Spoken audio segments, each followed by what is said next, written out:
seconds while you dream.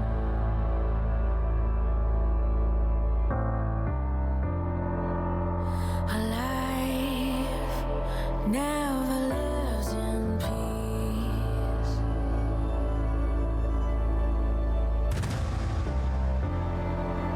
As you stand upon the edge, woven by a single thread, and fate may fall down upon you while the devil is knocking right at your door.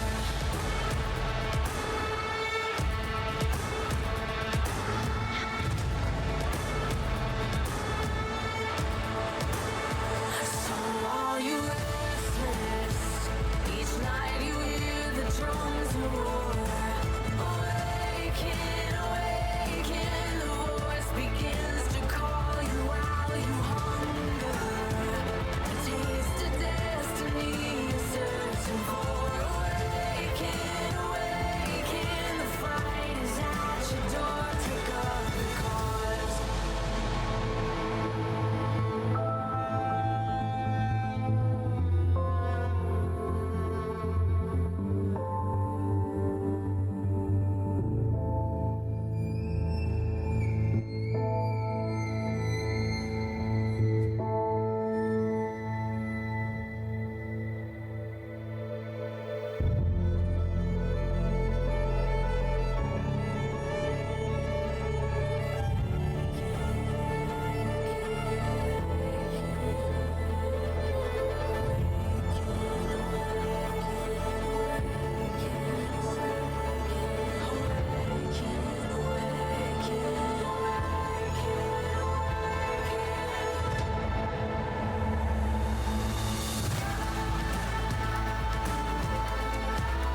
As you stand upon the edge, hanging in the balance, and flame may fall down upon you while the devil is knocking. So are you restless?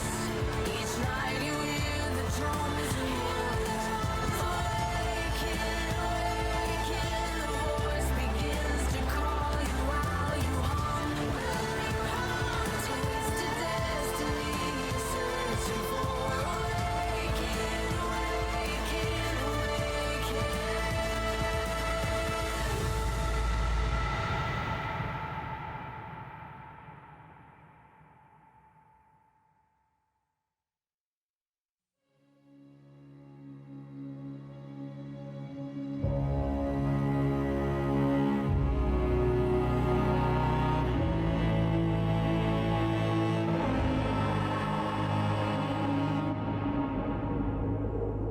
As a child, you would wait and watch from far away, but you always knew that you'd be the one that would while they all play. And you'd lay awake at night and scheme of all the things that you would change, but it was just a dream.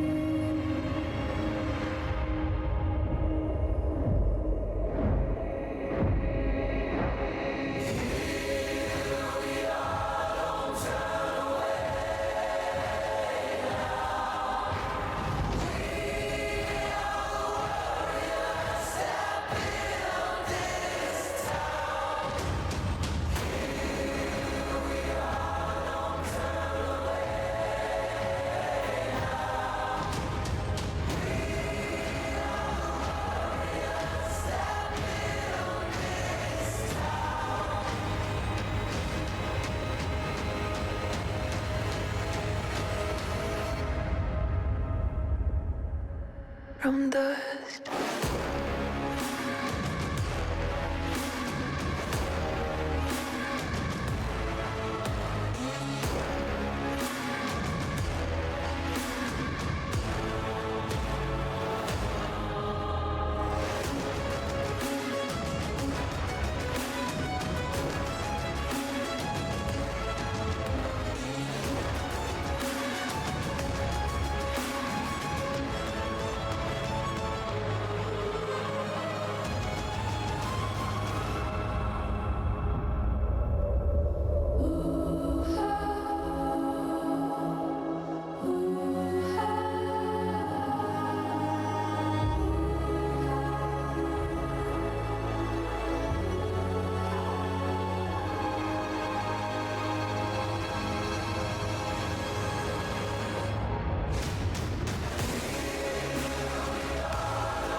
wonders.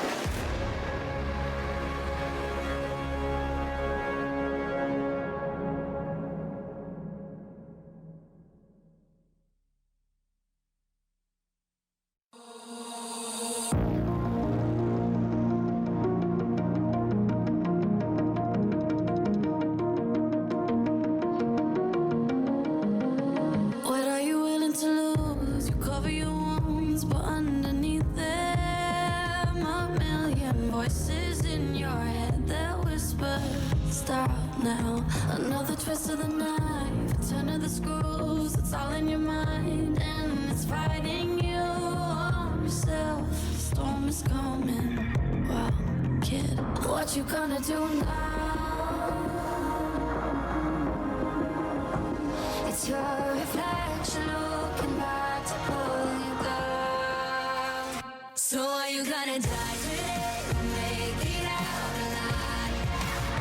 You gotta conquer the monster in your head, and then you'll fly, fly, Phoenix fly. It's time for a new empire. Go bury your demons, then tear down the ceiling, Phoenix fly. And now you're playing with matches, come out of the ashes underneath you. A million voices in the crowd, they're screaming, stop now. Well, let them swallow the pride, you're turning the tides, true believers. Got them in the palm of your hand, you're playing God now. What you gonna do now? It's your reflection looking back to pull you down. So are you gonna die today or make it out alive? You gotta conquer the monster in your head, and then you'll fly, fly, Phoenix fly. It's time for a new empire. Go bury your demons, then tear down the ceiling, Phoenix fly. What you gonna do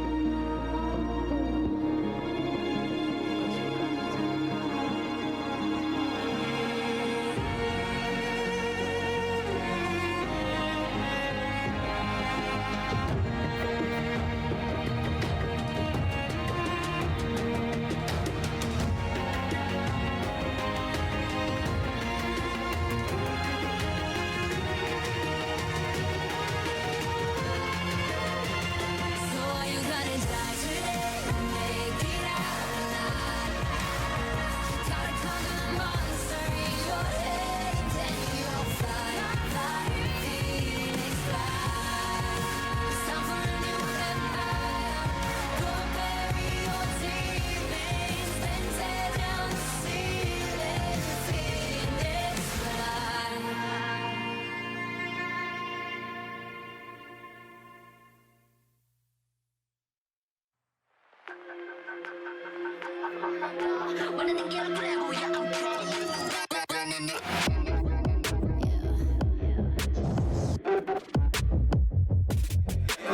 Moving too fast, life is moving in slow-mo. I'm a god, but I actually don't know. I mean, better put your pride aside. My Benz get more like a Volvo. Your best stuff looks like my words. Synapses, fire, and burst. Got the whole crew with me, about to do damage. You know we ain't average. I ain't gonna say this again, but it's in my time. Better look in my eyes. I'm a genius in the skies with my heart on my sleeve. You force you a block to a king in his prime. Everybody got a line. Sit back with the stars in line. I finesse like my life on the nine. Was a diamond in the rough, and now I shine. No one could stop us, they'll try, but they won't. Nada nos puede parar. Oh no, we're wide awake now. Our eyes are wide open. We're running this world. We're keeping it turning. We're living like giants. Yeah, giants. We're bigger than giants. We're giants. Oh, sleeping giants. Sleeping giants. Yeah, shutting it down. Been in the ground, and my people all up in this place. Spinning this thing, go to my rank. Royalty up in my veins. I'm loco, think I'm so cold. I say something, ain't no going back. Now they ask where Kiki's at. I'm like, you can't hang with that. 쏟아져 빛이 멀게 된 눈이 멈추지 않아. Once we go, 내게 더운 멜로 모든 배워 빨리 달려. 넌 못 따라와. True damage we do it. True damage 보여줄게. 뭐든 쉽게. yeah. 이기든 지든 my crew make the beat. No one could stop us, they'll try but they won't. Nada nos puede parar. Oh no, we're wide awake now. Our eyes are wide open. We're running this world. We're keeping it turning. We're living like giants. Yeah, giants. We're bigger than giants. We're giants. It's not the way are we coming right back? This time you're gonna see how we do it like that. We're living like giants. Yeah, giants. We're bigger than giants. We're giants. Oh, sleeping giants. Sleeping giants. I keep on shattering time. I might just leave you behind. Homie, you stuck on rewind. Yeah. You should quit sleeping on mines. You got your back on reclined. When I damage your delicate spine, please don't act out, shy and surprise. They be like, what you mean? What is your winning scheme? I got a giant team. Biggest my self-esteem. Run it back, running man. They think they go hard, I'm like, come again. You run at a time and I'm busting in. While you stumbling, I got this blade in my hand for your punishment. We're wide awake now. Our eyes are wide open. We're running this world. We're keeping it turning. We're living like giants. Yeah, giants. We're bigger than giants. We're giants. It's not the way are we coming right back? This time you're gonna see how we do it like that. We're living like giants. Yeah, giants. We're bigger than giants. We're giants. Oh, sleeping giants. Sleeping giants.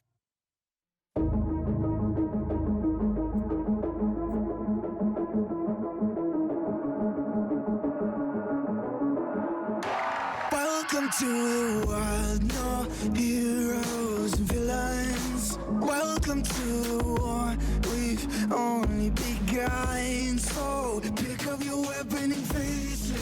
There's blood on the ground, go and take it. You get one shot to make it out alive. So higher and higher you chase it.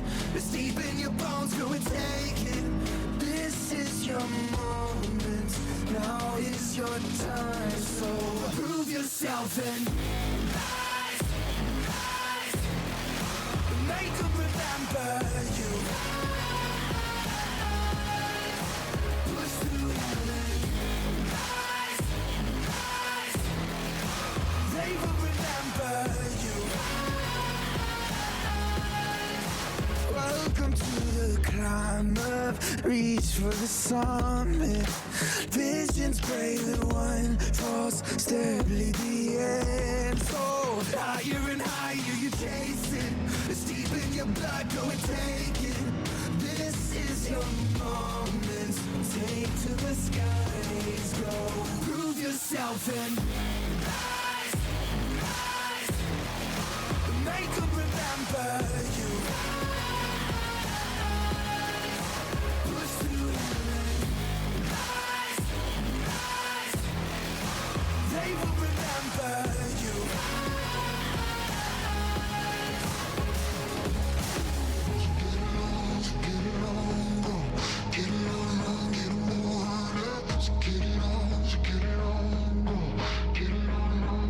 It is you fight among the dead beneath the dirt. Or do you know yet? Or do you want it? And when the giants call to ask you what you're worth, or do you know yet? When or die, prove yourself and rise. Make them remember you. Push through heaven. Rise. They will remember you. Prove yourself and rise. Pick up your weapon and face it. Rise.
Legends never die when the world is calling you. Can you hear them screaming out your name? Legends never die, they become a part of you. Every time you bleed for reaching greatness, relentless, you survive. They never lose hope when everything's cold and the fighting's near. It's deep in their bones, they'll ride into smoke when the fire is fierce. Oh, pick yourself up, 'cause legends never die.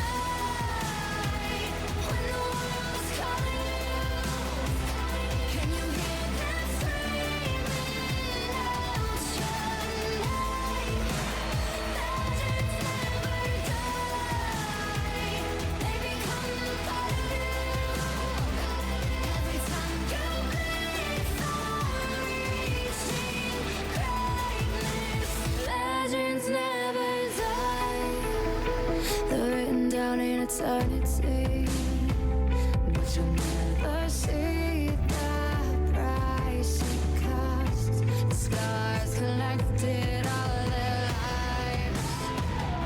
When everything's lost, they pick up their hearts and avenge defeat. Before it all starts, they suffer through harm just to touch a dream. Oh, pick yourself up, 'cause legends never die. When the war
seconds while you dream.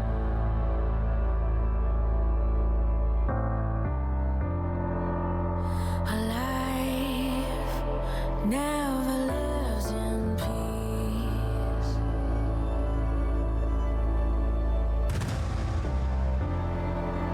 As you stand upon the edge, woven by a single thread, and fate may fall down upon you while the devil is knocking right at your door.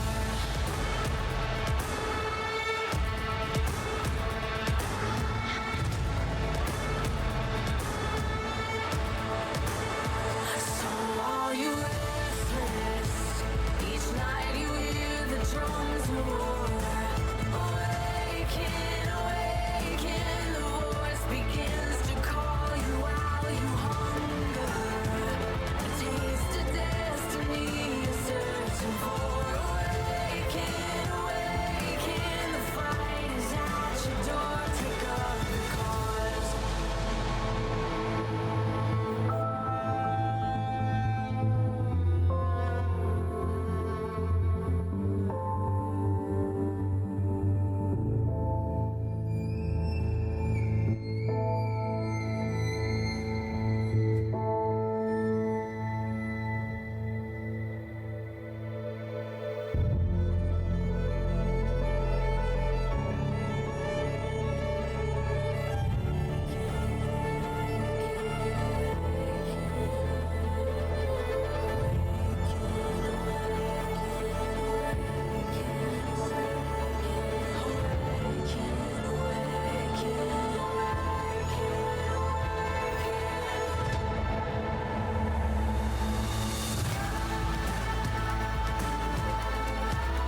As you stand upon the edge, hanging in the balance, and flame may fall down upon you while the devil is knocking. So are you restless? Each night you hear the drums roar. Awaken, awaken, the voice begins to call you while you hunger. Taste of destiny you're searching for. Awaken, awaken, awaken.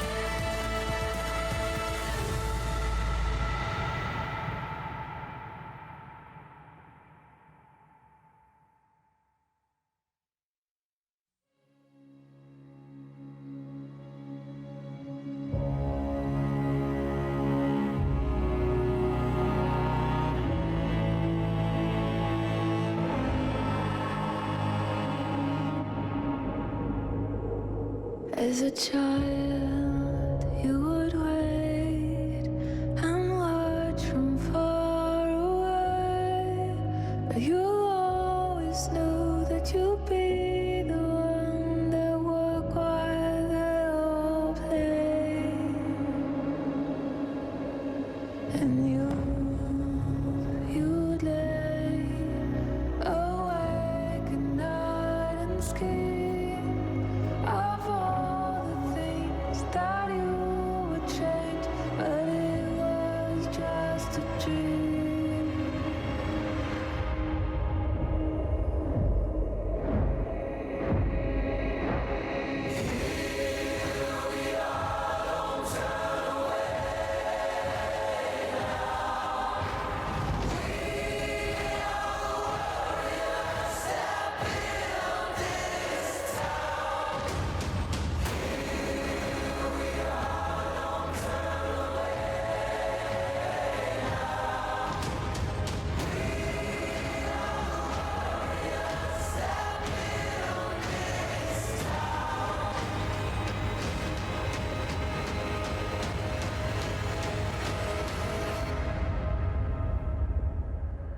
From dust.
from dusk.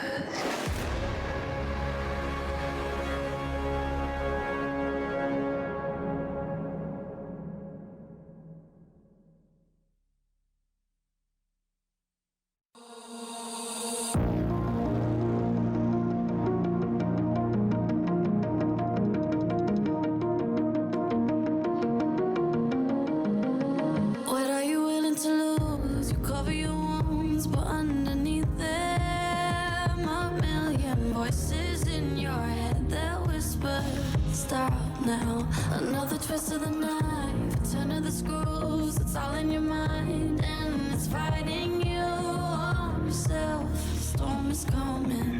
Wow, kid, what you gonna do now? It's your reflection looking back to pull you down. So are you gonna die today or make it out alive? You gotta conquer the monster in your head and then you'll fly, fly, Phoenix fly. It's time for a new empire. Go bury your demons, then tear down the ceiling, Phoenix fly.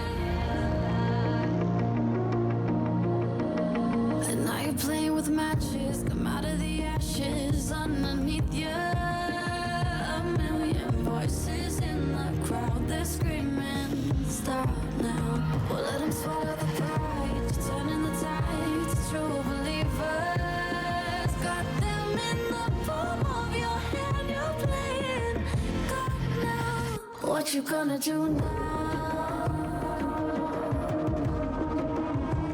It's your reflection looking back to pull you down.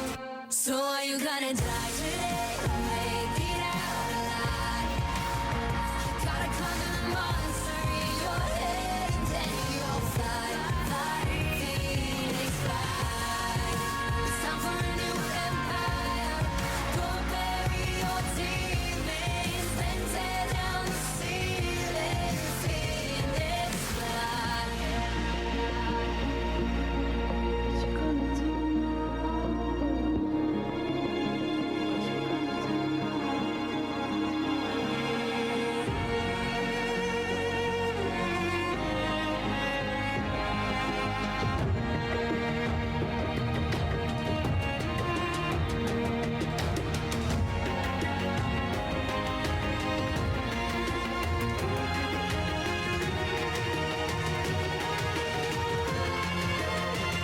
So are you gonna die today or make it out alive? You gotta conquer the monster in your head and then you'll fly, fly, Phoenix fly. It's time for a new empire. Go bury your demons, then tear down the ceiling, Phoenix fly.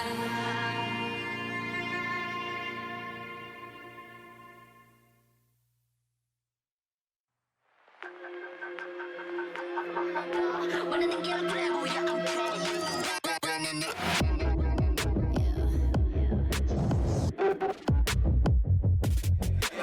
Moving too fast, life is moving in slow-mo. I'm a god, but I action you don't know. Homie, better put your pride aside.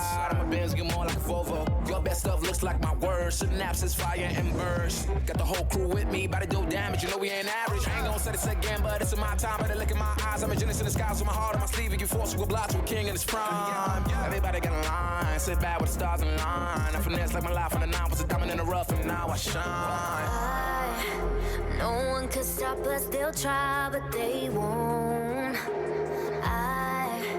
Nada nos puede parar. Oh no, we're wide awake now. Our eyes are wide open. We're running this world. We're keeping it turning. We're living like giants. Yeah, giants. We're bigger than giants. We're giants. Oh, sleeping giants. Sleeping giants.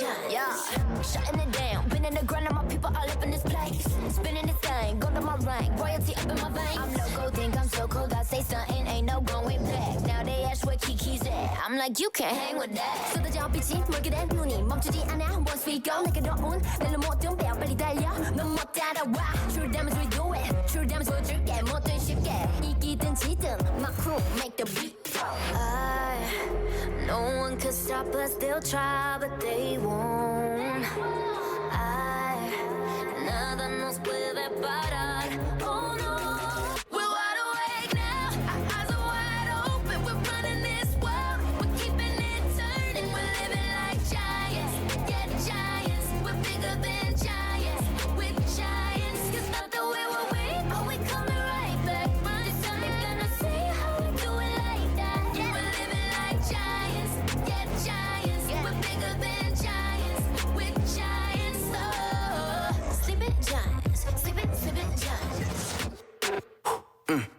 I keep on shattering time. I might just leave you behind. Homie, you stuck on rewind. Yeah. You should quit sleeping on mines. You got your back on reclined. When I damage your delicate spine, please don't act out, shy and surprise. They be like, what you mean? What is your winning scheme? I got a giant team. Niggas my self-esteem. Run it back, running man. They think they go hard, I'm like, come again. You run at a time and I'm busting in. While you stumbling, I got this blade in my hand for your punishment. We're wide awake now. Our eyes are wide open. We're running this world. We're keeping it turning. We're living like giants. Yeah, giants. We're bigger than giants.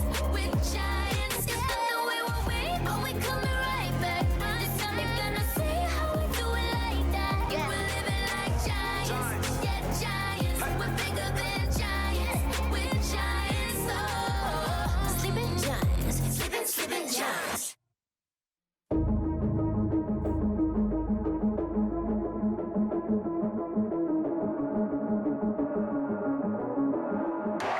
Welcome to the world, no heroes and villains. Welcome to the war, we've only begun. So pick up your weapon and face it. There's blood on the ground, go and take it. You get one shot to make it out alive. So higher and higher you chase it. It's deep in your bones, go and take it. This is your moment, now is your time. So prove yourself and rise, rise. Make them remember you. Push through heaven. Rise, rise. They will remember you. Welcome to the climb up, reach for the summit. Visions brave and one false step lead the end. So higher and higher you chase it. It's deep in your blood, go and take it. This is your moment. Take to the skies, go. Prove yourself and rise, rise. Make them remember you. Push through heaven. Rise, rise. They will remember you.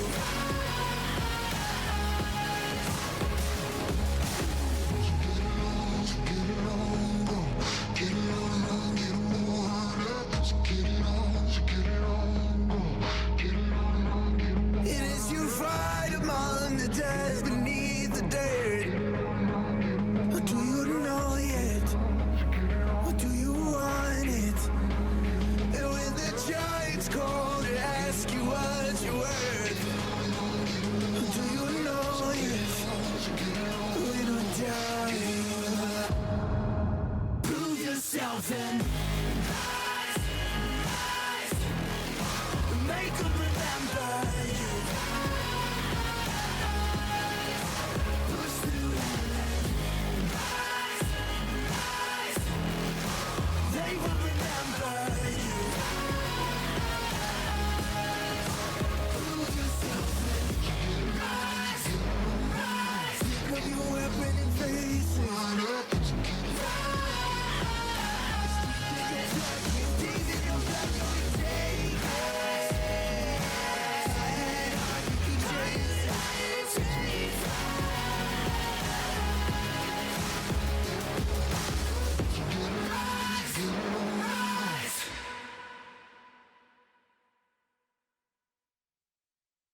欢迎来到英雄联盟。说不开干。这种一看我知道要输。我说什么你们也不给我回馈。我要我去对面来，那我还玩啥呀？你们队线一声不吭，打野怎么玩？推完线不去帮手蓝，他还玩啥？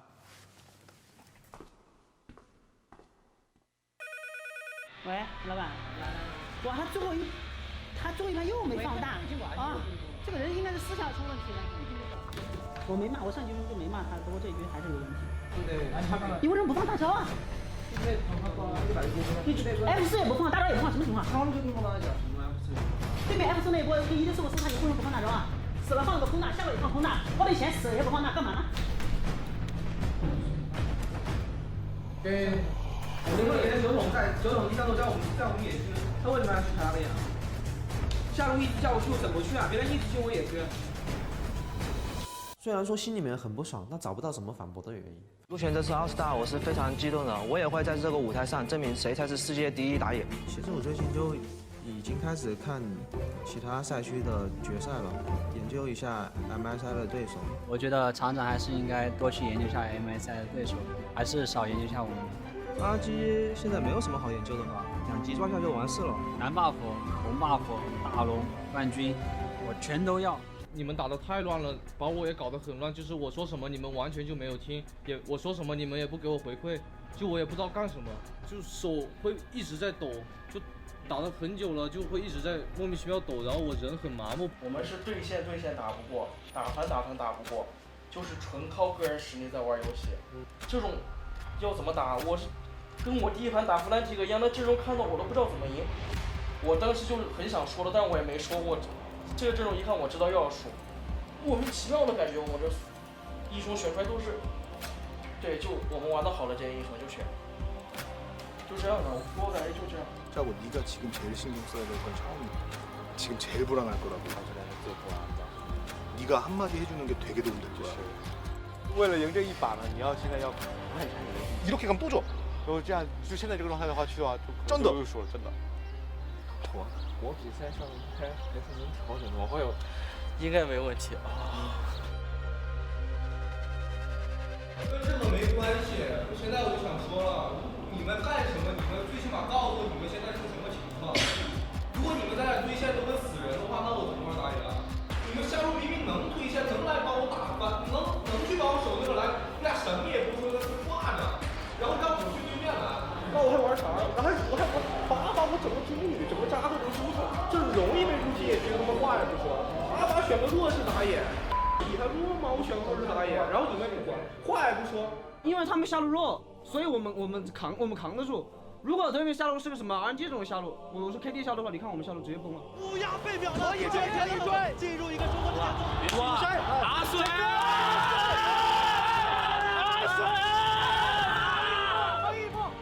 一波！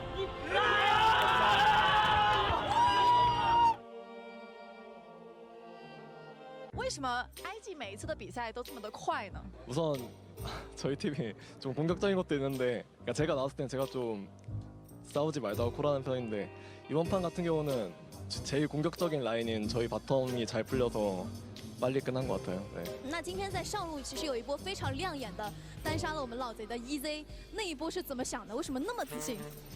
그 상황이 저희 팀 바우란이 상대팀 원딜이 풀이 없다고 콜이 나왔고 그냥 그 콜 듣고 탑에 공을 썼는데 상대가 저를 때리길래 죽였어요.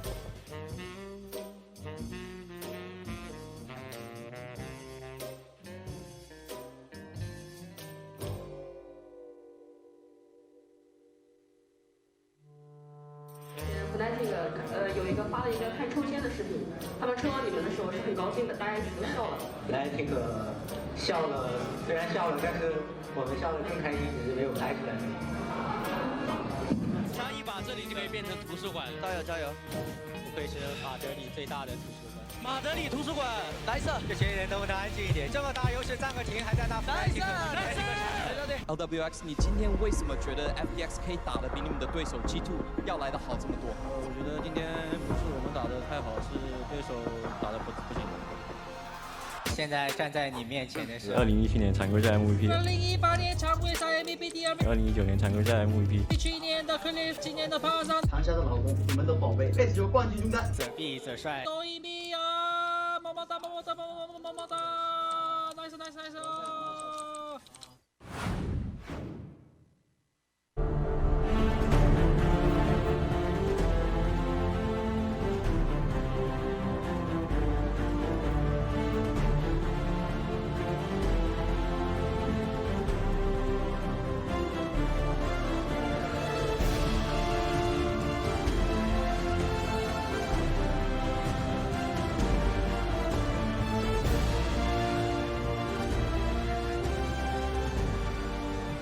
辉煌 LPL 冠军奖杯时刻已经来到，让我们掌声欢迎 RNG 卡萨。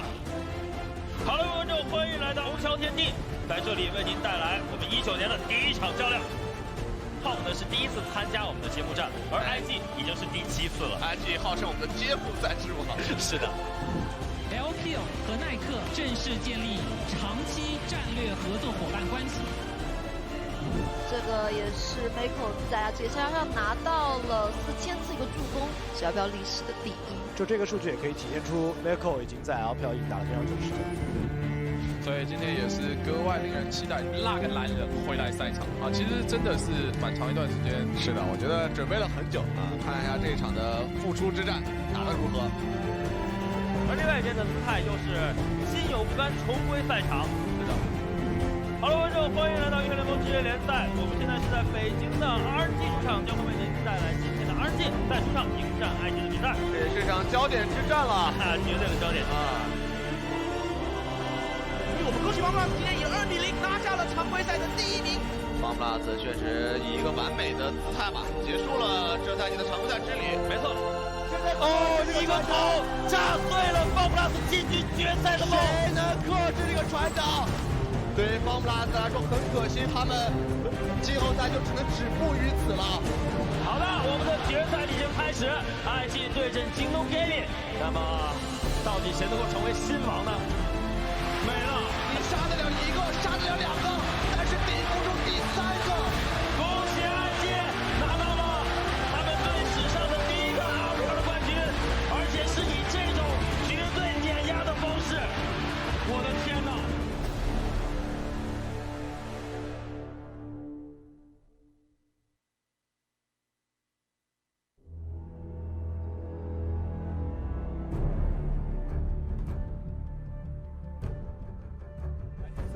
啊，杰克拉姆被大师兄抽脸了，大师兄直接闪现加大招过来。哇，最终我们恭喜 Team Liquid 在季中冠军赛的淘汰赛3-1战胜 IG， 这才是竞技体育，这才是电子竞技所代表的。因为电子竞技不是比大小，不是纸面实力，而是看发挥、看决定、看结果的。 观众，欢迎来到2019年英雄联盟职业联赛夏季赛的现场。现在呢，我们是在上海的虹桥天地演艺中心，也就是我们 LPL 的主场，为您带来今天的揭幕战。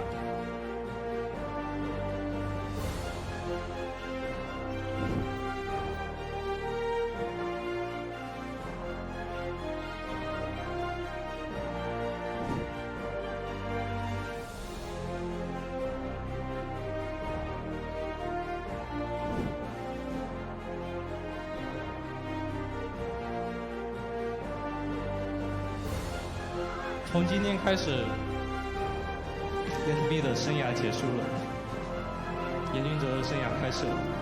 谢谢大家。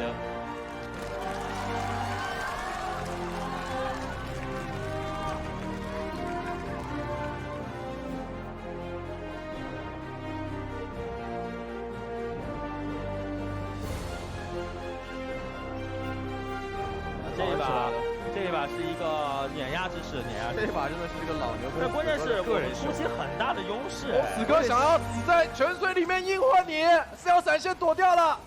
哇，被 Newbury 竟然把人头给踢了。我们恭喜 DWG 拿下了这一局之后，同时也恭喜 LCK 获得了我们本次洲际赛的优胜，拿到了冠军，也恭喜李哥啊，终于是圆了大满贯了。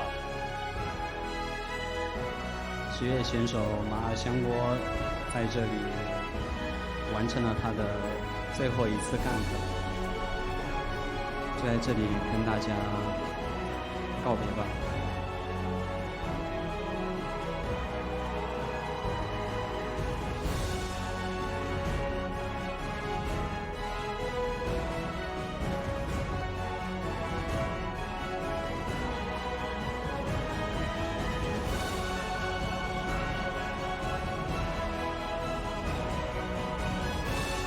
无论如何，我还是很喜欢 DMO 的。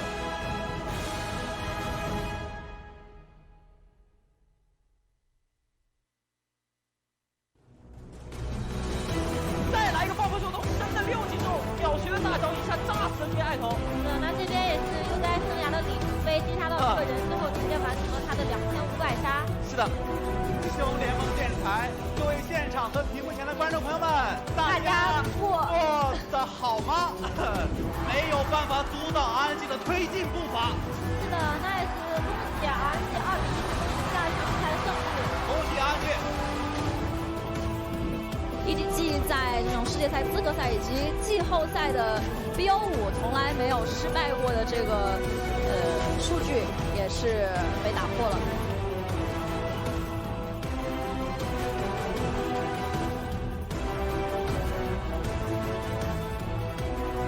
这把比赛应该是要结束了。恭喜方 plus， 现在对于他们而言是不是已经锁定了第1名了？对，那也恭喜方 plus 再次锁定了我们的常规赛第1的头衔。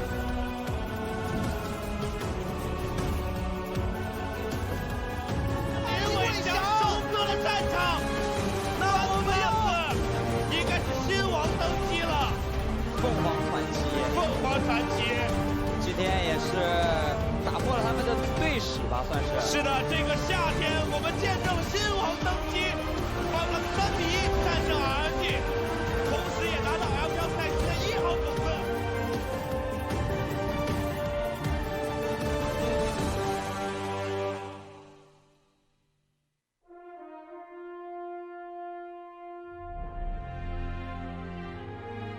最后看了一场，里面还在带门牙塔。这把比赛应该没了。虽然极度不愿意，但是恭喜 Fnatic， 对于 RNG 来讲，他们遗憾地结束了本次2019全球总决赛的旅程。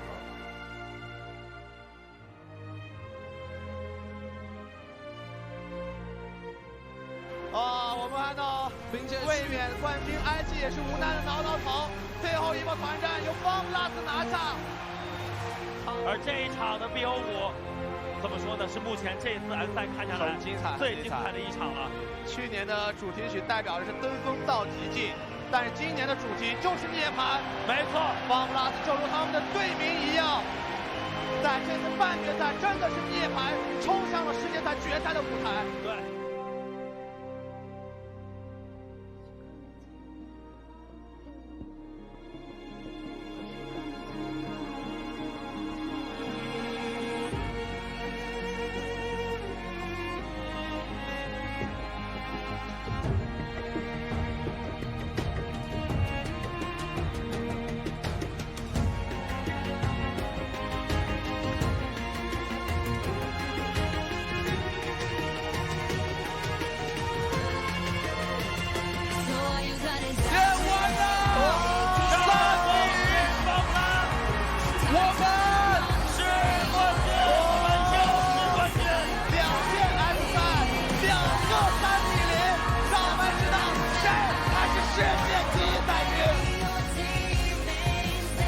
我们是冠军！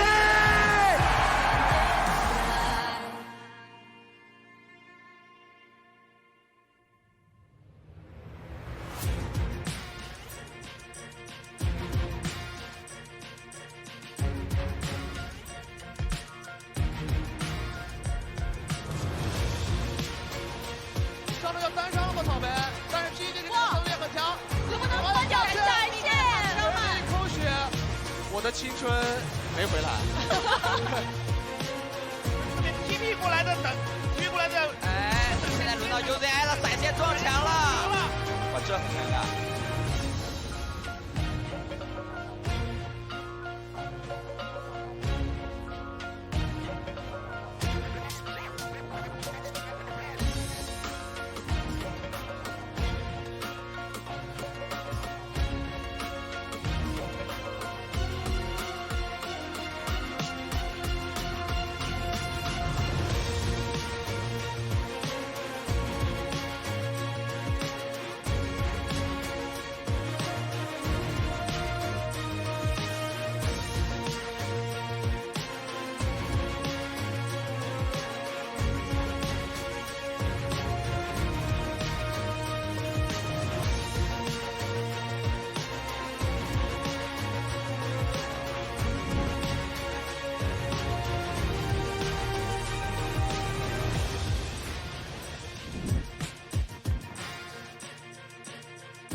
Legends never die when the world is calling you.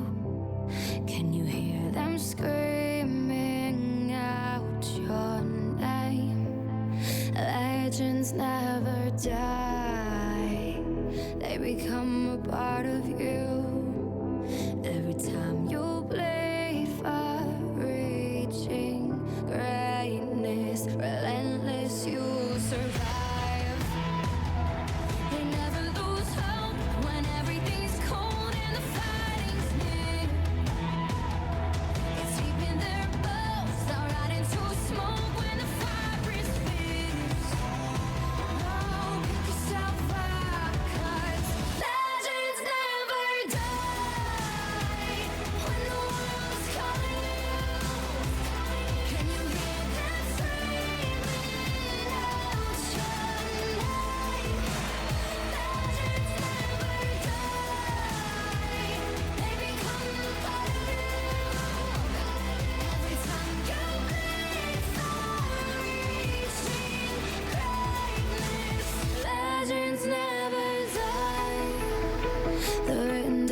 Eternity, but you'll never see the price it costs. The scars collected all their lives. When everything's lost, they pick up their hearts and avenge defeat. Before it all starts, they suffer through harm just to touch a dream. Oh, pick yourself up, 'cause legends never die when the world's calling you. Can you hear them screaming out your name? Legends never die, they become a part of you. Every time you bleed for reaching greatness, legends never die. When the world is calling out your name, begging you to fight.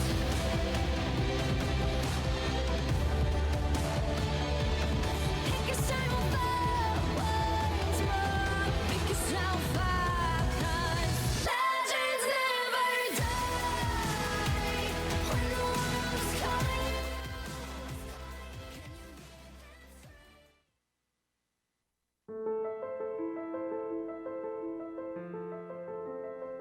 人与人怎样熟悉？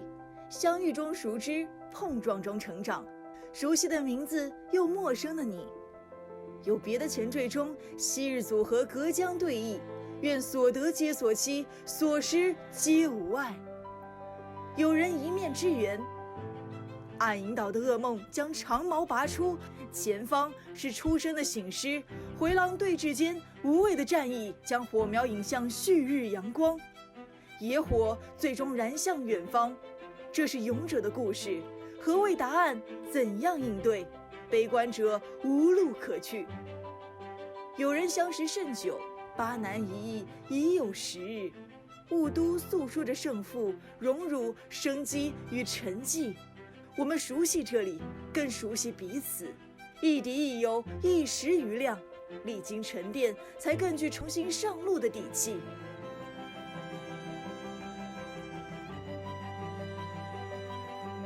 LPL， 我们永远相携。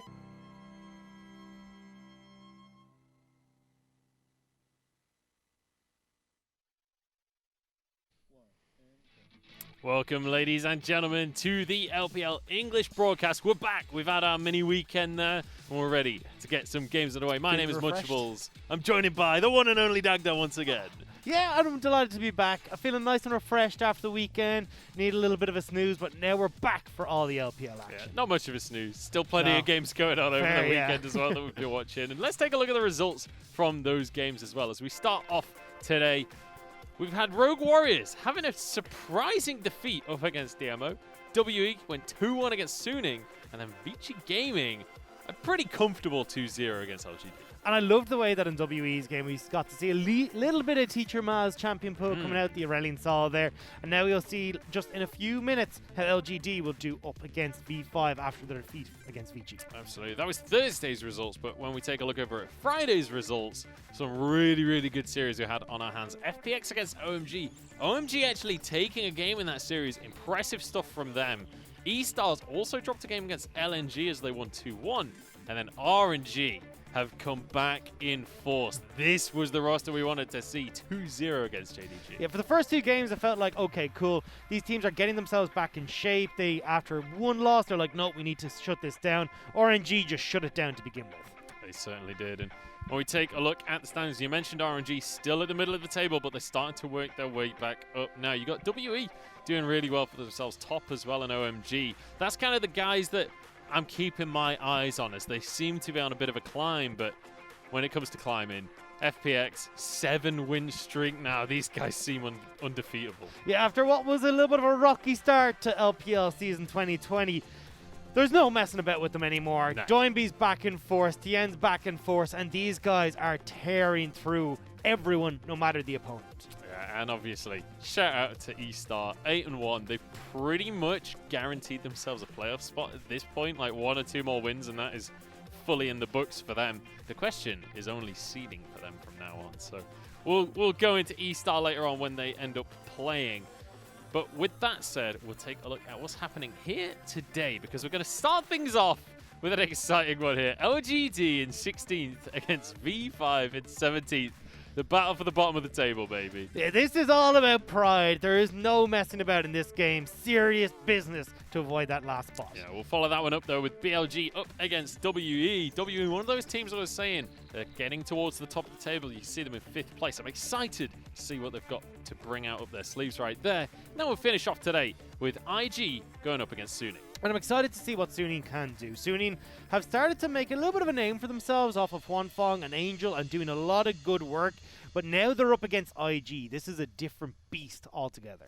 Yeah, really. I mean, I feel like we always say about IG, it's just such an intimidating team to go up against. We'll see how that goes later on in the day. But first, LGD against V5. And this is kind of a new, well, not technically new, but a revamped V5. They finally got their whole roster. They're no longer auto-filling in the LPL. And you can see, this is the squad. This is the squad we wanted the whole time. And what with quarantines and everything, it's all been a bit topsy-turvy. And they're ready for their Clash debut. This is where they're going up against LGD. didn't have, or at least looked a lot better in their previous series against OMG. Yeah. And a lot of that was coming through from the shot calling from Xiao Han, and just the team overall obviously slotting into positions a lot better. And you can see, regrettably for them, still the bronze banners though, because they're yet to get a win on the board. We've got to see something. And if there is a series this team is going to win, it has to be this series against LGD. Battle for the bottom of the table. But we've got some clips as well from their series against OMG, so we can see some of the highlights. So when it comes to V5, they're starting to look like a team. This first clip is, you can already see the pieces starting to come together. Mo roaming up from the mid lane. You got the gank coming through from Xiao Han, but it just isn't quite working out for them in a lot of situations. And this is seen with Curse just escaping. Other times, though, they look great. Xiao Han ganking for Mole here. They're making plays around the bottom side collectively as a group. This is what I want to see from V5. Starting to come together, and again, watching all these clips, it's off of Xiao Han. This is the voice that the team needed to set up these plays. Xiao Han has definitely been a driving force for V5 since he stepped back into the roster. And Max as well, coming back into the support role, certainly has done his work. But Xiao Han is the guy I want to focus on because, especially in this matchup, everything we've said about LGD across the course of this split so far, it's pretty much been about Peanut. He has comfortably been the head honcho at LGD. Him against Xiao Han is going to be our head-to-head moving into this match because ultimately, both of these guys, very much the driving force for either of their teams. Yeah, Peanut has been the king of the early game for LGD. He looks absolutely unstoppable, but the problem is that the rest of the team isn't following suit. It feels like it's the guy who's like after school, they've come in to play a few games together, and Peanut is clearly just slightly better than the rest of them and trying to corral them into doing what he wants around the map. And it's not that surprising, right? You got to bear in mind, Peanut was in the World Finals back on Rox Tigers. It feels like so long ago now, and he's had a bit of a rocky path ever since then. But he's still individually a great player. You see it every single game. You see him making those plays, and it feels like the path that he's lived in League of Legends doesn't quite do him justice. No, because when you look at where he started, it was nearly becoming a world champion on Rox Tigers, one game away. And then he went to SKT, had a disappointing split there. Moved over to Longshu, then to Dragon X, then to Gen G, and eventually to LGD.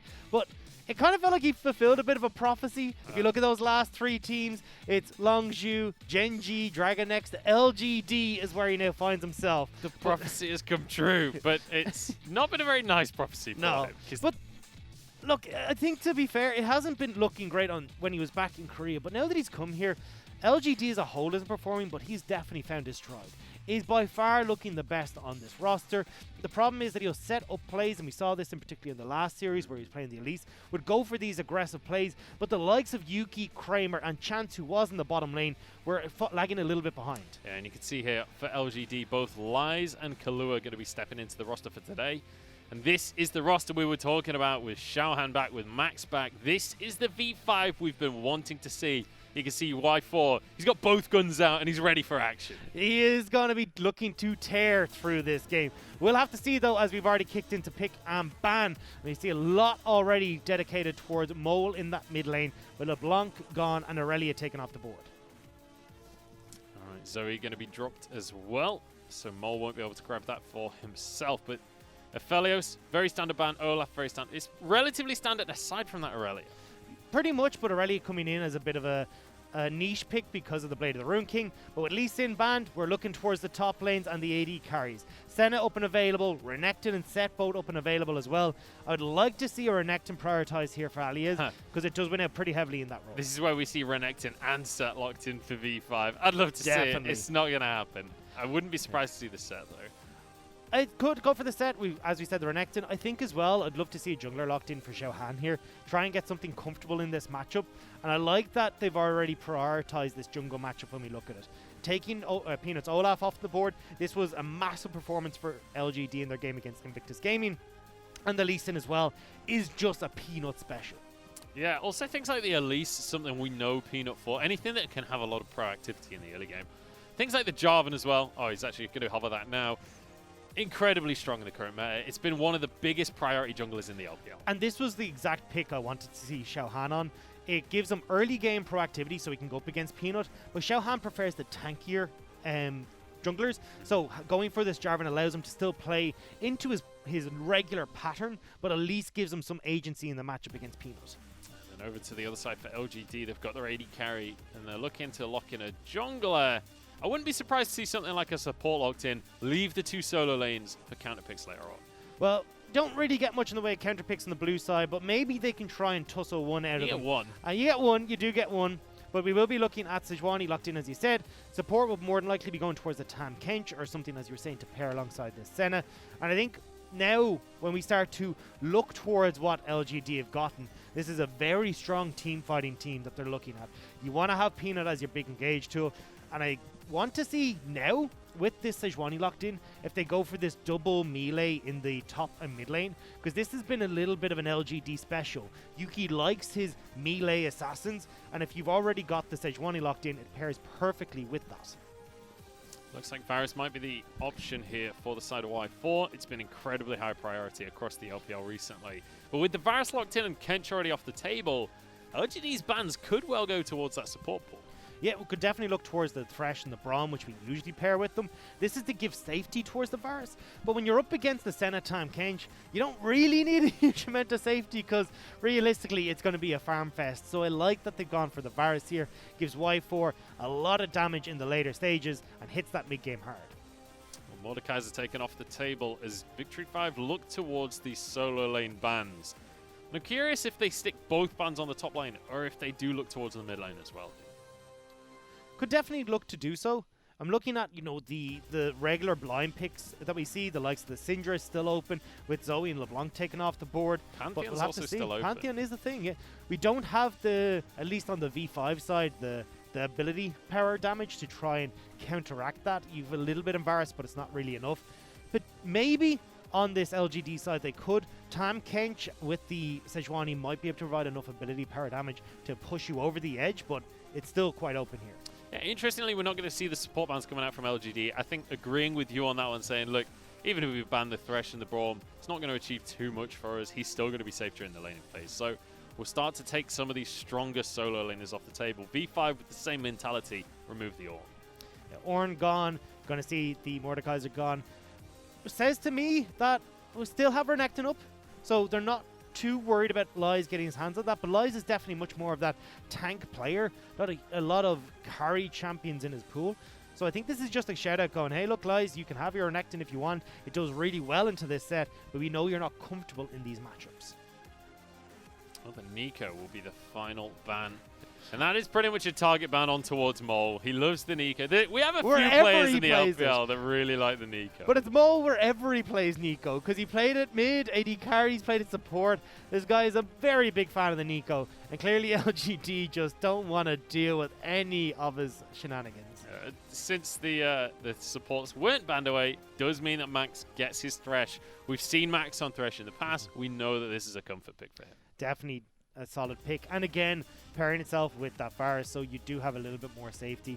And I like that for the team fighting phase, having that Lantern to reposition the Varus, especially when you're looking at the likes of Sejuani, now the Renekton locked in as well. Having that mobility is going to be so crucial for Y4 in these team fights. Yuki going for a late game control mage though. Not typically his style, but the Azir will give them that late game scaling and it'll give them the much needed magic damage. And this is what we're talking about. This is a very heavy team fighting composition coming through from LGD.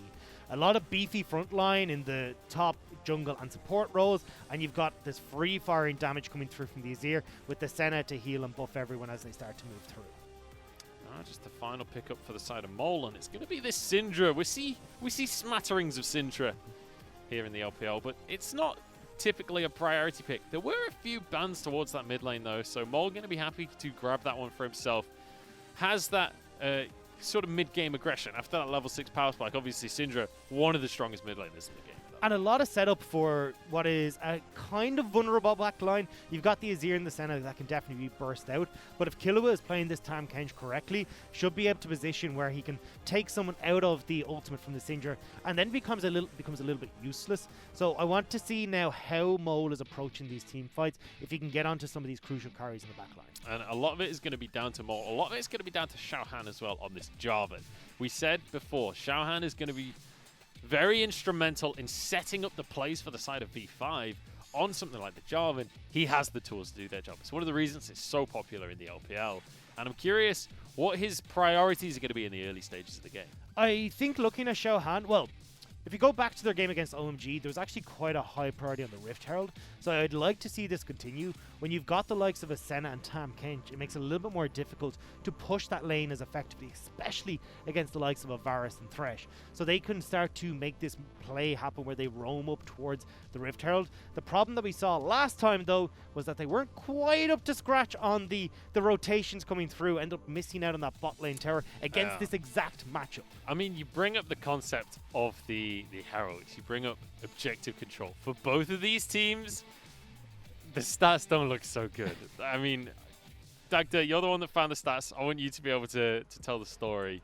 Talk me through the statistics here on the objective control. They haven't been the smoothest of times for either LGD or V5. Dragon for LGD is about 42%, Dragon 32% for Victory 5. I think the real one that stands out to me, though, in all of these stats is V5 have not secured a single Baron all split. Oh, it's so rough. Even in the game they won, they didn't get Baron for themselves. It's rough, but here we go. LGD against Victory 5. This is a battle of pride right here, and you can see Victory 5 best foot forward as they step into the bottom side of the jungle. They're going to get themselves some vision. They won't find themselves a kill this early on. Good respect from LGD. But this is everything for these two teams. You do not want to be the bottom of the table. Whoever wins this will secure themselves 16th place. The lofty heights. The lofty heights, I was going to say, of 16th place.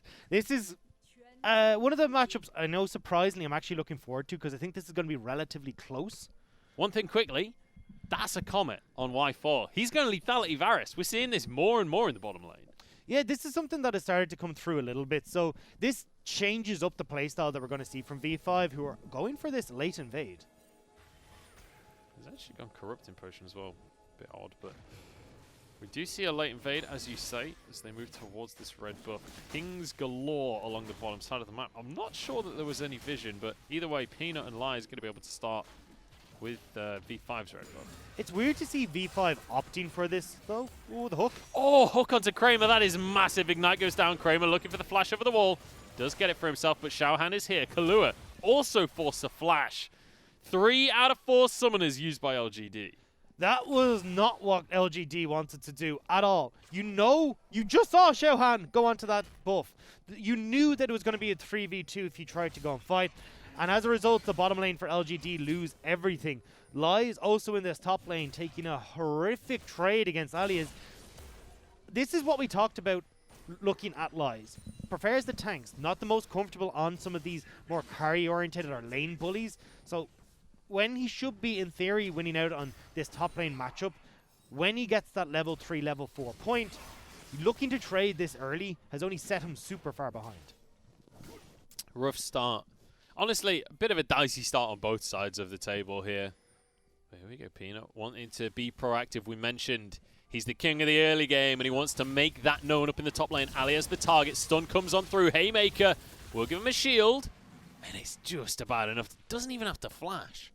So this was where, coming back to that early trade, yes, Lies was able to get the wave pushed in, but unfortunately couldn't make the play. Now we're looking at V5 in the bottom lane. This early game has been so active. Really has. Xiaohan looking for a dive now. We've hit level 3 for the jungler, but Kahlua, he gobbles him up, keeps him safe. In comes Mole, and it's actually one going the way of LGD. Make it 2. Oh, it's a disaster, Kahlua. In a 1v2 now, there's a lot of minions, but I'm not sure that they can dive the Kench. Oh, V5, what is going on in this game? It was battle for the bottom, but that's exactly what we're getting. Both kills went to Kramer as well. That's the real difficulty right there. So, I want to take us back a few steps, because when we started this game off and I saw V5 going for the late invade, it was bizarre to me.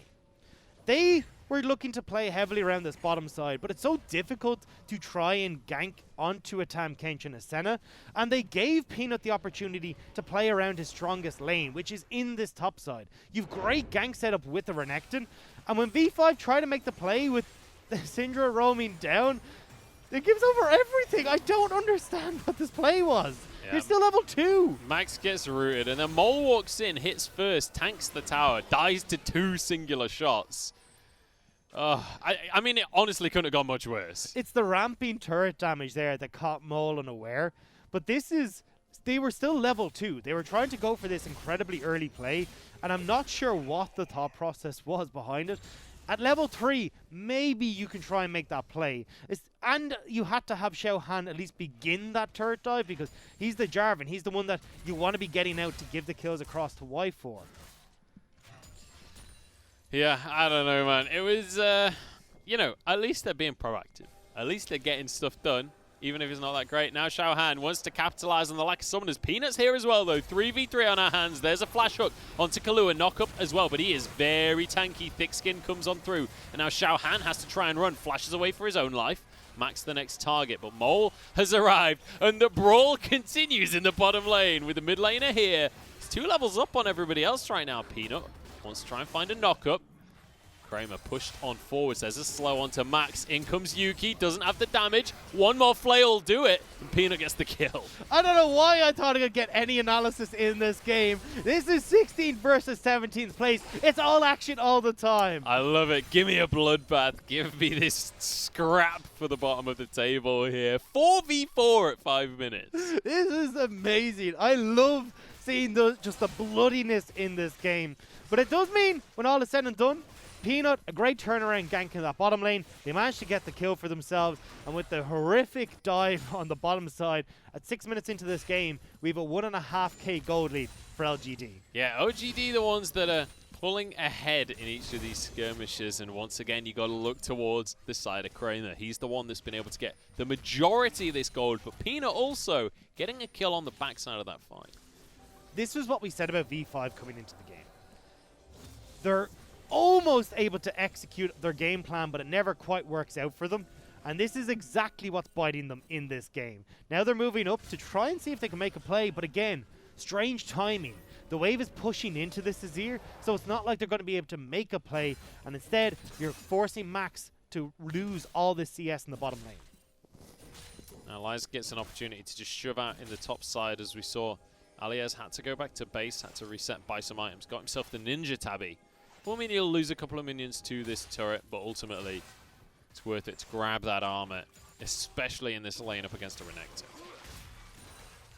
Crucially going to be needed. You can see as soon as Lies hits that level 3, has full access to his kit, he's going to start winning out in this top lane.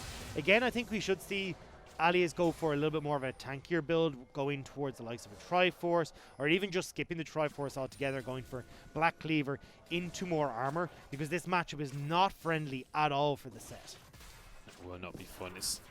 You're not picking the set just for a lane matchup here. You're picking for what he's going to be able to do later in the game. But there is no later for now. It's Peanut. He wants the action to happen right this second. Y4 pulled out by Max. There's going to be a root. Kramer dodges the hook. He might just get 2v2'd out here. Max getting real low. One more auto will do the job, and Kramer and Kahlua, they're looking for the 2v2. And Peanut, he's just watching from the side. He's a spectator in all of this. It's a disaster for V5's bot lane. Y4 and Max, we were hoping for them to come back in and perform, like just knock everyone's socks off, but Max and Y4, 0-2 and 0-2. What is going on? And you know, we were complimenting Max coming into this, or we were saying this was the support they needed. He's back in the roster. It ain't looking good, man. Misses the death sentence. Nothing works out. A dragon goes the way of LGD. It was at that moment he knew he messed up, and now they're trying to make a play around this mid lane once again, but LGD are collapsing. LGD, with Peanut at the lead, are reading everything V5 are trying to do. And the crazy thing is, earlier on, we talked a little bit about the win conditions, and it was very much about the level 6 mark, the mid-game skirmishes from the side of V5. These skirmishes, I mean, we never got to the mid-game before they already started losing. So, V5 have started up this Rift Tower to try and correct some of that mid-game. Here comes the engage, though. Whistle Voyage from Kahlua. They're going to contest. 700 on the Herald. It's going to be taken by Xiao Han, but I don't think he gets that one for himself. The kill goes the way of Kahlua. Now Mole steps up. V5 were attempting to make the play. They got the hook, but the gobble from Kahlua. Kahlua keeps him safe. He's on his own, though. I say that. Alias manages to get the Herald. He will sacrifice himself for that. kind of worth, I guess. I don't know, man. I mean, it's worth if... He had flash. He just had to flash to the lantern. Oh, no. Oh, no. Alias. Okay, no longer worth. I take it back. And 2 plates are going to go to Lies in the meantime, so definitely not worth. This is all... I mean, this is all just going a little bit wonky, isn't it? This is what I wanted from our battle for the bottom. LGD, though, coming out very much ahead. 3K gold lead. We haven't even hit the 10-minute mark. And yes, Alias has this Rift Herald, but how the hell is he supposed to try and use this? Lies is consistently shove him in now because the Renekton is in the better matchup. And he can't get out of lane. He's lost his TP to get back. He's not exactly going to get much priority for himself in this top lane up against the likes of Renekton. Maybe this is his chance. Alias is going to... Lies, sorry, is going to head back to base, but ultimately, with TP available, there's no way you get much off. I want to drift your eyes down towards the bottom lane as well. I'm drifting. Because Y4 is going for this lethality virus that we talked about. Yep. But we get a nice comparison point for Y4's items because Kramer is on the Senna and going for the lethality items. But when you look at Y4, he's not interested in the bottom side. We have a 5-man dive on towards the likes of Lies, but he's not interested. He's out of there. All 5 members committed for V5. This is almost the exact same play we saw in our B-roll, where we said, hey, you know, V5 tried to make these plays, but they don't really work out. Well, they don't get Lies, but they should be able to get this top lane turret. They do have the Rift Herald now, and with everyone coming to group, they will get first tower. The problem is that going to charge? Oh, did they do it again? It still charges. Okay, it still charges. Okay. So, 2 turret plates already gone on the top side for LGD. 3 on the bottom side for LGD and 1 in the mid. So when you actually look at the amount of turret plates that have gone over, well, it's still in LGD's favor, but the first turret gold will go in favor of V5. But ultimately, Kramer's okay with this. He's had about 20 minutes in the bottom side to just hammer away at this turret. He got himself 4 plates here. Ultimately, when it comes to where this gold has gone, sure, V5 get the first tower, but it's been shared across the team. Look at the difference between Kramer and Y4 on the bottom of your screen. 1,000 gold at 11 minutes. And this is the thing. When people think about fasting Senna, it's, oh, she's not getting gold, she's not taking the CS. But that's not the point. You're picking up all this gold from the souls that you drop, and you still want to give as much gold into your AD carry's hands as possible, and this is now the perfect scenario for Kramer. And most importantly, fasting Senna, you have the support item. You get the gold from harassing them, right? You also get that gold from hitting towers. He's been chilling in that bottom side, just stacking that gold up the whole time. Now, imagine you're on V5 side. Dragon is about to spawn. I don't want to imagine that. Well, neither do I, but Dragon's about to spawn and V5 don't have a lick in at having a glance at this Dragon. Oh, 3,000 gold lead for LGD right now. And as you say, Dragon up in 35 seconds. That's going to be the next target. And we mentioned that this comp from V5, it's going to spike around this point in the game, especially once Mole hits level 11. That's a big spike for the Syndra. He's nowhere near finishing an item. Yeah, we haven't really had time to talk about the compositions here for V5 and LGD. V5, yes, they're at their strongest now, but with the amount of gold that's gone over to LGD, who have that scale in his ear, they're strong as well. They've got gumption, though. They're going to go for the play again. This time, pulling Lies in. The knock up, the knock back, and it's a kill. Xiaohan finally rewarded for camping this top lane. Hey, it's an orthodox, but it works. They get the kill. Now they're on to the tier 2, and LGD have got to answer. Yes, you can turn towards the Dragon, but someone has got to get back here to try and help out this turret. Hey, man, I guess it works, right? You just hard focus one lane over and over again. You got to give props to Lies. The fact he's only died once with this much pressure on the tower. And now LGD will answer. The Abyssal Voyage comes through from Kahlua. In the meantime, though, Peanut grabs himself the Dragon. The tier 1 in the bottom lane was taken as well by Kramer.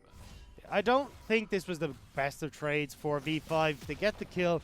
They don't get the tower because of the reaction from LGD. So more gold in favor of LGD. More tempo play on the map from LGD because now they've got an exposed bot lane they can use to work. And Yuki might actually be able to get another turret plate here with the back from Mole. Turret plates did just expire, though, so he's going to be a little unlucky on the timing of that one. So decides he's he's just going to back away as well. But I have to say, even though this game has not been clean League of Legends, let's take a look at the tower plates. 720. 720 for Kramer. That is massive. Yeah, this hasn't been the cleanest game of League of Legends. But I love that we're seeing proactivity out of both of these teams. They're not going in scared. They're not, you know, playing like they don't have a hope, you know. I'm glad to see we've still got this friction between the two teams. And it's, again, coming back to LGD are very much focused around where Peanut wants to lead them. This has been the guy that set up the plays in the bottom lane, and then a few overextensions from Y4 and Max solidified that lead for Kramer and Kahlua. This is how LGD play. They try to look to where Peanut is going to send them, and they work towards it. And right now, it's towards that Rift Herald.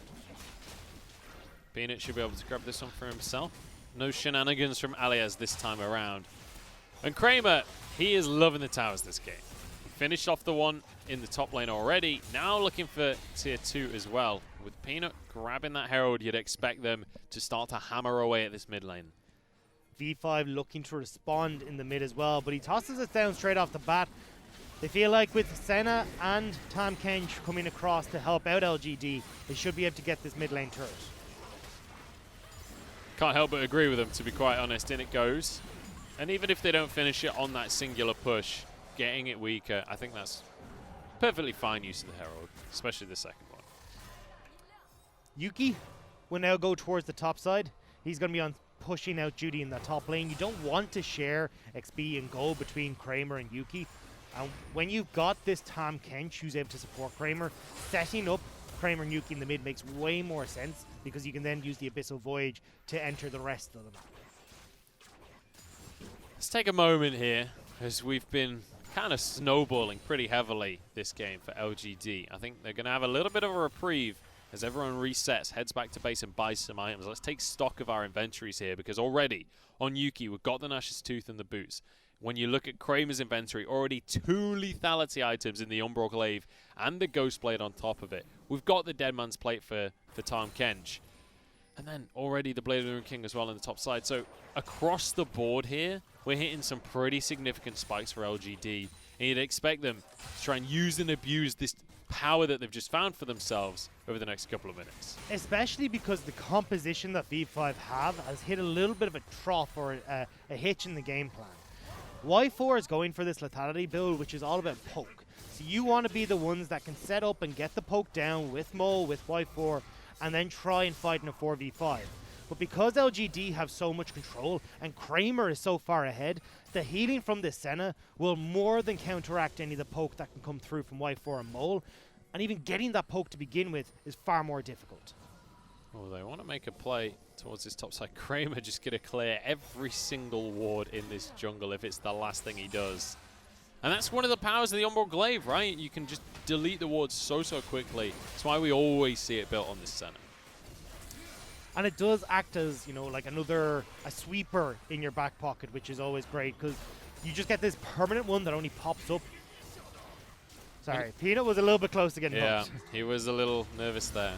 But the other benefit of the Umbral Glaive is obviously how quickly you can clear the wards. You can just go in, one-shot each of the smaller wards, and it means that you don't have to be as nervous as you don't have to be nervous about a response from the opposite side. Especially when Kramer needs to play almost like a support on this Senna. You're the one that goes for the support item, not the Tam Kench. So now you've got to move in, and you're oftentimes paired with your jungler to get that vision control. So Umbral Glaive works perfect where, okay, have I been spotted? No. Okay, no wards here. I don't have to use my sweeper. So I can now hold this for after that Umbral Glaive has been popped. And the amount of vision denial you can get off of that item is so damn high. So my question now, Dagda, is we mentioned earlier on how Alias on this set pick, you're not really picking it for the lane matchup, especially up against a Renekton. You're not going to have a fun time during the laning phase. When is it we expect this set to come online? What's the objective of this pick? So Alias right now is just trying to hold off against Lies. He will have much more impact in team fights like this. Kahlua saves Kramer. Does flash away to the backline. That's a stun onto Kramer, but he's still going to be fine on this one. Stun's coming on through. The Dragon was taken by LGD, and Yuki gets ulted down, but he's still alive. The Dawning Shadow. Mole does finish the kill off, but he trades his own life for it. Now Aliez looks for the hero play, tries to get onto Kramer. The healing is insane. Xiaohan trying to finish the center off. Will be able to do so. Y4 flashes for the kill, and now Lies and Peanut, they're looking for a way out. Peanut gets over the wall. Lies slices away. Max doesn't have his flash, but the death sentence might be enough. Just goes shy. Perfect fight to illustrate my point of Alias will do more in these team fights. With the Black Cleaver and this armor built up, he can work wonders in getting in big showstopper into the Haymaker across multiple different members. Lies has gone for this Blade of the Rune King. This is not the item that you want for these team fights. You're a lot more squishy. You don't have your CDR yet, so you can't run through your abilities as this Renekton. So when this fight kicks off and Kramer gets caught out, forced to flash away, it all goes disastrously. You can see here the big engage from Alias sets up the Haymaker across multiple people. And watch Lies. He's forced out of the fight. Too squishy to go back in for fear V5 will turn on him. So this Renekton is completely separated and offers V5 the opportunity to chase down the rest of LGD. And Y4 got so much gold during that fight as well. 600 gold shutdown right towards the backside of it. So that'll close the gap a little bit between him and Kramer. And suddenly, after everything's gone so well for them in the early game, LGD have lost a lot of their gold lead. 1,500 in their favor right now. The biggest advantage they have is the Dragons. LGD need to do a better job of setting up these fights. They have the superior team fighting composition. Max is in trouble though. Will get stunned up. The shield isn't going to be anywhere near enough. And that's going to be a nice easy kill for Peanut. And Max is getting caught out just like Kramer was in that last fight. And this is the biggest problem with these team fights, is even though we might say, hey look, Kramer and Yuki are in a great spot now to fight, because they're almost hitting a point where they just outright win the team fights. If Kramer is getting caught out in the wrong position and Killua is forced to overextend to save him, well then it sets up a better team fight for V5. Yeah. It's the same on V5's side. If they're the ones that are able to, or if they're the ones getting caught out like Max here, or Xiaohan, it becomes a lot more difficult for them to try and control the game. Xiaohan wanted to face check on towards the Baron. Dawning Shadow goes through and Peanut will be able to finish that one off. In fact, gifts it over to Yuki as well. Nicely done from the side of LGD. And I feel like I'm going to sound like a broken record here, but once again, Peanut is looking fantastic. 3-0-3. He's got the bounty on the Sejuani as well. Completely in control of this game. Captain Peanut is leading LGD. They are following where he goes. They find the pick. They find the Baron, and V5 are trying to poke. They want a 4v5 right now. The Baron goes down, though, and that's going to be ult onto Aliez. I really don't think much more can come of this one. Y4 just going to back away, try and do a bit of poke on this Lethality Varus, but we need more than that if you want to win a fight at this point. Especially when that's on to the squishier member of LGD. You still got to get through the likes of Peanut, who's got that Gargoyle Stone Plate completed. And when he gets the Warmogs, well, Peanut's pretty much fine to start moving in aggressively, because he can take the poke that is coming from the V5 side, heal it up using that Warmogs, and this game plan from V5 goes completely out the window. So far, it is very much looking like an LGD game, which is a shame, because you know, we've been coming in saying how V5, this is the new improved roster, this is the better version. And they look pretty good against OMG. They did just win the team fight, though, so it's not all said and done. It's this getting picked off that's the problem. So if LGD are going to move into these strange spots like we just saw from Kramer at that Dragon fight, there's still the opportunity for V5. Their pick potential is sky high. You've got Thresh, you've got Chains of Corruption, a Mole on this Syndra as well. So this is not all said and done. V5 still can very well find these picks. I certainly hope so. It does feel like a game where it's been about one or two people getting picked each fight before the fight actually begins. I'd love to see a full 5v5 where no one's caught out. Well, Peanut's going to be the one that's hooked up here, but he is a very, very tanky Sejuani. And all he's doing in the meantime is just baiting so Lies can push away in this bottom lane. All they're doing is waiting for this Dragon to spawn in 10 seconds as well. They're not looking to take a fight. They're trying to see how much they can burn on V5's side. Killua saves Kramer there. Oh, the damage across the whole of V5, but it doesn't matter. the Mole ult comes straight on through, bursts Kramer down. Nice start to the fight here from the side of V5. Question is, can they actually follow up in any way?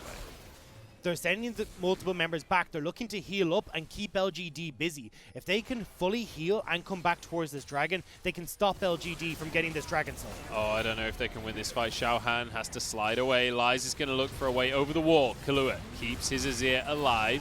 We could see the Shurima shuffle. No, Emperor's Divide goes through. Xiaohan flashes to the back of the fight. Yuki dived onto by Alias, but I don't think he has the damage to finish it. Mole does, though. In he comes on the Syndra. He's got a 1v3 on his hands, though, because Max isn't long for this world.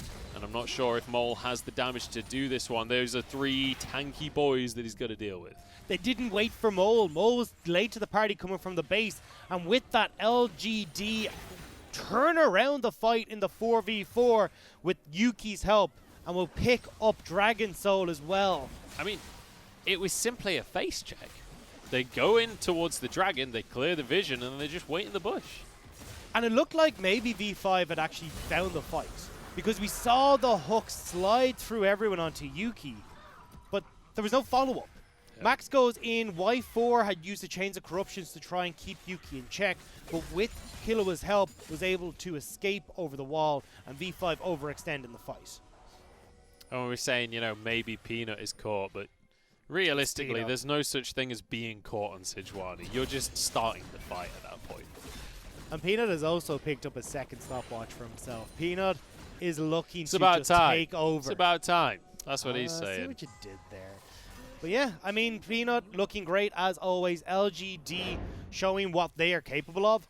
And this is actually just after the hook landed. So this is where V5 get overconfident. Sorry, there's the hook. So you can see they get baited into this with the ultimate coming through. Yuki does a great Emperor's Divide to separate the teams here. Look, Max can't really get in. Lies is able to deal with the Varus on the back line, and there's nothing that they can do in this fight. I feel like Yuki maybe could have just committed to the fight a little harder, gone over towards the other side where Lies was, Emperor's Divide the other way, actually get a little protection from his Renekton. I don't know, though. Maybe that's just me wanting big plays. Successful regardless, you know. This is where if you get the results, does it really matter all the time how the journey got there? That depends who you ask, I would say. Yeah. There are definitely some analysts that I've had that argument with, and they definitely believe that a clean result is better than a dirty result. Look, you got to take what you can when it's 16th versus 17th, and they want to take Xiaohan.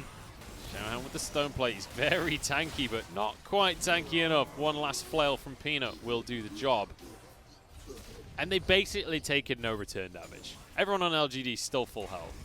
And now they can turn towards this tower on the top side. LGD commanding their way through this game. And it feels so bad for Y4 on a lethality Varus against Mountain Drake. It just sucks. Look at the difference between Kahlua and Kramer in this game. Kill participation, 93% for the support, whereas Kramer's only been in 64. This game has been about Kahlua moving all over the place. Kramer's so welcome back. Kramer's been caught out in basically every fight, so it's not surprising he's not got much kill participation. He is the kills for the other side.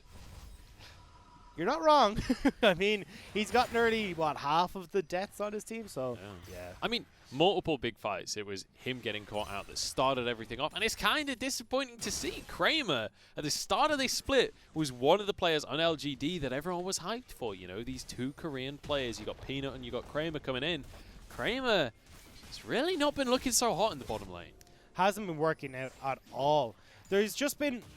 He's getting enough attention that's coming through. He's starting to get the kills. And we usually think of Kramer as this guy who likes to scale up into the late game and can be that carry. This was even his style back when he was on Jin Air in LCK. But now that he's come on to LGD, his positioning has been completely off. His team fighting hasn't been up to par. And even when we saw the advantages that he gained early in this game in the lane, it didn't translate into any sort of advantages in team fights for LGD. A lot of their pressure has been coming from Yuki. My question is, do you think it's kind of a double if Chauster type deal where it was all the support masterminding it? It was like Matter and Imp, where Matter just tells Imp what to do. Imp is just the quick fingers. Maybe that's a little overzealous. Maybe that's a bit mean to Kramer. It's a bit... I mean, he definitely needs someone to micromanage him a bit, but LGD are moving in. This ain't micromanagement. This is manhandling of V5 right here. The 3 of them forced away. Xiaohan, the first one to leave. Baron is on the map. An ult onto Mole, but no real follow-up. Zalias going to be rooted. Has the Haymaker available. The shield will keep him safe. That's kind of all LGD need now. They can move over towards the Baron area. Look at Lies. Lies is on this bottom lane turret. All they're trying to do is poke out the poke team. That's how far behind V5 are. Oh, it's not looking pretty, is it? Here we go. Lies will slide away. Nearly finishes off that inhib tower. And you know that it's not great when Baron's on the map and the team that is sieging isn't interested because they can just siege anyway. Well, they'll make that siege a little bit easier. They will go over towards the Baron Munch. And you can't even see a contest coming through from V5. Nothing has gone for them. And again, it's sad to see because V5 were the ones that in the beginning were making plays. We thought, okay, maybe they can turn this around. Xiaohan goes for a play on the bottom side. 2 kills gifted over. Goes for another play to try and help out bottom side. More kills going over. This is the story of V5 with this new roster. And even then, in the top side of the map as well, he made 2 massive plays with the rest of the squad moving up. First time, they get absolutely nothing. Second time, they get a kill, but they lose a bunch of stuff on the bottom side of the map. It's like, I like the idea. I like the pizzazz that they've got, but it's just not quite working together. And this is where it's slow on rotations. Everyone lagging just a step or 2 behind. It's the League of Legends is a game of inches, and if you're going to just be that 1 or half even pace behind, that's what makes the difference. It gets Lies away from the top lane where they try and make the tower dive happen in the top. It means that they're losing out on, they don't have a wave for that tier 2 tower in the bottom lane to try and solidify that play. It's these little steps that they haven't quite figured out yet, and it's holding them back from even contending with the second last place team in the LPL. They need to figure it out sooner rather than later because we're past halfway now in the LPL. This will be the 8th game for both of these teams. Each team has 16 games this split. So they're running out of time if they're going to fix things. Elder Dragon. Alias is TPing here, trying to get in towards the back line, but the Dragon's gone. It's just going to be taken with no contest. Now Max has to flash away. Xiaohan is going to be there. The shield from the Lantern nowhere near enough, and Lies wants a piece of the action. Peanut is gifted the kill by a Cinderhawk because the Elder Dragon finishes it. Look where Alias is. He's on a magical journey and he's not even playing Bard. Here we go, down the bottom lane.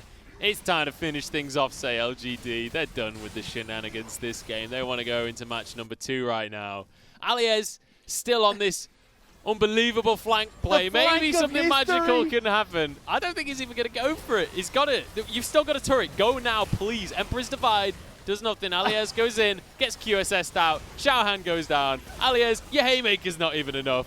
This is well and truly over. LGD just walk over V5. Where was Alias going? He took the longest route. All right, I take it back, Munch. I take it back. The journey matters. The journey does matter when it comes to this story. You're right. Because that was the longest flank I've ever seen. I think he just wanted to take the scenic route in this Maybe, game. yeah. I think maybe, well, I mean, when he teleported, it was like, okay, maybe we can make a play. And then he immediately watches Max get obliterated by the side of LGD. He's like, I'm not in the best spot anymore. This isn't the greatest flank of my entire career. He stopped his back 3 times, though. He went, okay, I'm going to back. And then I was like, wait, we're going to go for the play? All right, I'll scuttle forward a little bit more. And then, no, this is a terrible idea. And by the time he got back to base, everything was in shambles. He just came back to runes.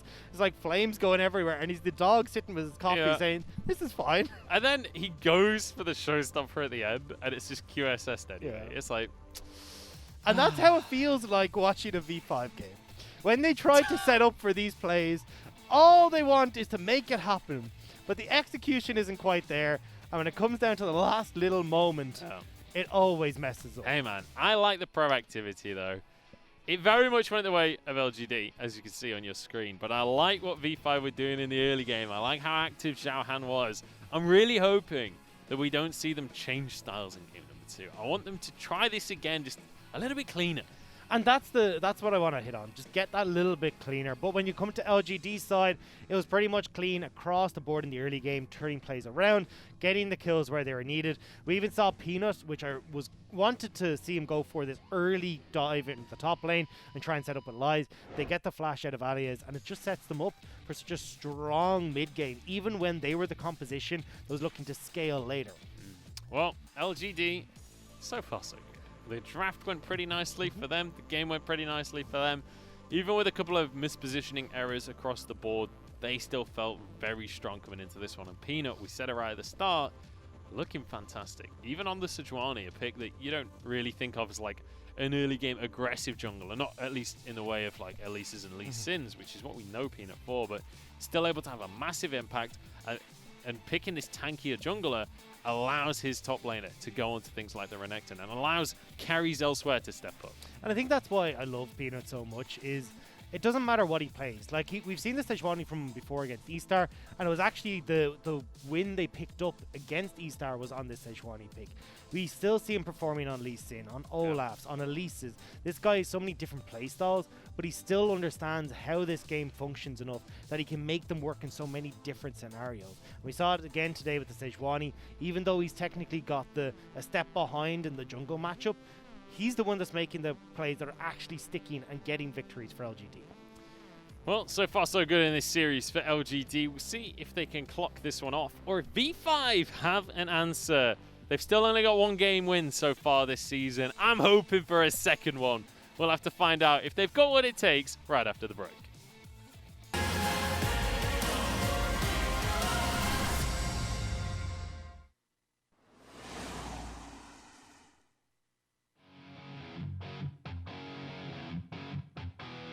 We do what we must. 这个想法很好呀，对吧？你一边出的魔抗，一边出的护甲，我换一下。哎，他踢到了这个位置。Find your center.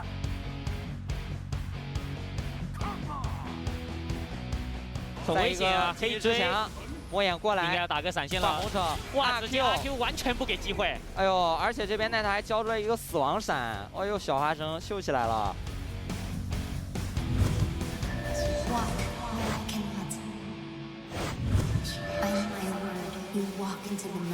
一个 ADC 要追两个，他一个人能打两个吗？自己身上来一个断破，断破在吸血，还在吸，他还在吸，打出一个绿叉，这边是皇子，已经被红妈给烫死了，一个打两个，这个厄菲琉斯呀，人间修罗。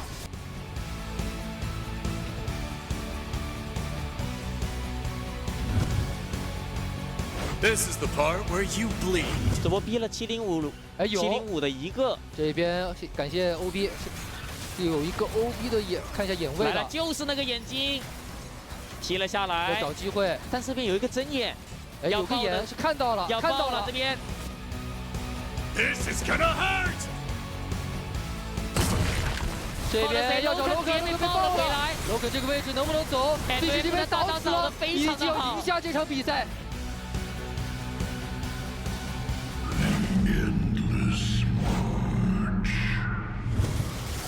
一个这个好贼，差一点勾到 EZ。中路立一个太阳圆盘，现在是前有狼后有虎，左边有太阳圆盘，右边有防御塔。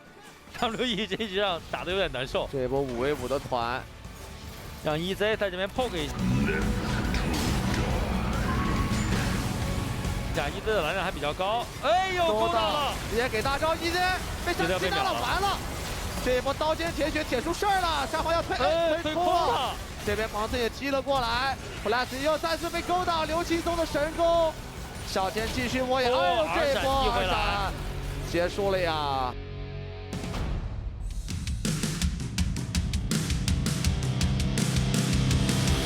Master yourself, master the enemy. 白盾成功开出，他拖延了一下时间，泰坦在正面和鳄鱼双双开启10闪毁石板甲，女强子大招被中断了。于景的这波输出环节非常不错，一下 A 在了哔哩哔哩的心上，这波 OMG 要一波这场比赛。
Welcome back to the battle of the bottom of the table here in the LPL English Broadcast. We're broadcasting to you live from Shanghai, China. We're ready to get into game number 2 of this magnificent matchup that we get to watch for ourselves. Yeah, this battle for the bottom has turned into a bit of a banter battle, as there's been a lot of messing around in all situations. But LGD definitely looking the cleaner of the two here and pick up victory in game number 1. Yeah, and we mentioned him right at the start. Your MVP for game number 1 is going to be Peanut, and I think very rightly so. Really, really strong stuff coming out from him. 5-0 and 8 on the Sejuani. Really, really strong early game, just setting everything up for his squad. And what I love about Peanut is that he's so smart in the way that he passed. I actually expected V5 not to split the map in the way they did, but doing so just helped out Peanut in the long run. And then you can see he went from success to success in this game. Gank in the top side, burns the flash. Gank towards the bottom lane, gets a kill, and then sets up more plays for crucial picks to set V5 behind in this game. Yeah, I mean, I loved watching that 4v4 brawl in the bottom side of the map to start things off, but it was actually a relatively slow game. They only finished things out at about 34 minutes or something like that, so it took a little bit long, especially considering how well the early game went for LGD. It's actually a relatively slow snowball. But this was the thing. They were the late game scaling team. Yeah. You've got the Azir there. You want to wait for him to get to 2-3 items, but everything happened so quickly, they just didn't get a chance. Speaking of happening quickly, we're already going to be jumping into Champion Select here. LeBlanc and Aurelia are going to be banned away once again. Going to be sticking to the same sides as V5 opted into that red side. We'll have to see if the bans are going to change at all. So far, they're all the same. Aphelios and the Olaf banned away from V5. LGD banned away the Zoe in the last game. They're going to stick to that once again. And V5, I want to see if they're going to leave open the likes of the Senna or the Set and the Renekton. LGD can go again here for Senna and just stick to the same game plan. Literally rinse and repeat when it comes to these bans. The Senna comes And on picks. through. Literally, we're just going to have a complete repeat by the looks of things. All right, Peanut, now you lock in Sejuani. We're going to take the Cam Kench for Yuki. And we're just going to... This is easy. Look, I'm going to be a prophet here and say that it's going to be Tam Kench and Senna. Well, Tam Kench at least. But the Sejuani was the one that they hovered the last time. Let's see if they're going to continue on this course. I'm curious if LGD changed things up or not. Obviously, there is always the phrase, if it ain't broke, don't fix it. But if it worked so well last time, you maybe put your foot down slightly, pick a little bit more aggression elsewhere. Did see the Elise hovered for a little bit, so could potentially go towards that, but it looks like they're dead set on let's go for Ding Ding round 2. They have swapped the picks around ever so slightly in that they've swapped the Tom and the order, Sejuani, but it's in the same rotation. And there's the Varus and as the Varus well. comes Okay, through. cool. And now, what was it last time? We saw the top lane bans. It should be Mordekaiser And into the Ornn. Yeah. And then on LGD side, they had banned away Rumble. Rumble and... I can't remember what the last one was. My brain's... But it's Renekton! It swapped! It's no longer a replay! I mean, that I agree with, right? Yes. Lies was an issue for the side of Alias. Alias really struggled to have a big impact on this set in game number 1. So removing that Renekton stops him having quite as bad of a matchup in the early stages. Yeah, so Renekton gone, Mordekaiser gone. Still, he's open the Ornn, which, as we said, is a bit of an LGD favorite. Lies does love that Ornn pick, but struggles a little bit against the set. So, going to be giving an easier time to Alias in that top lane. I'm trying to think what the LGD ban was. For the life of me, I can't remember here. I'm pretty sure it was still on towards that mid lane, though. We'll see where they go. 8 seconds until they have to lock one in. So.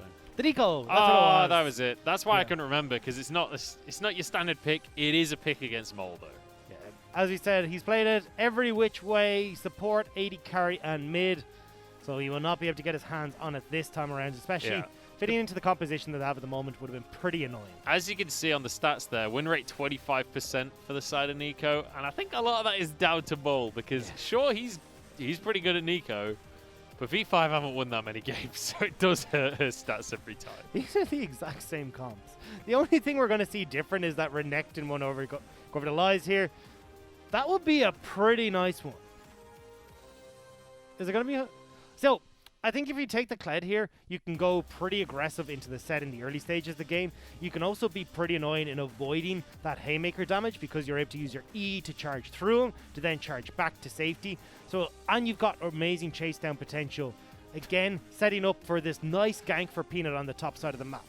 Oh, we are actually going to see this here as well. Yeah. I love that literally you just trade out the Renekton and it's like, okay, we'll just go for the other really aggressive, hardcore snowballing AD melee top laner. Oh, by the way, this one's better at diving too. I do like V5's call here. I think the problem last time wasn't the champions, it was how they were piloted and giving across these early game kills. Now they're going with the Talia, which gives an even stronger dive in the bottom lane if they want to go for a rinse and repeat. I prefer to see Y4, though, go for a more auto-attack based build. When you've got the Talia, not a huge amount of damage. Yes, you've got the Set who can try and facilitate a little bit there in team fights, but definitely Y4 is going to be the main damage dealer for this squad. And I think ultimately, when you look at how that game went wrong in game number 1 for the side of E5, a lot of it was their own creation, right? They did the 4-man dive in the bottom lane to start things off. 2 of the deaths went their way instead of onto the opposite side. So immediately things aren't looking good. If you set that dive up just a little bit better, you don't have Mole tanking the tower, for example. That was definitely a big no-no. Situations like that, maybe this actually goes a completely different direction. I want to see them take a step back, though, because, look, Peanut has great gank setup in the top lane. This is a melee with the Sejuani going into the Set who's very vulnerable because he's only got that flash to try and get away. So they can still make that play that we saw in the early game for Peanut where they burnt Ali's flash and start to look to punish that side. The biggest problem with trying to play towards the bottom side if you're on V5 is the Senna and Tam Kench. You've given this over twice. Tam Kench is great on these dives because you have to put all your focus either into the Tam Kench, who usually has the grey health available, or the Senna, who's going to get gobbled up by the Tam Kench, who has the grey health available. So this is where I want to see V5 take a step back and realize, hey, look, maybe instead of prioritizing these dives down towards the bottom lane, we try and get Mole to go top lane and have Xiao Han counter gank Peanut with Mole in tow. So we've got Mole on this Talia, and maybe that'll mean a little bit more focus on towards the bot side, which is going to be difficult to have more of it, but maybe a little bit more successful focus on the bottom side for V5. Still going to be looking for these mid-game skirmishes, though. Talk me through this composition from LGD, because it's going to be rinse and repeat from game number 1, but we didn't really get to see it go the way it's meant to on paper, necessarily. It's a very similar style to game number 1. So you've got Lies, who instead of on the Renekton is now on Kled. This great dive into the back line. Also pairs up quite well with what LGD want to do, which is toss in the Sejuani ults and have a lot of follow-up and chase potential, which is enabled by this Kled. It's Yuki, who's going to be the main source of damage, and again, it's Kramer providing a little bit of damage in that mid to late game, but definitely the utility and more of a healing bot in this game. Well, we'll see if they're going to be able to pull it off, if they can stall out towards the late stages of the game and use Kramer in that way. The biggest issue for them in game number 1 was, honestly, Kramer getting caught out multiple times before the fight started. They kind of got away with it, honestly. There was very little power on the side of V5, especially the later the game went on. But ultimately, if Kramer can have a little bit better positioning here, I think maybe he was relying on Kahlua just a tad too much and expecting the Tam Kench to be the get-out-of-jail-free card. And it worked. So you can see that this is why Kahlua is going for this pick. Works very well, and it's an added safety for Kramer, who does like to play a little bit more aggressive, it seems, in these team fights. On V5, though, I think you can look to punish this. I think if you know that Kramer's going to be playing very far forward, you've now got the Talia, which is better into the Tam Kench than the Syndra. Because the problem with Syndra is that you try to use your ultimate onto the AD carry, while they get eaten by Tam Kench and it's all for naught. Whereas instead, if you look at Talia, if your AD carry gets caught in the knockback from Talia, the seismic shift, now Tam Kench has got to overextend even further, or you bait the Tam Kench to eat up the AD carry, then seismic shift the Tam Kench, and now you've got 2 people that are overextended. So this is a lot better of a situation for V5. Not to mention as well, they've got the Thresh from the side of Max, so he gets the death sentence, flays it back into the seismic shove. Suddenly, you've got a Tam Kench and an AD carry underneath your tower. It's dream scenario right there. So, and this is where I want to see V5 becoming a little bit more path differently so they can set themselves up better for success. When we look at what happened in the last game, they tried to dive bot lane. Wasn't successful. It was, look, either way, this is a very difficult lane to successfully gank, and even with all these moving parts, and say we shift the attention to Xiao Han tanking instead of it being Max a level 2 Thresh, That's not going to go well regardless. I think you just abandon that plan from the get-go. Instead, as we said, you can start to play towards the top side. Kled is not a champion if set behind. He just doesn't do his job. He runs in at people and then instantly dies. Doesn't have the damage to try and sustain his way through fights. And even though he's got that little bit of a reset with dismounting, it's not enough to keep him going. So go up and try and set lies behind on this Kled. Set up allies for success as well. And I think V5 will be much stronger coming into this mid-game. Yeah, I mean, we've seen a lot of sets that when they get ahead, do not let that game go. It's an incredibly strong champion, especially, as you mentioned before, if you go for one of these builds that gives you a bit of cooldown reduction early on when you get to those fights. Get a showstopper into the backline, get your haymaker off. You just obliterate the entire enemy team. So I'd love to see a little bit more focus, as you say, up towards the side of Alias and shut down the likes of Lies on this Kled. Kled definitely one of those champions, though, if he's left to his own devices, especially against something like a set, he is going to have a great time up in that top side of the map. He's going to be able to do basically whatever he wants, whenever he wants. And this is the thing, he's not going to be left on his own.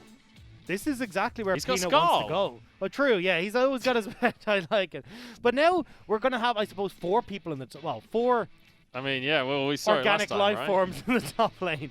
We're going to have Kled alongside Sejuani, who's going to be up there to try and help out as well. Bristle, exactly. I'm glad you remembered their name. I know the names of all of the pets in League of Legends. Don't worry. Yeah. Bristle will be there to help out with Sejuani. Set up really well. You've got the bear trap and a rope, which is such a pain for the set because not only do you slow him, you yoink him back, then you've got the stun that's going to come through from the permafrost. It's really difficult to escape as Alias. So this is where LGD will be trying to put their focus in the early game. V5 again are going for the split map scenario, but I feel like this is only helping Peanut because he wants to play towards the top side and allow Lies to succeed in this lane. Well, the Colonel doesn't like the composition here from V5. He believes they will have an advantage at no point in the game, even beyond 39 minutes. That is one of the first times I've seen the Colonel literally just say, this team cannot win. Well, we'll have to see if he is going to be true, if he's the real prophet of Summoner's Rift, as again, LGD starting on this enemy red buff. And Kramer, don't do it again. He's doing it.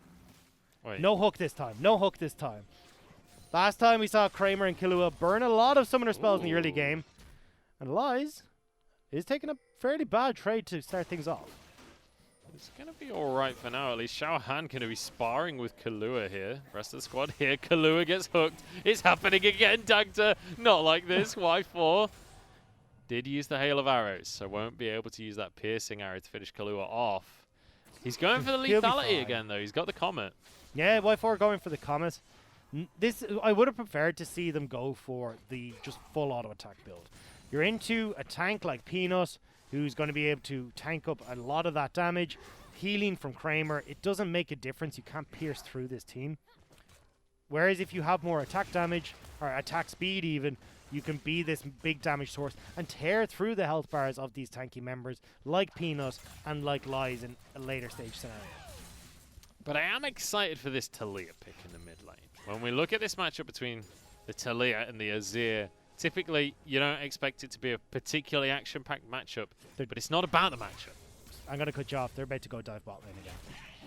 In the meantime, Lies is going to be knocked off of Skull. The cowardly lizard runs away. The haymaker comes through. Flash for it as well. Alias doesn't need to be set up by his team. He's got it on his own. We've got one kill down in the bottom lane, though. Y4 going to be exhausted. He took a tower shot. It's all going the way of LGD. The auto can't quite land, though, and Mole's arrived to reassess the fight. Xiao Han tries to go for the dive. Peanut is coming in the top side. Y4 will be finished off by Bristle. And now onto the likes of Xiao Han. He's going to go down, surely. Kramer still surviving. Does go down at the end. But once again, everything goes the way of LGD. What's the definition of insanity? Doing the same thing every time and expecting it to go differently? Because that's what V5 have done here. Going for this dive. Max still level 2. Still dies. Kills going over. I don't even know anymore, Munch. This is... Look at Xiao Han's health. Why are they trying to make this play happen?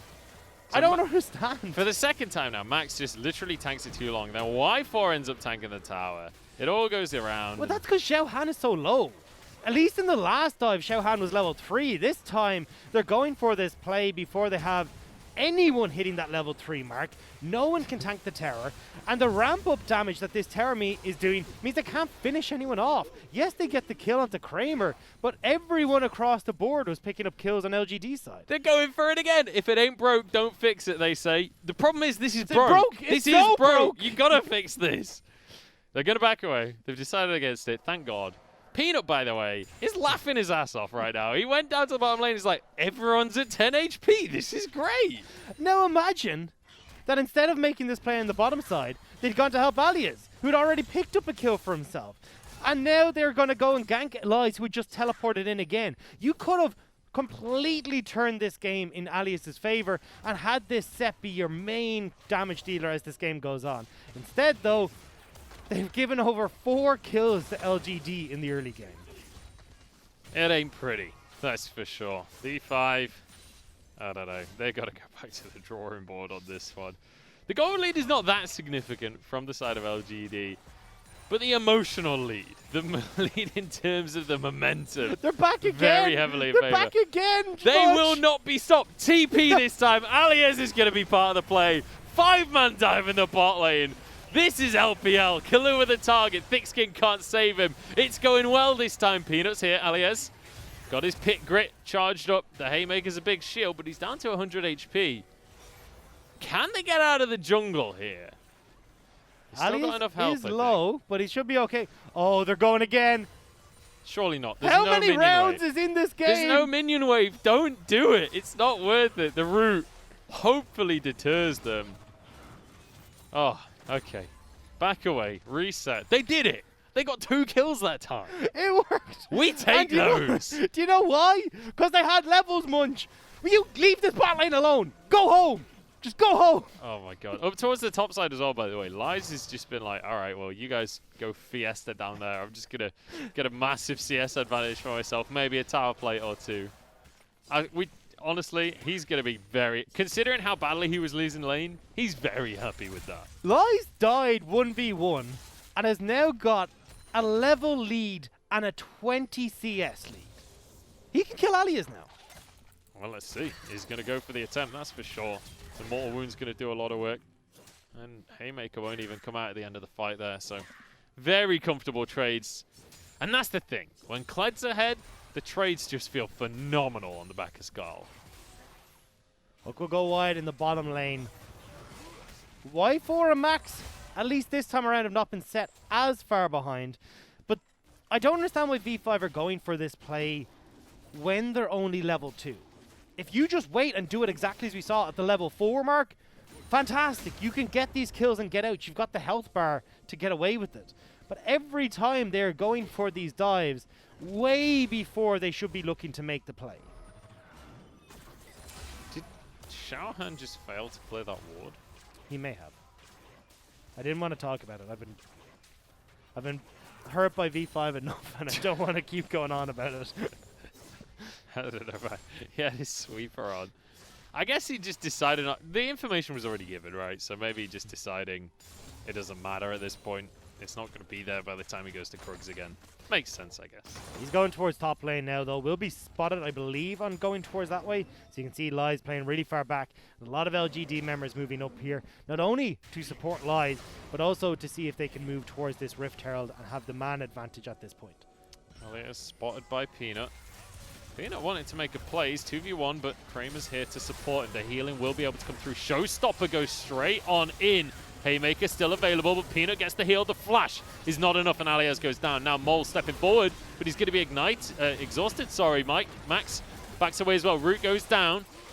There's the bear trap on a rope to pull him back in. Another one goes the way of Lies. In goes Xiaohan, but he's just not tanky enough. Stopwatch will not save you, my friend.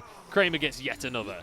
And it's all said and done. 3 kills go over to LGD, and the Sejuani does, actually 4 kills go over, and Sejuani will go down on the side of LGD. They should be able to turn towards this Rift Herald as well, with Peanut racing from the base.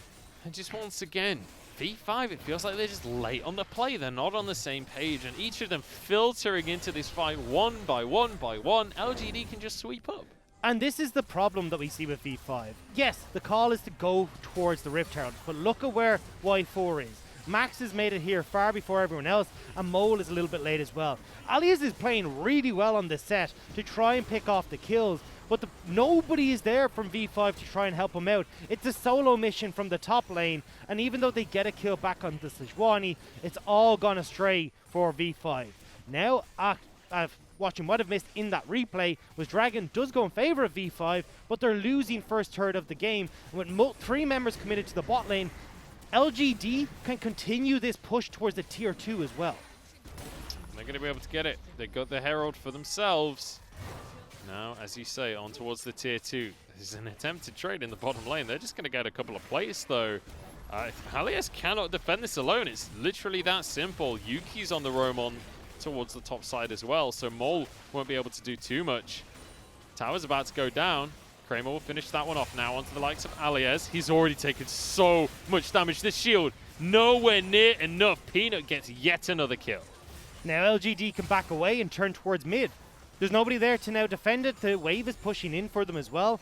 They can get more of these turret plates or just go back and spend the gold that they want. Happy they picked up a kill and 2 towers. Do you know, I came into this... Oh, here we go, catch. We finally get a catch. Nope.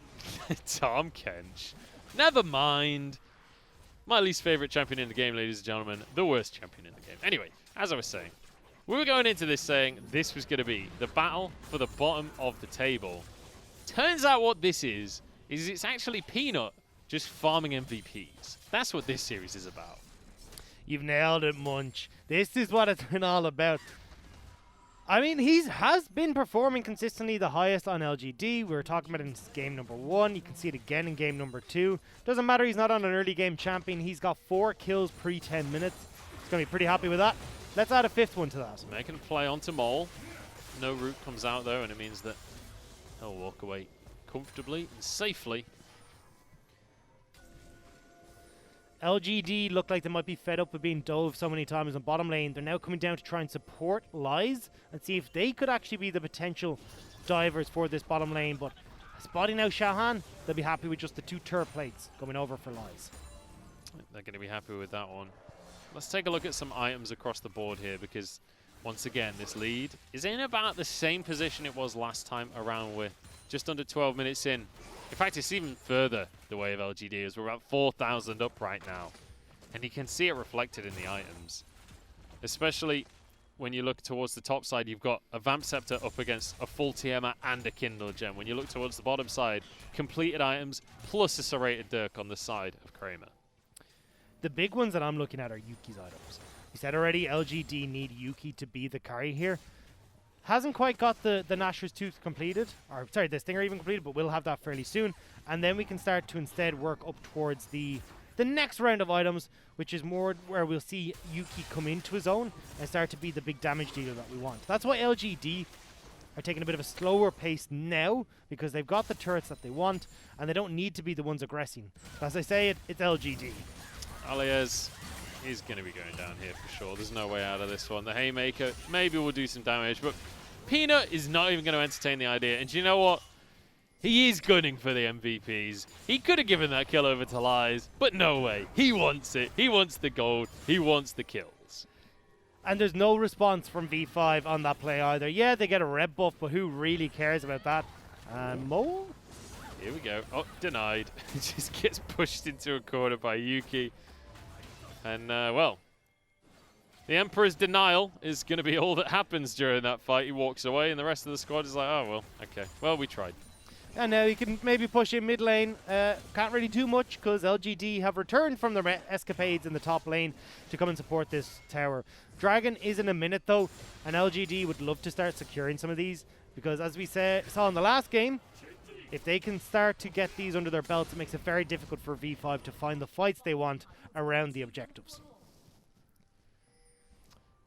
So now, as we head towards the 15-minute mark, turret plates are about to drop. It does mean that these towers will be a lot easier to siege onto for the side of LGD. What's the win condition here for V5? Because they're already pretty significantly behind. What can they do to find their way back into this game? So again, we are looking towards the team fights, but this is why I'm upset with Y4's build. This guy needs to be the main source of damage. I know. Look, you're going very heavy into burst damage with the build V5 have gone. Alias is very upfront, Mole is very upfront, and with this new build on Varus, his damage becomes very orientated towards the Q.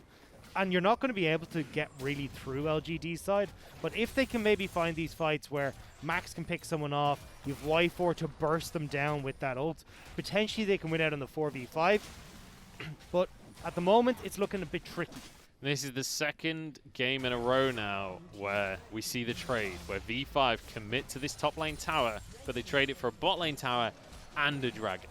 And pressure in mid. Look at where everyone's roaming to. Mole is backing away. The push is coming through from Kramer. Peanut looking to enact on this mid lane tower as well.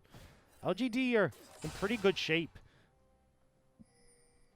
Right, we're just going to set up in the mid lane. Luckily, one thing this Lethality Varus will offer is a whole bunch of wave players. So we'll be able to at least get rid of some of the minion wave to an extent. But with Peanut threatening ult, it does become scary. Max being there should be enough of a deterrent. Herald's back though. So this is where maybe V5 can find their opportunity.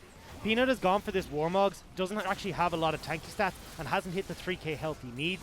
And Yuki has only just finished his first item. V5 are definitely stronger here if they can set up the fight correctly. They're able to get the Herald for themselves. Max gets a hook. Peanut is not the target though. You do not want to go for that one. In goes Xiaohan, Cataclysm, Empress Divide just to deny the fight here as Alias gets onto Lies. He's going to get away with the pocket pistol. Haymaker, not enough damage, and he just gets dropped. Max looking for another hook. Goes wide of the fight though. Mole now trying to separate the team. Kahlua and Kramer. Oh, look at that. What a great support. Kahlua, round of applause. In fact, he flashes out with his own life anyway. Mole now trying to finish up with the damage. In goes Max, in goes Xiaohan. They just can't finish the kills off. 4 members strong. No! There's the lethality coming on through. Y4 gets 2 with a single arrow. Now Lies and Peanut, they're both pretty tanky. They're against 2 carries though. I don't know if they can keep chasing this one through. Lies wants it though. Bear on a rope will come up shortly. Misses it. Gets knocked up. Pocket pistol away. In comes Alias. They're trying to turn this one around. V5, they finally find the fight they're looking for. They did it! We said it at the beginning. V5 are in a strong point at this moment. Y4, the lethality build is really strong early. Mole also hasn't started to fall off when it comes to the damage wise. So they find the fight that they want. And a lot of it comes off of Mole's play. Catching Yuki and Kramer with that nice seismic shove. And this at the beginning makes it so much easier for V5 to then start this fight. It would have been amazing if Max had that hook available to go for the likes of Yuki and solidify this as just an outright win. But the brawl continues because there's so much healing coming through from Kramer. You've got the resets from Lies because of jumping off of Scarl, and a lot of tanky stats with Kahlua here and Peanut. Either way though, V5, they may not have got the objective, but at least they're struggling into these fights and coming out victorious. Look at that arrow as well. Very nicely done from Y4. Showing the strengths of the Lethality Varus at least. And the big thing here is Y4 got 4 kills now. He's quite strong. So this Lethality Varus, we said, hey, won't be able to do too much to the tanky front line, especially with Kramer healing up, is doing so much more damage that the back line needs to be careful because Kramer won't be able to heal up as quickly as needed against Y4's damage. Yeah, that's the thing about these kinds of champions in the late stages of the game. They're not looking to hit the front line. They're looking to ignore the front line entirely, which is exactly what's going to be happening to Max.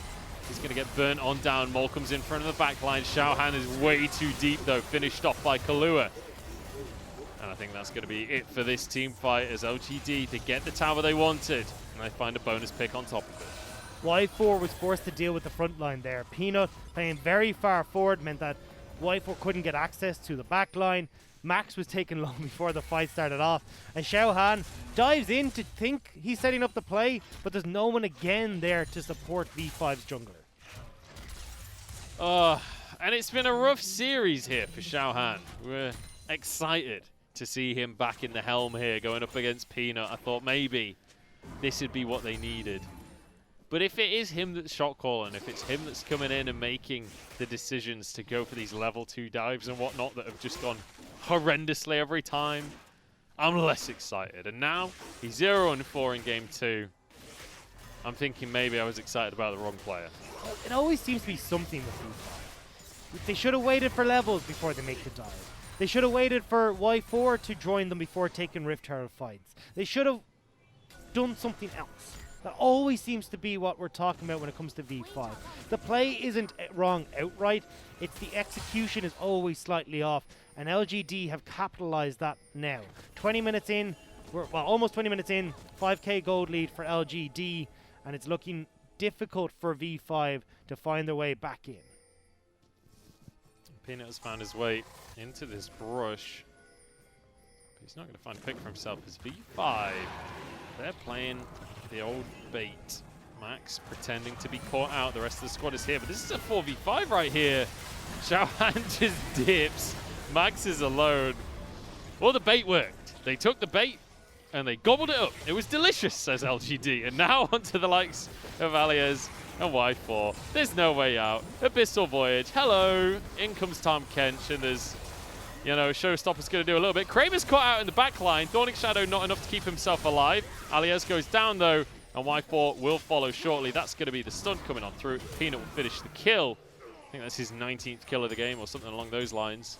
Now on towards the Dragon. LGD, forget about Kramer, and Kramer does go down, but as you said, the bait was taken, and LGD kind of pulled the Fisherman into the water with them. They just open up everything. They've got their second Dragon of the game, and now they can start to look towards that Baron as well. Peanut, 6-1-6, a bunch of tanky stats coming in on his end as well. And even when we look towards Yuki's build as well, underway towards that tier, or that second item, and now he's starting to hit his stride. I love how from Peanut as well. Game 1, we saw the Gargoyle Stone play. Game number 2, he's like, nah. I need to be able to do damage in these fights. Small capitalizing on Kramer, just slightly out of position, lagging behind the rest of LGD as Kahlua skips off with Peanut into the sunset. But either way, LGD, they may not have Kramer in that fight. But we've seen Still that before, good. haven't we? A lot. Where Kramer's not necessarily on the same page as the rest of his team, and it's weird because Kramer is a really good player. He's a solid player on this squad, but I don't know if it's like communication issues. It's definitely coordination issues. He never seems to be on the same page. It's positioning from Kramer has just been so strange. It's like the rest of LGD are all on the same book, and Kramer is just a page or two behind, where he's trying to skip paragraphs to figure out, oh, I should actually be moving over towards this, or I should not be standing here. We saw it in the last game where Kahlua had to save him around that dragon fight. Again, another dragon fight, Kramer gets caught out. Good on Mo, though, to figure out that Kramer was separated.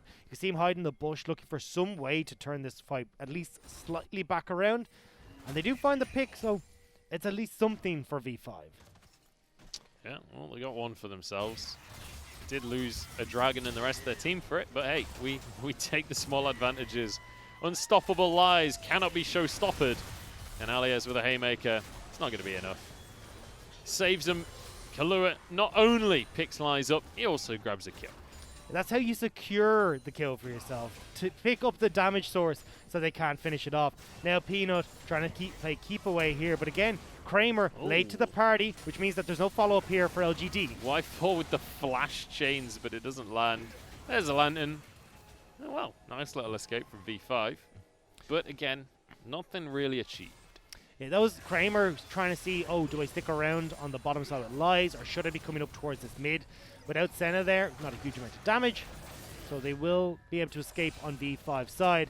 Now Lies is happy to make short work of this bottom lane turret, and again we're seeing the slow creep in of gold for LGD. And really importantly, Kled is way better at that than Renekton. Renekton on the split push, yes, he can clear the waves, doesn't do that much damage to towers, or at least nowhere near as much as the likes of a Kled. With the violent tendencies, though, Kled will annihilate the side lanes. He destroys towers thanks to that violent tendencies. Renekton getting a little bit better, though, thanks to the Blade of the Rune King build, giving him a bit of extra whacking speed. But still, you can see Lies making short work on the bottom side, and LGD looking to make short work of this series. A 2-0 sweep on the cards, potentially for them, with a, what is that, 7,000 gold lead at the 24-minute mark. And just look at the CS deficit in the jungle. I mean, even outside of just the kills, Look how huge Peanut is. He's 70 CS up on the likes of Xiao Han. And I was told that Sejuani is sort of budget Jarvan. But maybe it's just the pilots then, because this does not look like the budget version to me. So the reason it's called budget Jarvan is because Jarvan has a lot of CC in his kit, but hits a little bit faster. He's able to do these level 2 ganks. The level 3s are a lot stronger. But definitely as Peanut is progressing in this game with 2 levels above and a 6 kill advantage, this is looking more like a Gucci Sejuani than it is anything else. Or Louis Vuitton. Louis Vuitton, true. Hashtag ad. Well, we just rinse and repeat here for the side of LGD.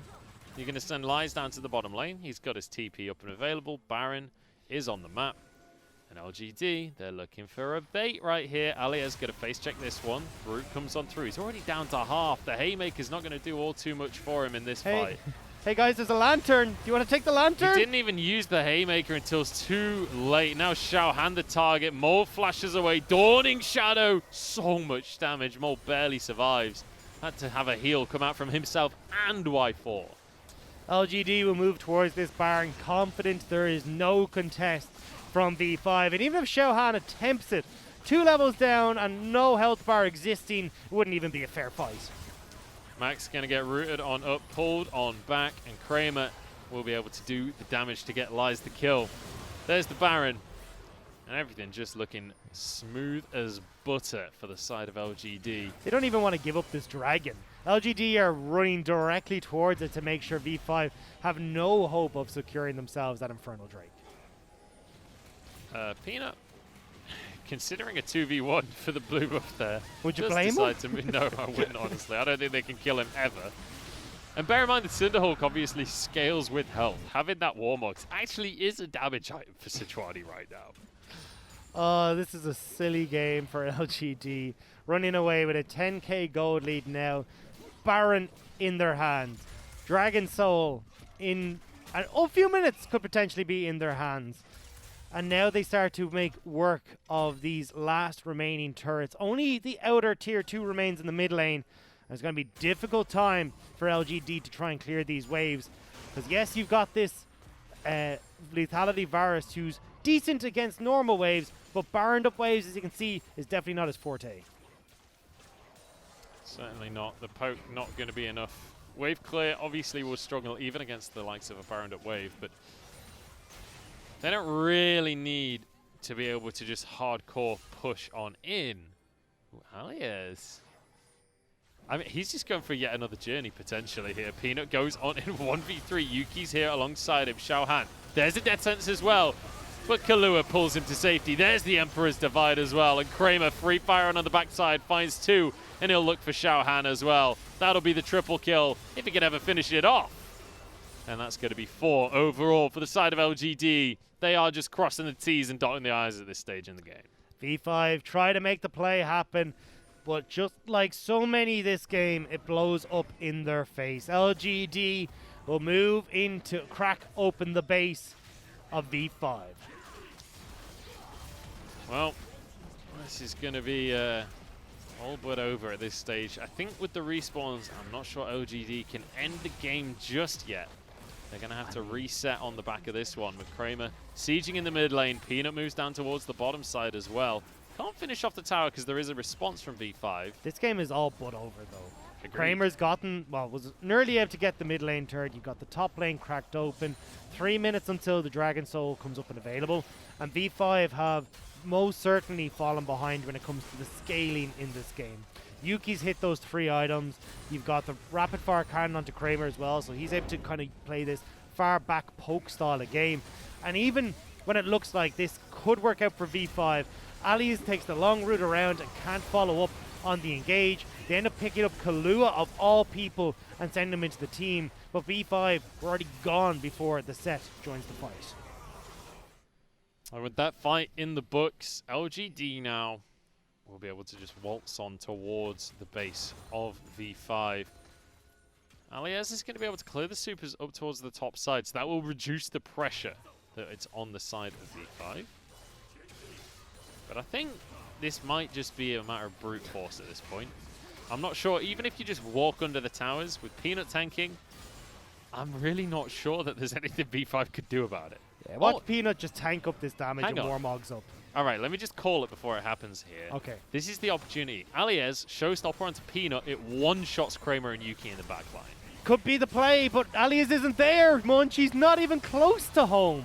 I want it to be the play. It's not going to be the play. Down goes Max. Mole barely survives. Xiaohan, he's found Peanut.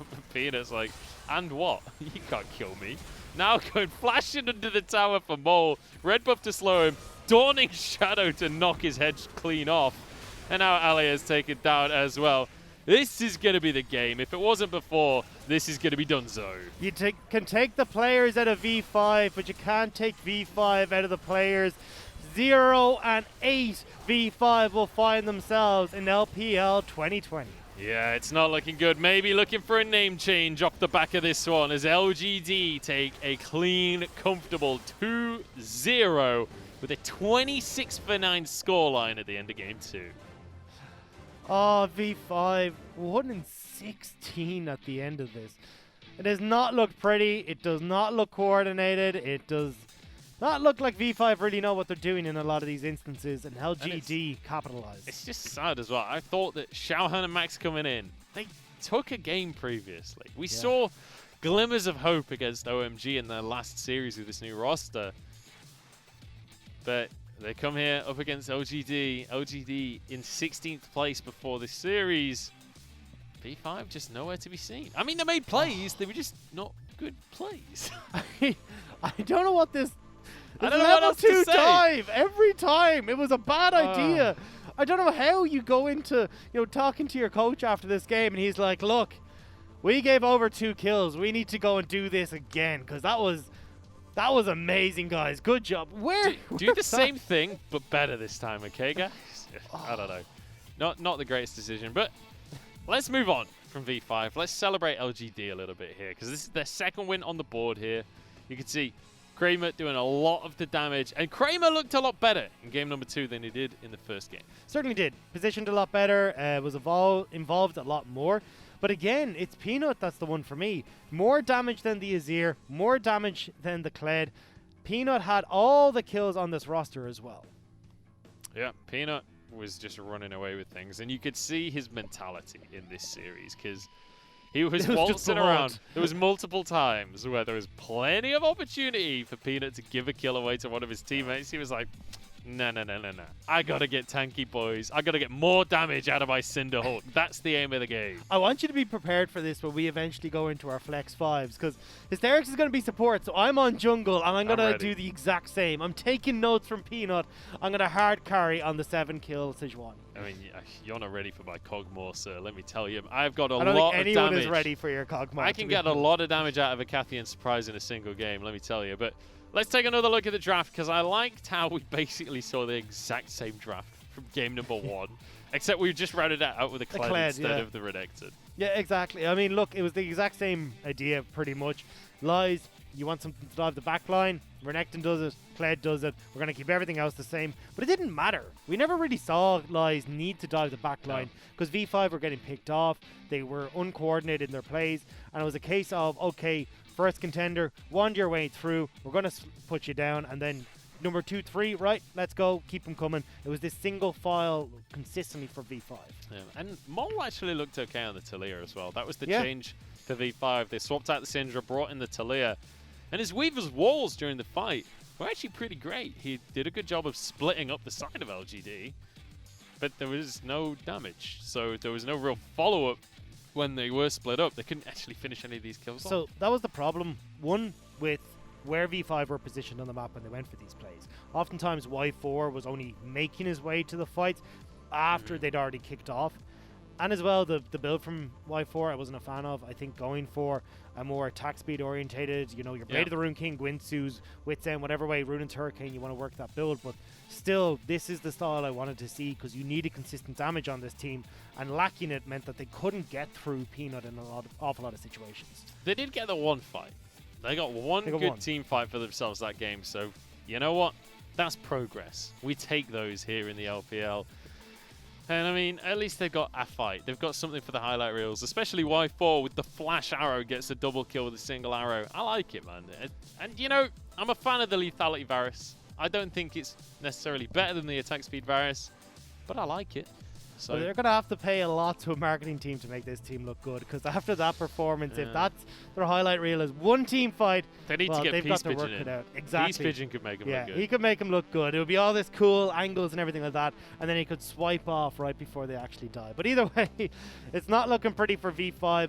This is now them hitting the halfway point. They've got their 8 games. They've won 8 series. They won a single game. I don't know how they come back, but at least for LGD, we saw that they can still play through Peanut. They need to just be a little bit better in supporting Peanut in a lot of situations. But either way, LGD, you can see they can work with the roster that they have. Yeah, and when you look at LGD, their history in this season as well has been not great, obviously. They are were 1-6. They're now 2-6 off the back of this one. But previously, they went 2-0 up against Top. When we saw Peanut up against the likes of Karsa, it really didn't go the way of Karsa. And Karsa was actually playing the Sejuani during that series as well. So, you know, we have seen moments of really great play coming out from the side of LGD. And it definitely felt like they were in, obviously, complete command of this series. The question for me is, can they replicate that against some of the other teams that are in the bottom half of the table? Because they have got 6 losses, but that doesn't necessarily mean their playoff dreams are totally dead if they could just have an insane late surge. And don't forget as well, they played against some of our top teams here. They've faced off against Invictus Gaming, as you mentioned, Top as well. So I think they played against E-Star too. So now we're looking towards potentially an easier run of show for them as we continue on. We'll have to wait and see. Maybe there could be good things in the future for LGD, but there's good things in the future for Kramer, because he's going to be our MVP out of the side of game number 2. 10, 3, and 15. 96% kill participation as well, and all of the damage for his squad. Peanut did his hardest to try and take that from him, but too many kills went over to Kramer, and well on him in this early game. See, getting the kills onto Y4, getting the kills across the board, this was fantastic from Kramer. And as you pointed out, Munchable's positioning was better, his involvement in team fights was far stronger, and even chasing down several members in these fights to secure victories for LGD. Yeah, really much better performance coming out from him. This was his triple kill in this skirmish, as well as he arrived a little late to the fight, Dawning Shadow across everyone, and then he's able to just sweep things up. Exactly, finishes off Thresh. Then a couple of missed auto attacks on Xiaohan, but the job was done in the end. Execution was to follow, and Jarvan goes down with LGD picking up their 2nd win of the LPL. Fantastic stuff for LGD. They are 2-0 in that series. They're now 2-6 on the standings. And we'll see over the next couple of weeks if they can keep that ball rolling and maybe get some more wins on the board. But that's going to be it for our first series of the day. We're going to be heading into a quick break. But following the break, we have a very interesting series here between BLG and WE. WE, no spoilers, they're currently the unofficial world champions. I'll get back into that one right after this.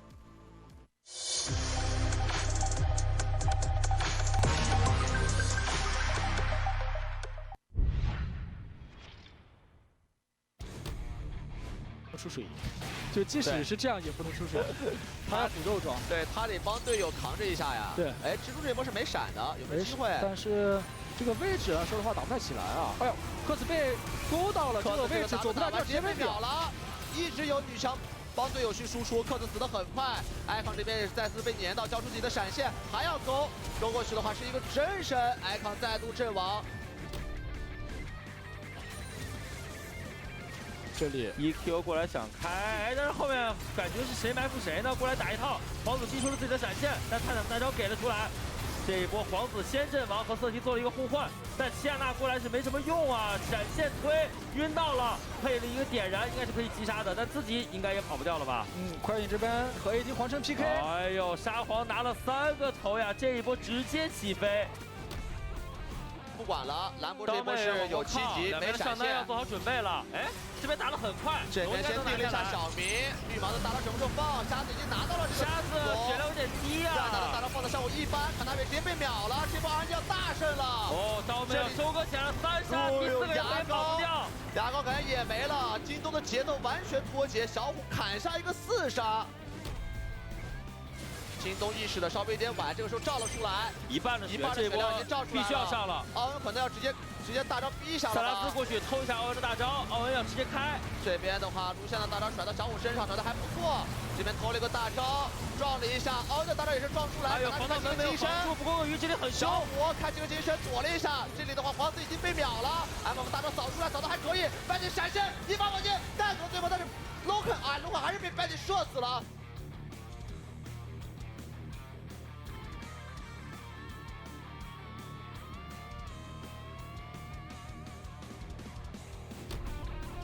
前排都得稍微分散站一下位了。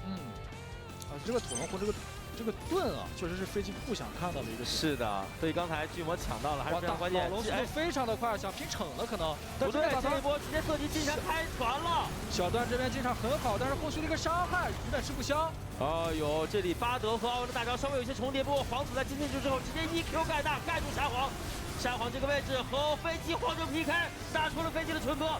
但自己没能够绑下来，巨魔在这里想走飞机的尸，但飞机这边的状态还是非常不错的。站得最稳的是弗兰多呀！哦，弗兰多这个真的是管不了。但现在2换2之后，想过来硬打这一波，皇子一会跳起来，弗兰多，哎呦秒，最后撑一下时间，但是起来就要被秒吧。哎，飞机没技能吗？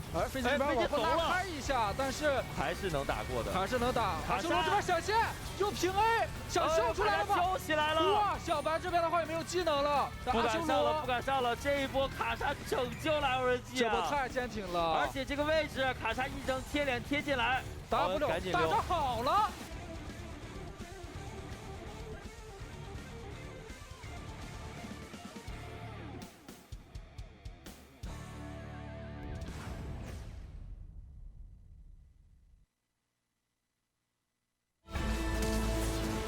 You've been doing cool things in League for years, but now there's a way to track and celebrate your sick plays, mad jukes, and calculated long-distance secured kills. Introducing Eternals. Every champ has 2 Eternal sets, with more to come. You can unlock a basic starter set with Blue Essence, or one that's more unique to your champ with RP. You'll find and unlock Eternals in the new Progression tab, where you can track your journey from Meta Chaser to Master Main. Unlocked Eternals are all tracked in real time, and you'll receive an in-game call-out whenever you pass a new milestone. You can also check your Eternals progress via the Eternals panel, or on the progression page between games. Complete 5 milestones of a given Eternal to rekindle it and unlock your per-game personal best. As for your opponents, they'll get a loading screen preview of your chosen Eternals and a friendly reminder upon death. It's not just about stats. Completing milestones will upgrade your mastery emote so you can further flex on your foes. Every champion has a unique Eternal designed around their signature plays. It's not enough to play the champion a lot. You need to play the champion well.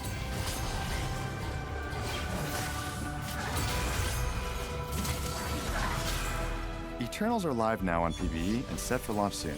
Check out the FAQ&/dev article on lol.com for more info.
Welcome back to the LPL, ladies and gentlemen. You can see we're broadcasting live from Shanghai, and we're ready to get into our second series of the day. I'm still going to be Munchables, but I'm joined now by Lyric as we head into the second series. Yep. Welcome to the stream.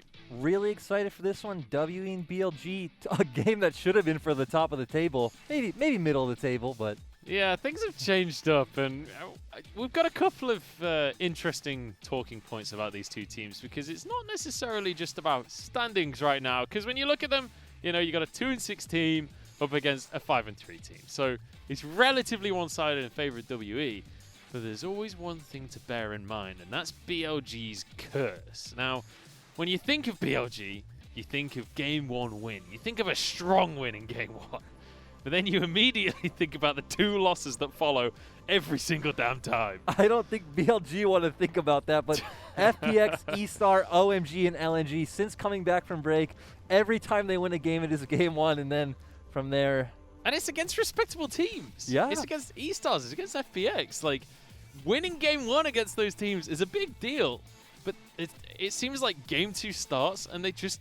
I don't know, they go in completely different directions. They just can't seem to keep it together. I don't like talking about BLG for the reason that they have all the pieces to succeed, but they just don't. Yeah, it doesn't seem to work out for them. On the other side of things, though, a team it's been working out great for is WE, because right now, ladies and gentlemen, they are the unofficial world champions. Now, let me explain that to you guys. In case anyone's out of the loop, I've got my little piece of paper here. Whoever beats the world champion following the world championship becomes the unofficial world champion, and that belt is passed around every single time one of them loses. So WE actually were the first people to beat FPX, but then they got beaten by Vici, who got beaten by EDG, who got beaten by RNG, who got beaten by Billy, who got beaten by LNG, then Suning, and then last week WE beat Suning, and that means that they are currently the unofficial world champions, ladies and gentlemen. So this is not just a game for standings. This is a game for the belt. I don't know if the belt is more important than the standings, but... I feel like it's important to me in my heart, and that's all that matters. Let's take a look at some of the playmaking coming out from these squads, though, because Missing is very much a focus when it comes to these games. Missing, who is the veteran from this roster, has really showed up in recent games. We've seen him do very well on playmaking champions. Things like the set on this clip where he kept SOFM away from the Baron for his team to get it down low and secure that very easily. Things like the Thresh, the Blitzcrank, he's just been showing up. I love how I take you on this journey with the two kind of meme segments so that we go into analysis. You seem like a duck to water once again. But yeah, you're absolutely right. Missing has been phenomenal so far. You can see him going up against Sword Art, who's known for the Thresh, taking the Thresh up against him and kind of showing him up in lane a little bit. Yeah, just looking very good with a newer ADC in Jomung, who did only join the roster last split. So you didn't have high expectations for these guys, but Missing is showing up really big. Yeah, it certainly has been. And when you look at the rest of the squad as well, when we talk about WE and their playstyle, a lot of the game is about abusing their tempo advantage, getting small advantages when it comes to back timings and whatnot, and snowballing them. We've seen since, especially Teacherma has been brought in this roster over Plex. He's very good about just leaving the mid lane and kind of enabling Beishang to do what he wants. So Teacherma and Missing are typically first on the play. In this one right here, we already see Morgan has already made his way down. That ultimate coming out from Teacherma, and the bot lane is already here, making it pretty easy for W to find the fight on the back end of that play. Yeah, you can see Teacherma just literally forces Angel out of the fight and then returns to his squad to make things happen. So really great to see this kind of coordination coming out from WE. Yeah, and they should feel really good. WE was not a team we had high expectations for coming into this split after they rebuilt their roster, but they're sitting right now tied with top esports for 5th place. Yeah, it's exciting to see this squad finding their way climbing up the standings. And it's interesting how across the course of this split so far, they've kind of changed their style a little bit, because the story at the start of the split was very much about Morgan in the top lane, bringing out the Renekton, the set, making these plays towards the bottom side of the map. But actually, they've very much changed that around. Morgan's now much more on the Ornn duty. Yeah, they were probably the first team to go towards first picking Renekton, first picking Aatrox, these really high priority top laners and kind of playing through topside. Yeah. But then suddenly when those started getting banned out, WE like shifted gears, said, okay, we're going to take Ornn early and play completely for bot, and it's made Jomung and Missing look so much better. It has, Morgan hasn't been looking that great on the Ornn, though. It has to be said, some of the Call of the Forge Gods leave a little bit to be desired. I would say almost all of the Call of the Forge Gods, but hey, he might not look as good, but his team looks a lot better. And that's what you want, a player that's willing to sacrifice themselves for the greater good, which is kind of what Teachermar does in the mid lane as well, to some extent, because quite often he just forgoes minion waves entirely to make a play elsewhere on the map. And it really fits his champion pool, things like Rumble Pantheon, and we've seen now the A-Soul. He was an A-Soul main, like, going way, way, way back. So these are champions that are just really good, saying, hey, I don't care about mid lane. I'm going to go help my jungler. I have a really strong jungler in Beishang, and we're going to go do things on the map. Yeah, and it's been working out for them so far. They are climbing up the standings. They are 5-3 right now. And that means this is one of the teams that, moving on into the second half of this split, you've got to be looking at for a contender for playoffs, especially the bottom half of playoffs. And this is one of the games that they need to be able to get in the books, because BLG have not looked that strong, it has to be said. And when WE are the kind of team that wants to force objectives, that wants to be proactive, you'd expect BLG to be an opponent that they have an upper hand on. That's right. You just mentioned playoffs, and since we're getting to that point of the halfway point, we're at 8 games. This is a win you really need to secure if you want to say, hey, we want to secure that playoff spot. And that's really where things will start shifting in LPL, where right now we see a lot of top teams kind of dropping some games like RNG to Vici and things like this. And playoffs is where you really show if you're meant to be here. So first things first for WE, getting this win over BLG and being one step closer to that playoff spot. Yeah, a lot of it comes back to the idea of momentum, right? When you're looking towards getting these wins, it's not just about whether or not you can get the win at the end of the day. It's also about, can you look good getting these wins? Because if you can't look good against BLG, you're going to really struggle against the top teams. Let's take a look at the rosters, though. Kingen going to be stepping into the top lane alongside Meteor, Fofo, Jin Zhao, and Shinmo for the side of Billy Gaming. Then over for WE, we've got Morgan, Beishang, Teachermar, Jiomeng, and Missing. Both rosters, the ones we expect. BLG has still been gone back to heavily playing around Kingen. He's been doing very well for himself in his own lane, and Meteor's been trying his best to facilitate that. Looking at the draft right now, we see WE are the ones to ban out the Renekton. Once again showing, hey, we're comfortable going towards something like the Ornn, giving up the set.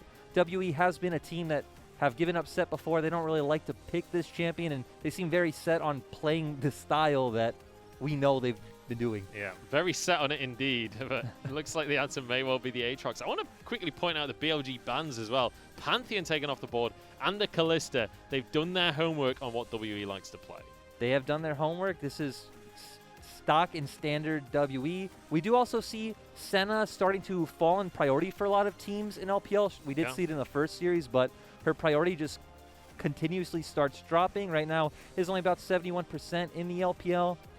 So BLG picking up jungle right here. We should see one bot laner, maybe something like a Varus or a Misfortune. BLG have been tending to go towards that Varus, getting Jinzhou on something that brings a bit of utility. Yeah, the Varus has been incredibly high. I feel like Varus has almost replaced Senna in the LPL to some extent. Like, where Senna's been falling off, Varus has been really coming in strong. But Misfortune, still a very solid presence. Still a very good early and mid-game AD carry. Varus has also been replacing Misfortune for most teams' eyes coming into LPL. He's just a very safe, blind pick, strong laner with lots of kill pressure. Also brings mixed damage in his kit, which is very good. So once Aphelios is off the board, Varus is kind of that next line in the AD carry list that we typically see. WE should be locking that in.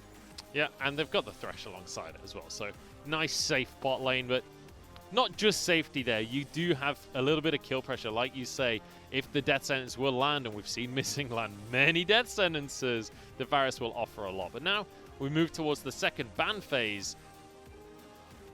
And the ban is forgone. Ah, no, it's a LeBlanc. There we go. WE banning out. LeBlanc has looked like Fofo's most comfortable champion. He's been on it a couple times where you don't necessarily need your jungle to help you rotate around the map. You can find those opportunities for yourself. And Fofo, who does play a lot more independently from Meteor, really benefits from a champion like that. It's going to be the Azir taken away from Fofo as well. On the other side, BLG also focusing on towards these mid laners with Diana taken away from the likes of Teachermar. His Pantheon was removed as well. His Rumble still available though. His Rumble's still available, his A-Soul's still available, but we should be expecting WE to go towards junglers. We got to remember when we are talking about WE, Beishong does tend to go towards a pick like the Echo. It is his most played right now at 3 times. Yeah, you're absolutely right, though. They do focus on towards Beishong, take the Lee Sin off the board, but we mentioned it before, the Rumble will be available. WE happy to lock that in for Teacher Man. WE just going back to the playstyle that they found a lot of recent success with. Now going back to BLG, it is going to be about their mid and support combination right now. I would like to see them pick up something like the Nautilus, something that could put some threat onto this backline of the Varus and the Rumble. And then going into mid lane, we've seen Fofo play so many champions this split. He's pulled out things like the Lissandra, like the Lucian, like the Kiana. He just has so many choices with where he can go right now. But BLG's composition is really set up for a strong team fight, so I want to see something that enables that. I would love to see the Yasuo locked on it. I'll be surprised, but I'm happy to be surprised. That would be a lot of AD on their side, though. They would have absolutely no AP damage to work with. So you do expect the swap over. Corki would be a very safe lock-in. Not the most exciting, but it doesn't have to be exciting to get games. Doesn't need to be exciting. It does the job we just set up of a strong, well, high DPS team fighting champion. Now it's all about where does Beishong want to go with this jungle. He does have a lot of AD options, so locking in that Gragas will be fine. When you have a Rumble, you don't really look towards that mid-jungle 2v2 anyway. So just getting something that could look to get onto the carries of BLG will be very good here. Yeah, it is going to be the Gragas for Beishong in the end, and great follow-up if Missing can find something like a hook. You can obviously bounce back off of that one with the body slam, with the explosive cask as well. But I'm excited when we look up towards the top side of the map here. Morgan grabs the Aatrox again, not going to be on Ornn duty here. He's got a carry.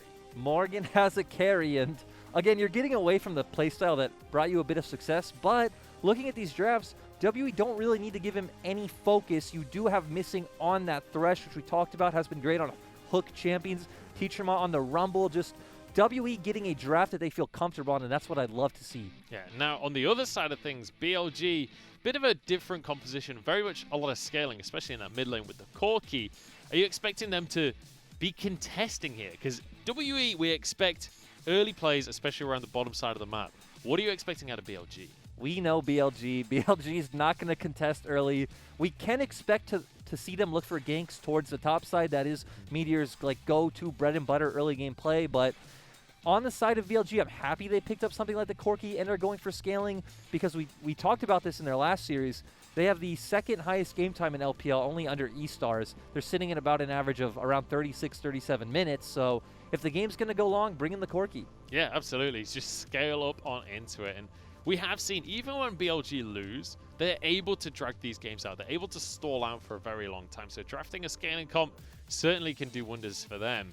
But over towards the side of WE, once again, they are going to be trying to scale through this one. Or not scale through this, sorry. They're going to be trying to snowball, especially when everyone starts to get those ultimates. They have a lot of combos going.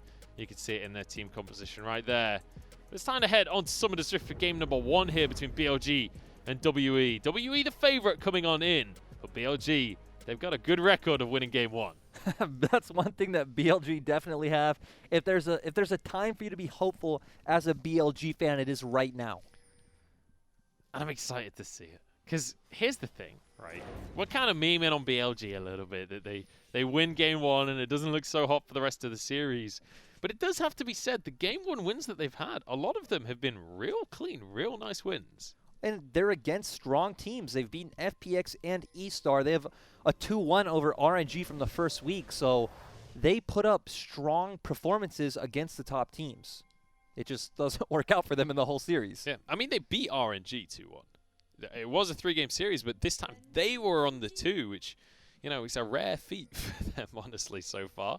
But it's not what we expected in week number 1. They looked great in week 1, but it was against V5, it was against VG, so it does change things a little bit. Oh, sorry, not V5. They've not faced V5 just yet. But do want to bring everyone's eyes over to the Varus, because we saw Varus twice in the first series of the day. It was Comet both times. This time, it is the lethal tempo. We're expecting the on-hit Varus to come through. Going much more towards the scaling and late-game team fighting. I like it in this comp when you are going to have things like the Set and Jarvan jumping into you. Hook for hook in the bottom lane, but you don't expect much at the level 1, really. Both these teams going to be trying to force level 2 early. Meteor moves down towards this bottom side. He is going to be warding in the tri-brush. This is something we don't typically see from Meteor. When you are on blue side as Jarvan, you can always look for either a level 2 gank on bot or just go to invade the enemy jungle. This isn't something we almost ever see out of Meteor. Yeah, and he is going to go for that invade, as you say, but because he was spotted in Triforce, looks like Beisheng is well aware. He's actually moving over as well. Missing, going to be hooked at the level 2 moment, though. That's going to be a route to follow up. Ignite's ticking.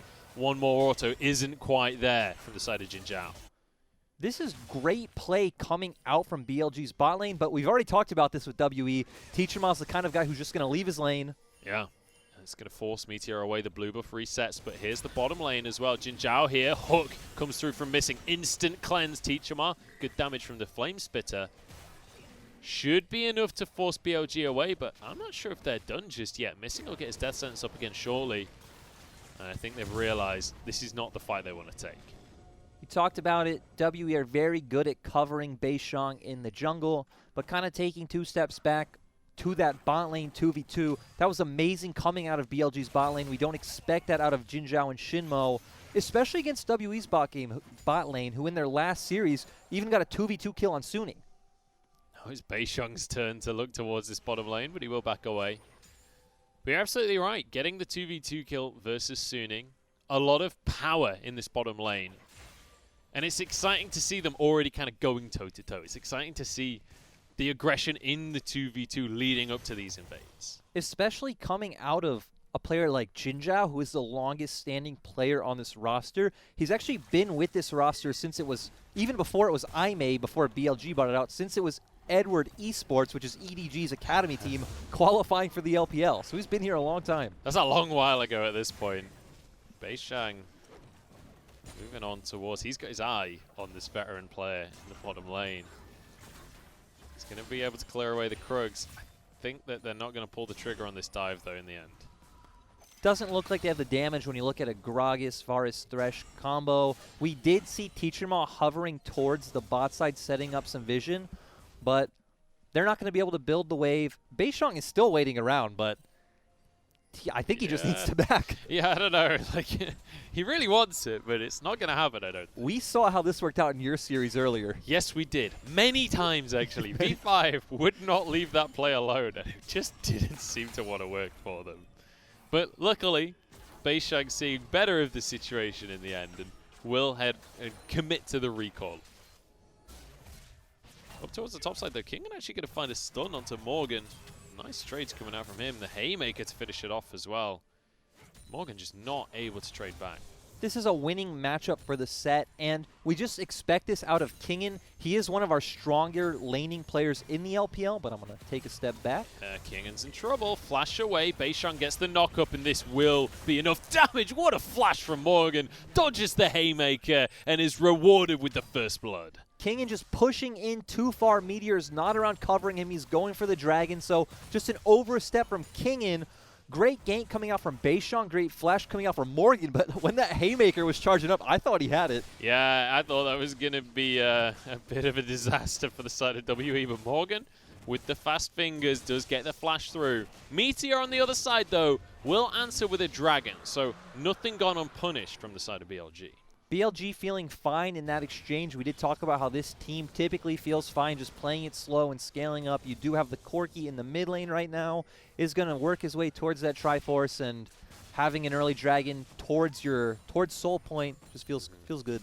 Yeah, it really does, and especially the Cloud Drake. It's one of those ones that you feel good having as your first Drake, because especially with ultimates like the Bullet Time, like the Depth Charge, even the Cataclysm as well, really, really impactful. It means that you can skirmish that a little bit more often. Good point. Also, you typically don't want that as your soul, right? You'd much rather have an Ocean Soul or an Infernal Soul. Ooh, the Dredge line does pull him sort of out. Shinmo going to be the target in this 2v2. Is missing, going in. Jiaomeng will finish the kill, and the exhaust onto Jin Zhao. Death sentence will be up again shortly. Jin Zhao needs to be careful how much he commits to this one. 2v2 kills coming down in the bottom lane. Both junglers are around. This is why WE have been such an exciting team, and we really highlighted Missing. We saw them do this exact same thing against Suning last week. Huanfeng and Sword Art being one of our stronger bot lanes, now doing it once again to BLG's. WE just finding consistent advantages. Yeah, and this isn't off the back of a play from someone else either. We were talking about Teachermal roaming down, base Shang camping, Morgan TPing, everything towards the bottom lane. They don't necessarily need it. When they find the opportunity, they are willing to pull the trigger. And these are not two players you would associate with being strong laners. Jomung only joined this roster in summer of last split and wasn't the one playing. It was Mystic. Missing's been here for a long time now, but he's never been a player you've put in that top tier of supports like Ming, like Crisp, you know, along those names. So it's really exciting that they're finally showing up this split when WE really needs it. Yeah, it's hype to see this kind of play coming out. And Thresh, you know, he's not been the optimum support pick for a couple of seasons. We've seen other picks kind of take over that mantle. But it feels like in the LPL, we have quite a few Thresh players that are coming on it. We have so many. Missings looked great. Xiaoxi's obviously the big one. Sword Art looks good. We just have so many premier Thresh players here in the LPL. And it's such a great champion to see played well. Because it's one of those champions that it's kind of similar to Lee Sin, right? Where the skill ceiling is just so damn high on that champion that when you see the best versus just a normal good Thresh, the difference is night and day. It's night. I'd even say even the skill floor is pretty high too. So you typically don't see a player pull it out unless they're like pretty proficient at it. Especially at a professional level. But WE now, with that 2v2 in the bottom lane, did mean that they got a little bit of tempo. And as you mentioned before, they are all about abusing tempo advantages. This is what we know WE for, but we should be looking out for a fight right now. There we go. Hook goes through Bullet. Time to deter the rest of the engagement. Meteor has fallen already. Morgan wants to get to the back line. But he's denied. Teachermal gets one with the equalizer. Kingen goes in with a showstopper. I don't know if you wanted to commit to this fight, my friend. He's going to go down. Morgan gets yet another kill. I don't know what BLG are doing here. We've seen this from BLG many times where they're just not on the same page with what they want to do. One person will go in and get picked off, followed by another. But I was going to say heading into that team fight, the two players to watch in all of these fights, Missing and Teachermal. We saw Teachermal have great equalizers the other day. I don't need to keep talking about Missing in Hook City because he's showing it to you himself. Yeah, I mean, I'm just excited that Morgan gets his Aatrox finally. He's off of on duty and he is showing up in these fights. Missing, what a hook coming out there. Great hook from Missing, and Morgan just really being the beneficiary of BLG walking in one by one. And then the showstopper. I mean, I don't know why Kingen commits. I guess he thought he wasn't going to get out anyway. Nearly did get the kill onto Missing, so fair play to him. But ultimately, it's all going in the favor of WE. And look at the gold lead that they already have for themselves. 2,500. This is why WE is knocking on the door of those top teams, why they're sitting at 5th. Again, tied with top esports right now. Not something you would have expected coming into the split because in recent weeks they've looked so decisive and so good at snowballing these early game leads. They really have. And, you know, when you think of WE, you do think of these skirmishes. You think of these brawls in the early and mid game. And so far, BLG kind of playing into their hands because ultimately the Herald was already gone when that fight started. But they're just close enough that Missing can make the play and start the fight that WE were looking for right from the start. It was great play from WE, but just also a huge misstep by BLG. They've looked this whole split pretty much like the shot calling element just isn't there. Oh, the blind hook. Cleanse is available. Well, that was nice. I don't know what Missing's doing. I don't know. Like he's so good. He's using the practice tool. That's what he's doing. This guy's a grinder. You can tell, but I want to kind of visit the strategy here for BLG, because you mentioned it right at the start. They're looking to scale up, but this is a team that doesn't lose game ones, Jordan. What's the plan here? Because it's not feeling good so far. So what BLG want to do for the rest of this game, slow it down. Don't engage into any fights where the objective is already gone and you don't need to. The name of the game is trade. If WE overload one side of the map, back up, slow it down, say, okay, you can have that turret. We're going to go take a turret on the top side of the map. Bring this game to 35, 40 minutes like we know you for. So, looking for the trades, looking to avoid, you could say that they're social distancing in this game, is that you're going to just try and avoid WE at all costs. We'll see if they can find these late game advantages, because right now when you look at that gold chart, the early game advantage is very heavily in favor of WE. Gold in favor of WE, the composition power spikes in favor of WE, especially with those ultimates coming out, the equalizer, the chains of corruption. You have so much kill pressure on the side of WE at this point in the game. Now WE want to snowball that even further as the Herald comes up in the top lane. It will be a little bit early. Feel like they could have waited until they cleared a couple more plates.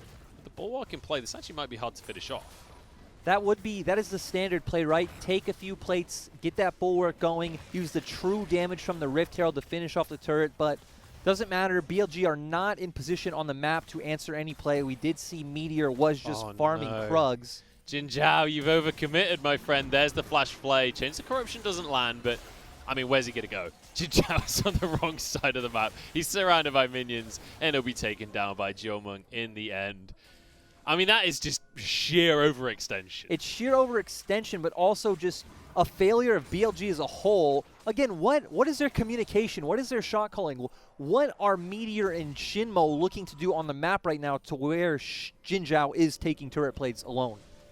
That is absolutely the question on my lips as well. And missing, he's going to be sticking to Jiomeng like glue so far this game. He's not roaming off separately. He's making sure that this Varus is perfectly safe and that he's snowballing throughout these fights. This is what we know Missing for too. Even though he's really good on these playmaking champions like the Thresh, like the Nautilus, like the Blitzcrank, we don't typically see him leave Jiomeng's side. He finds these picks, like we saw earlier, in the 2v2, when you're posturing around mid lane, before the objective skirmish. So he's finding them at very key times.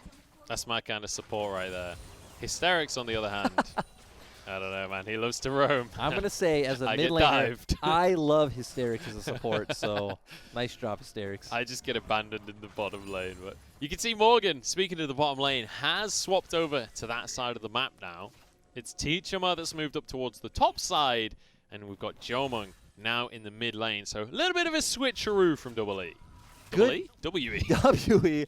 Nice job from WE putting their core strength in the mid lane, which is going to make it easy for them to attack both sides of the map, give them a lot of flexibility. We do see the Rift Herald coming up soon, so just leave Aatrox spot to clear those waves, have Teacherma push out the top wave, and start setting up for this Rift Herald. See Teacherma, when we look towards the items, heading on towards that Morellonomicon first.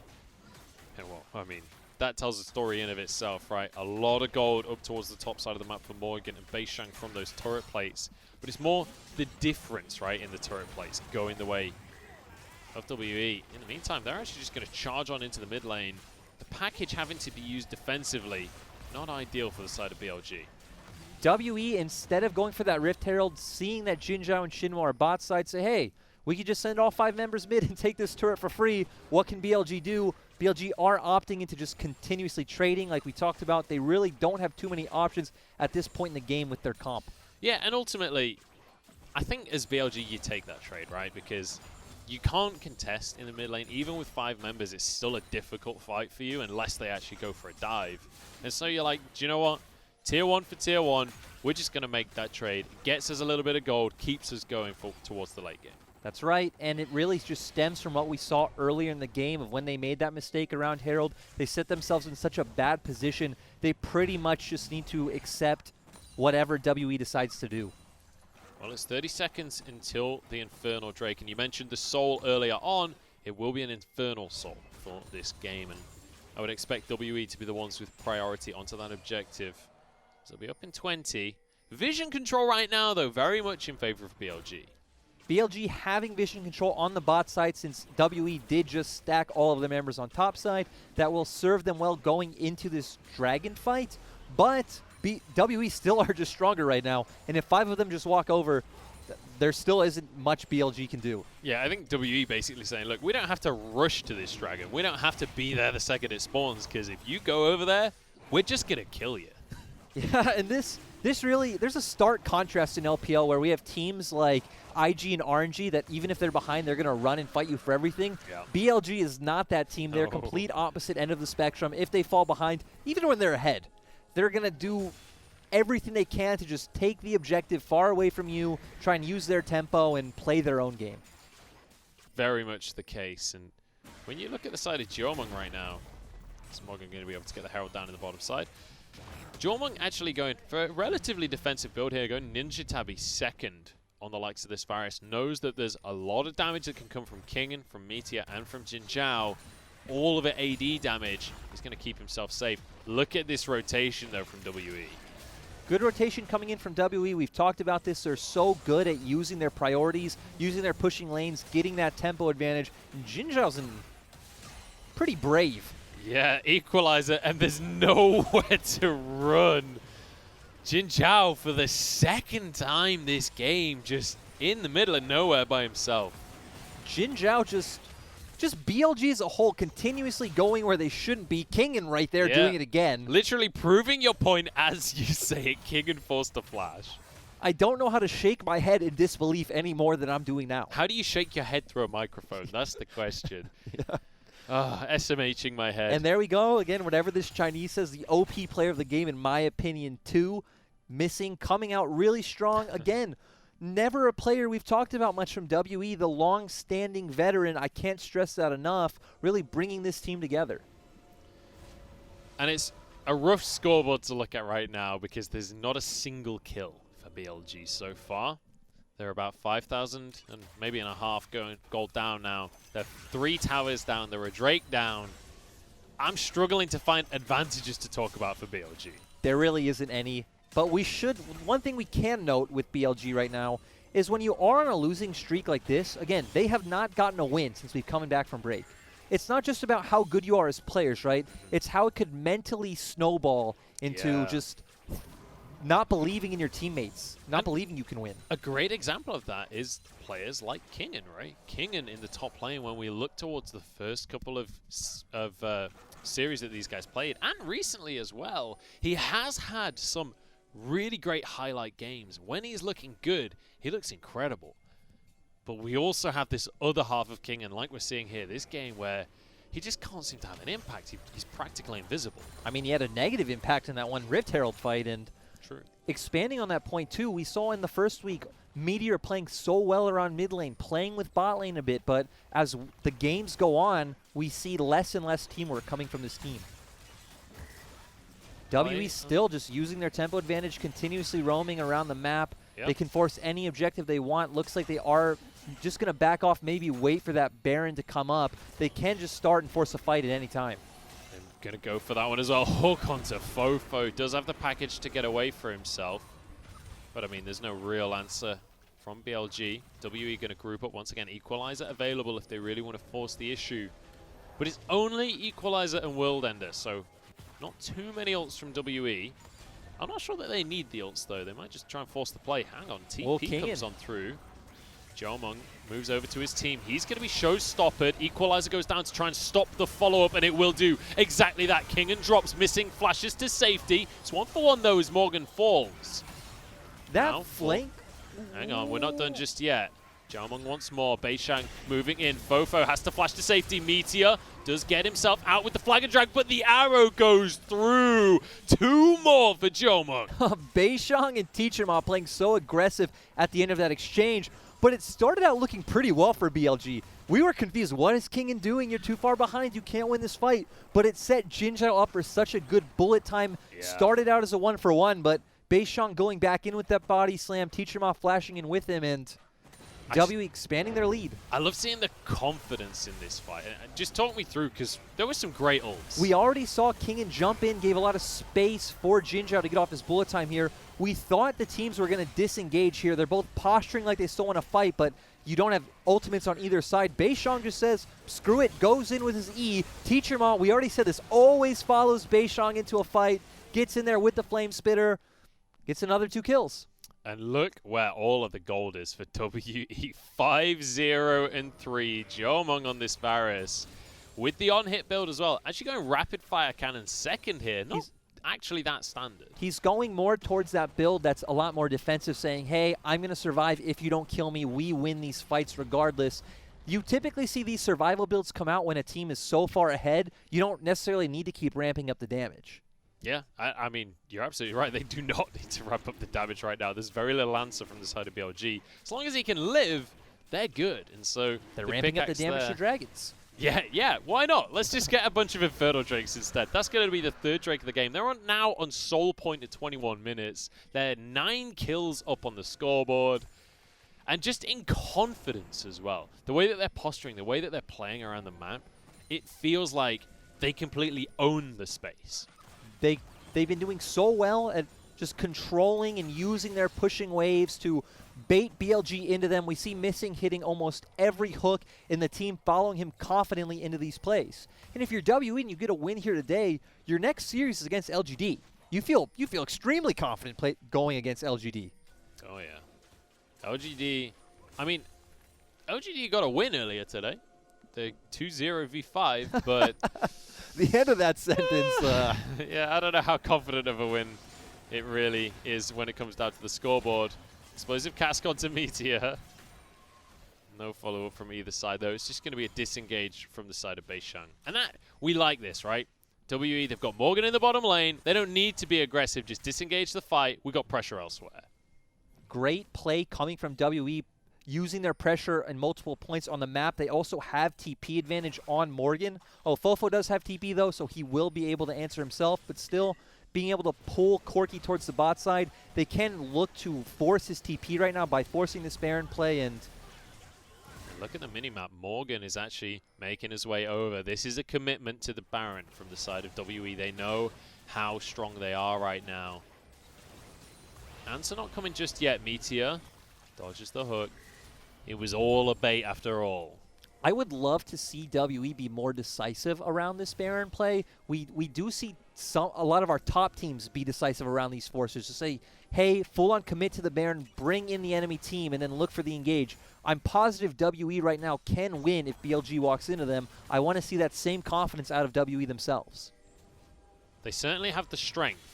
And in 3 minutes, if there's no contest from BLG, they will have even more of that strength with an Infernal Soul if they needed any more damage.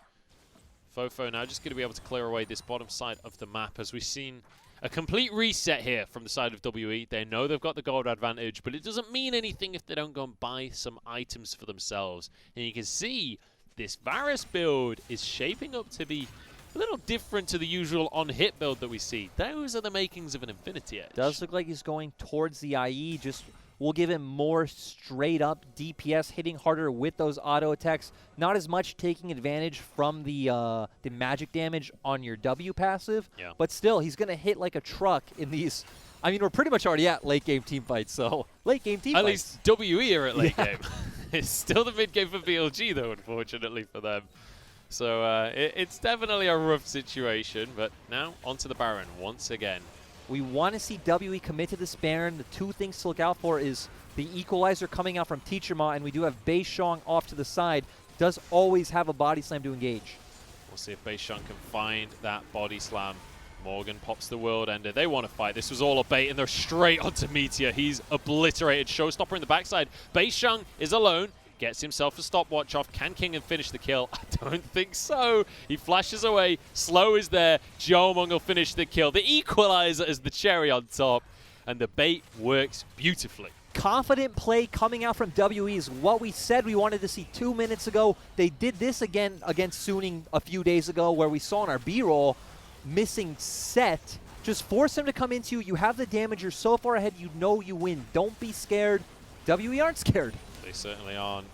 They get the Baron, and Shinmo and Jin Zhao want a 2v5. I don't know why, but they're going for this play. Now onto Shinmo. He'll drop, trying to trade it, but Beishang gets away. Package through Fofo.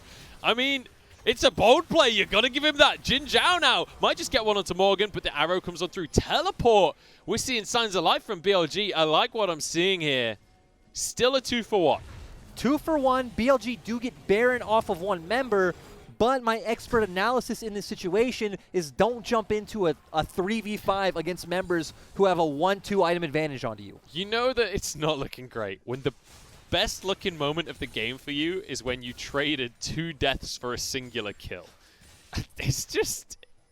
what else do you say on that kind of situation? Fofo used everything just to get a singular kill there. I don't know. There's nothing to say. This is where you press F and you just go next. I mean, F is Flash. So I don't know what pressing F is going to do for them at this point in the game. Well, Flash is on D, Whoa. sir. D for Delash? I don't think so, buddy. Here we go. Inferno Drake going to start up. And I don't know. The Baron fight hasn't convinced me that BLG can do much about this one, but they're going to make an attempt. Meteor can maybe get a steal. Fei Shang looking for Kingen. Showstopper into the fight. And actually, they've got a pick to start things off. It's going to be 1-for-1 jungler for mid laner, though. Bullet time's pretty big, but so is Jomung. Double kill for him already.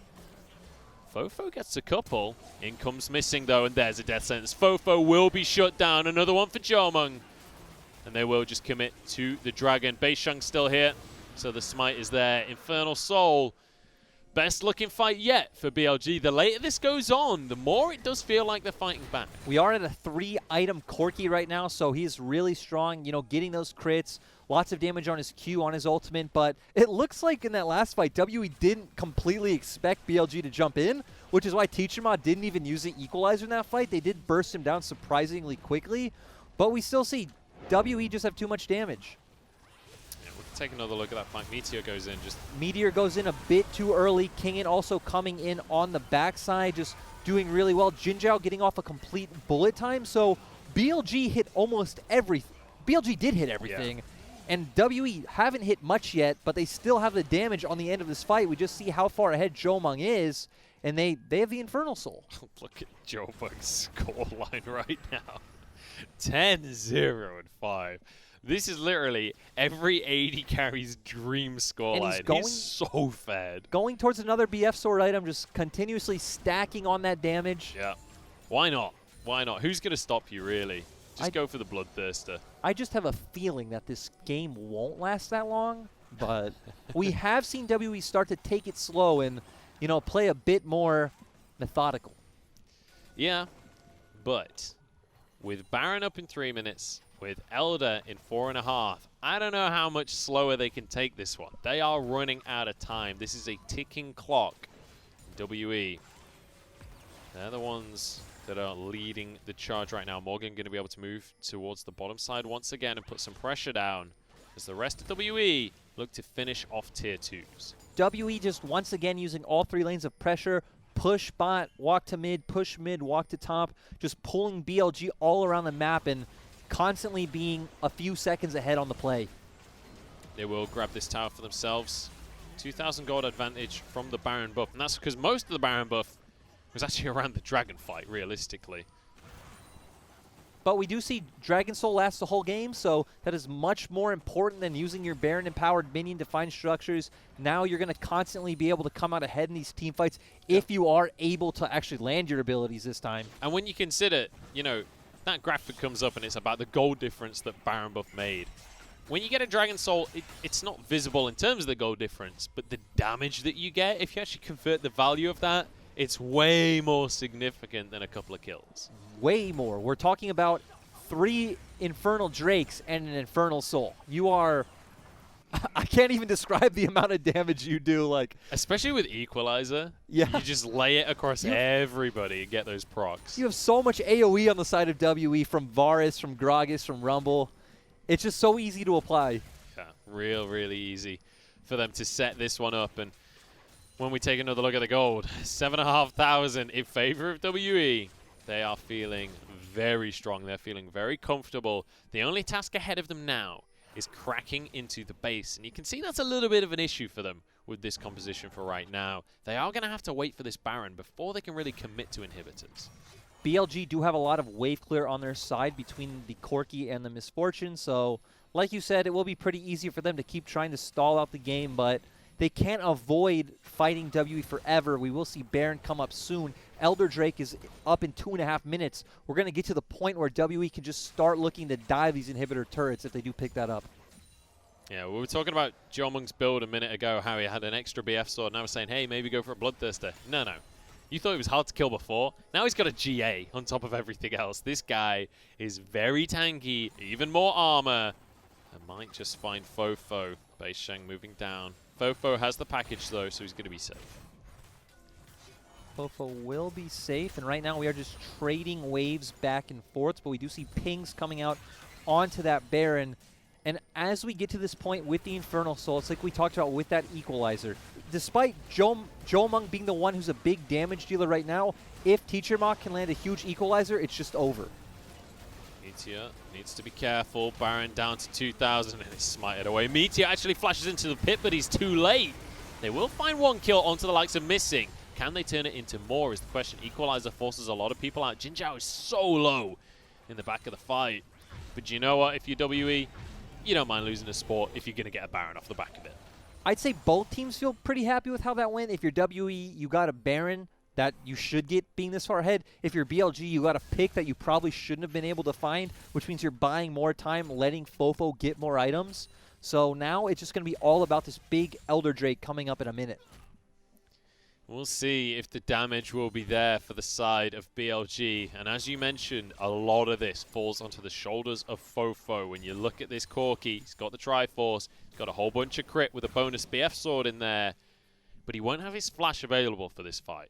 True, he won't have his flash available, but he does still have that Valkyrie for safety. And if Kingen can get a good ultimate onto like Jomung or Teacher Ma, BLG might just have the damage to win a fight at this point if Jin Zhao can get another, full cast bullet time, which we've seen him get 2 or 3 times now.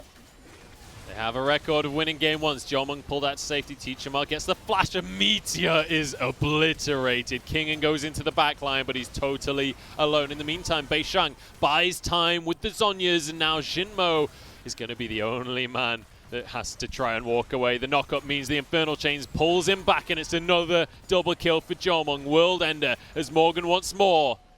Fofo gets the equalizer on out, though. And with that said, another fight in the books for WE, and I'm not sure there's much defending this push. Another fight in the books for WE where BLG just runs in one man at a time and just gifts it to him. Good effort from Jin Zhao there to try and get a bullet time to deter things, and actually, it seems like WE, they're going to respect the damage that's available from BLG, and they say, do you know what? We're not going to try and force the end, because we can just go to the Elder Dragon instead. Just making the safer play, but BLG are coming off their death timers and should be able to get here in time to contest. We see Kingen just coming up. He does have TP. The downside for BLG, you don't have Showstopper, you don't have Cataclysm, you don't have Bullet Time. Those are your 3 big team fighting ultimates. Without those, I don't really see any hope of actually pulling off an upset team fight. I would have loved to see BLG just try and rush the Elder there. They have a lot of damage from the Corki, from Jin Zhao as well. Maybe that was their opportunity to find a huge objective. We do see Meteor just flag and drag in and then get the Cataclysm. He's not tanky at all, very easy to pick off. We talked about how we'd really want Kingen to start these fights with the Showstopper onto a priority target. When you do engage like this, it just gives WE so much room to work with and really take you down one by one consistently. Now on towards this Elder Dragon. If you want a chance to win this game, BLG, this is it. This is the moment. But Jomung is full build now, and Rumble just picked up the death cap. So you have so much consistent damage coming out from the side of WE. We've got to have a perfect fight. Fofo has so much on his shoulders on this Corki. Elder Dragon low. They're not going to commit to it. They want the fight. Missing. Going to be showstoppered back into the fight with Kingen. Just has no health to work with. Shinmo now going to be the front line, but he's not tanky enough. Morgan gets away. Has his GA to keep himself safe. 3 members remaining for BLG. Lantern to pull him to safety. The reset from WE. WE once again looking to force this fight. We do have consistent damage coming out from Jomung's build, meaning they can look for this. Fofo has a lot of poke, and Meteor is here with his smite available. Morgan looking for a flank. Missing is low. The Lantern Shield will keep him alive for now. Morgan forced away. That could mean that they pull the trigger on this Dragon. This would be game now with Elder, surely. It's all but done. Jin Zhao. Here we go. Teleport comes out. That's going to be Fofo escaping. Meteor barely walks away with his life. Jin Zhao trying to escape in the bottom side as well, but Beishang, he's got the Predator, and he's going to find Meteor. The smite to finish off the enemy jungler. There's a bonus kill for Jomung. And WE, a very strong game number 1. And honestly, not a moment where BLG felt like they had a grip on this game. WE were in control the whole time. They were just so far ahead. Had this been more even, we could have seen a front-to-back team fight working out for BLG, but they were just too far behind. They got melted instantly from Jomung's build, from Teacher Ma's damage, even from Morgan, who's extremely far ahead, and going to close out this game pretty cleanly.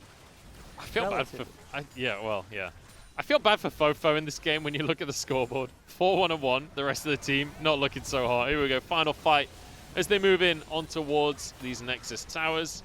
Shinmo not going to find himself the hook. The Aftershock will keep him alive for just a moment, but Beishang going to finish the kill off. Elder buff is still in play, so these health bars will not last, and the shield cannot save you, my friend. Teacher Ma going to be chasing Fofo away. No minions here, though. This is a slow, drawn-out win for WE. Especially because, okay, it is finally getting to 37 minutes. Nice hook from missing there onto Jin Zhao. But this is going to be game in the end. Meteor goes in. He's finished off. 2 more go the way of Jomung. And it's going to be 5-28 to finish things off. They want to make it 29, though. No. They're going to get the kill. There's another one for Morgan. And what a way to find a win for WE. What a way to find a win for WE. Must hurt as a BLG fan, but WE feeling strong. Again, I would say it was a really big statement game, coming out and just crushing BLG. And I don't know, man. BLG, they're meant to win game 1.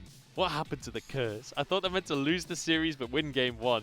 They were nowhere to be seen in this one. Not like this, and we've seen before when they don't win game 1, JDG Suning, they just lose 0-2, so not a good sign for BLG. Not a good sign at all, and it brings up the question of how are things behind the scenes for BLG, right? Because, you know, the game 1s have looked good, and then it's been shaky other than that, and you mentioned it earlier on in the cast. There is very much a mentality situation here where when you are losing consistently, when you're on a loss streak like this, it's very difficult to bounce back and feel like you are a team, like you can pull things together. That's true, and again, the biggest disappointment is when we look at the lineup that BLG has. It should at least be a middle-of-the-pack roster. We've seen in their games the tools are there, but they just aren't pulling it together. But let's bring that over, go to the side of WE because they have looked so good in the recent series. They really have.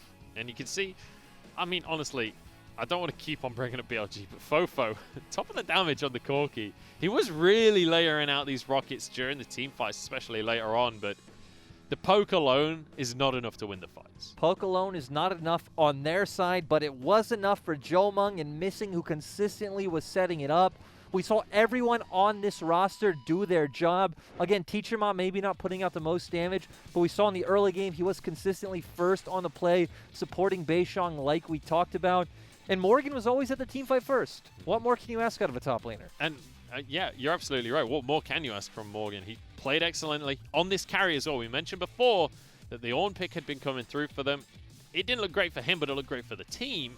But they're quite happy to set him up on this carry once again. And he didn't need support necessarily much in the top lane. He was able to do a lot of that by himself. Aatrox is a pretty self-sufficient champion, and Morgan has shown he's a pretty self-sufficient top laner.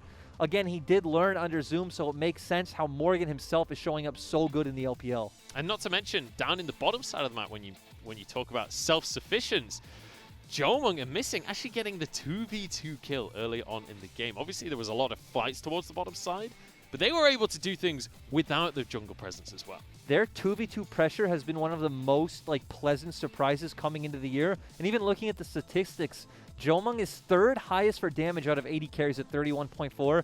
And if you just go by the eye test, I can't imagine anyone would guess that Jomung is one of the highest damage 80 carries in the LPL. Well, with builds like this on Varus, I can see why he's getting a lot of the damage done. Great stuff from WE in game number 1. They're looking confident going into game number 2, especially based on BLG's match history. Let's see if they can tie a bow on this series following the break, or if BLG have something to say about it.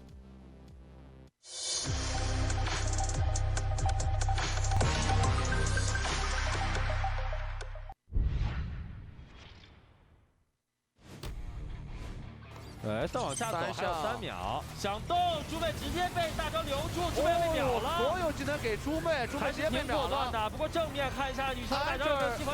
这个位置把握的很好，周梦这边把他们救了一下，大招给的很及时，很关键。猫卡那边又抓起2个人，龙王这边输出布隆的盾牌顶完了。但龙王这里看到了龙王的时间了，这是一个残局。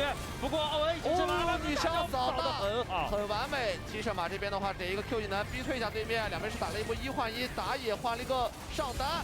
正面还在打这个单位，战力很强，龙王的输出太不稳定了。完了，这波打炸了。对，就是其实他拿巨魔就有这个考虑的。想想看这里想开，直接被洛反手开了起来。刺拳大招大了一个洛直接回到了凯斯塔身边，反而是宝石被一个拔毛直接带走。洛再一次被丢了出来之后，配合猪妹留人，凯斯塔滑起来了，净化一解，继续的追击。卡蒂娜还有闪的。这边还要追吗？算了，这个时候放卡下一条生路。战斗力又是下降了一点档次，特别是鳄鱼的大招。主要还是得嘎啦呀，嘎啦这波又是一个春哥甲，我的天呐，大招想挖，哈尔这边开启一个金身，你看到了3个，西野在旁边继续找机会，维鲁斯还在射，西野进场了，没人管维鲁斯卡莎直接被秒掉，我的天呐，又是双 C 的一波配合，西野这个时候已经到了他的一个 timing 了，风轮魂的一个借助，追杀能力是无敌的呀，又来还要来，我的天呐，他的 CD 太快了。但说实话，这个龙魂你逼过来又怎么样呢？这又不是你的龙魂，对吧？现在先把这个龙先拿了吧。但上路在前面手车拍了一下，剑魔下来，过来，这个半航已经拿得不错，拉对方的双 C 了。这里但是剑魔砍到了正梦没有倒地，但是这边飞机直接被秒了。万豪这波立功了，3杀了一个蓝魔，最后的话 biu 也是被留下来。这一波苏宁直接上去选择开我。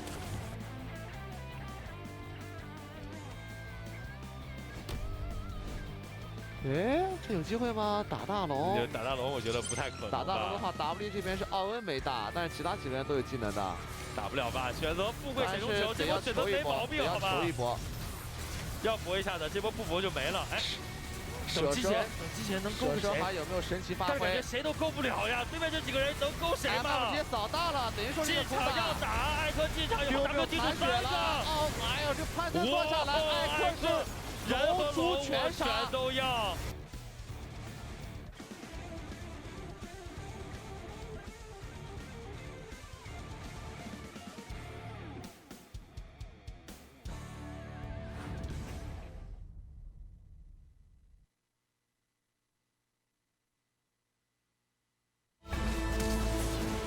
You've been doing cool things in League for years, but now there's a way to track and celebrate your sick plays, mad jukes, and calculated long-distance secured kills.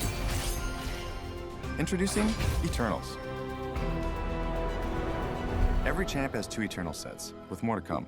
You can unlock a basic starter set with Blue Essence, or one that's more unique to your champ with RP. You'll find and unlock Eternals in the new Progression tab, where you can track your journey from Meta Chaser to Master Main. Unlocked Eternals are all tracked in real time, and you'll receive an in-game call-out whenever you pass a new milestone. You can also check your Eternals progress via the Eternals panel, or on the progression page between games. Complete 5 milestones of a given Eternal to rekindle it and unlock your per-game personal best. As for your opponents, they'll get a loading screen preview of your chosen Eternals and a friendly reminder upon death. It's not just about stats. Completing milestones will upgrade your mastery emotes so you can further flex on your foes. Every champion has a unique Eternal designed around their signature plays. It's not enough to play the champion a lot. You need to play the champion well.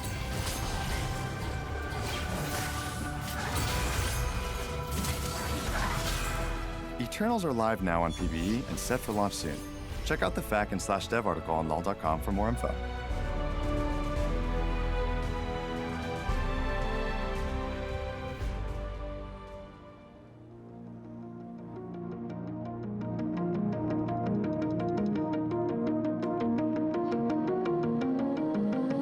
What are you willing to lose? You cover your wounds, but underneath them, a million voices in your head that whisper.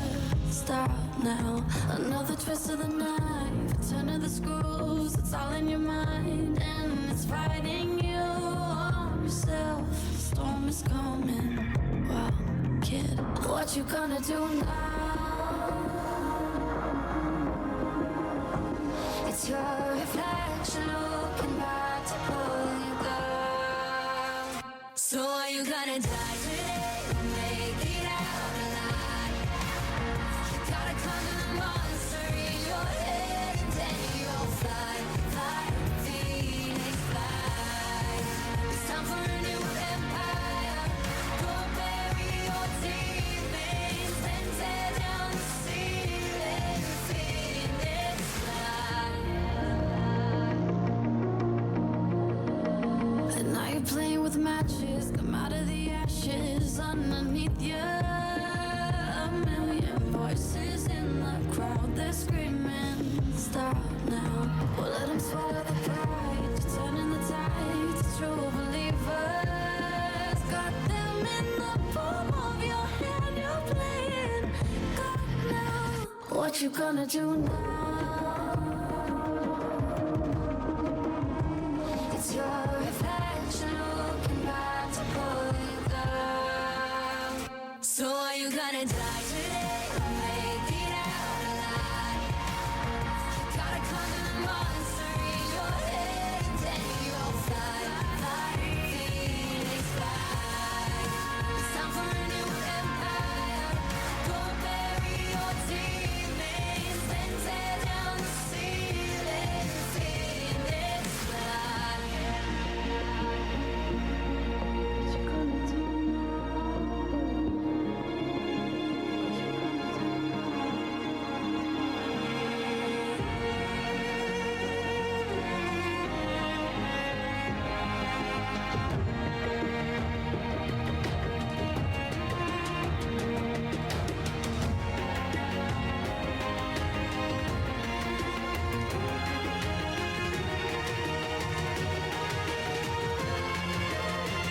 So are you gonna die today or make it out alive?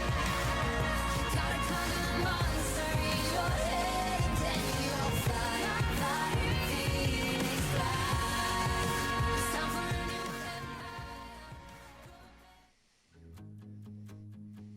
Welcome back to sunny Shanghai as we head into the second game of Series 2 of the day. We're in BLG versus WE. WE start things off very nicely with a strong start to the series. 1-0 up in their favor. My name is Mudgeballs. I'm joined by Lyric once again.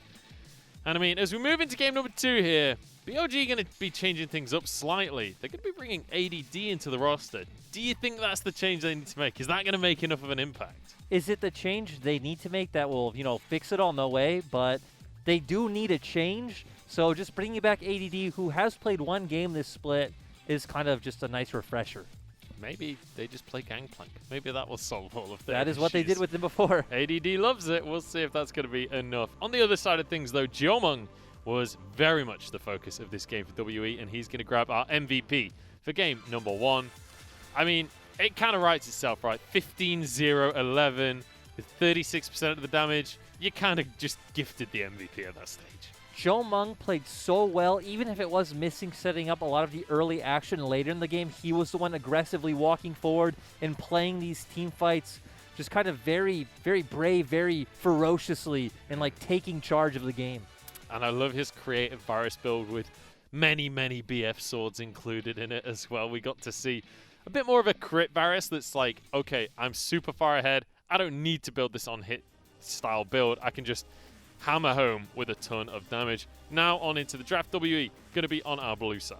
WE on blue, like you said. BLG now banning this Renekton pick, which we do see is kind of a staple ban on red side in the LPL. It is the third highest presence champion on 10.5 here, only behind Aphelios and Set. So all three of those champions banned out, Senna taken away by WE. That really leaves us to look towards champions like the Varus, but WE locking in the Kalista. This was banned last game as well, but Morgan going to be able to grab that for himself. Well, possibly for himself, possibly for Jiomeng. We'll have to see. It is a bit of a flex. We've seen Jiomeng play it 3 times. It doesn't really fit the new style that WE are trending to go towards, so I would expect to see it in the bot lane. Again, lots of early 2v2 pressure coming out of the Kalista. So BLG locking in the Varus and probably a jungle pick, something like the J4. Yep, J4 has been standard. I think I've seen J4 as the second pick on red side more than any other pick in the game on 10.5.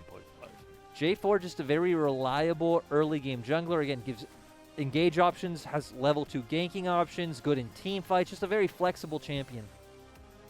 Now over towards the side WE, you lock in the rest of your bot lane with the form of Thresh. Not only is it great alongside the Kalista, great to take it away from the Varus as well. It's also seems very disrespectful from BLG letting this pick through with how many times we've seen Missing do well on this pick. Yep. So picking up the Thresh, I would expect them to answer jungle here. Beishang plays so many different types of champions. Could go towards the Lee Sin, can grab something like the Gragas, but instead picking up the Ornn, which we talked about. This is a WE staple these days.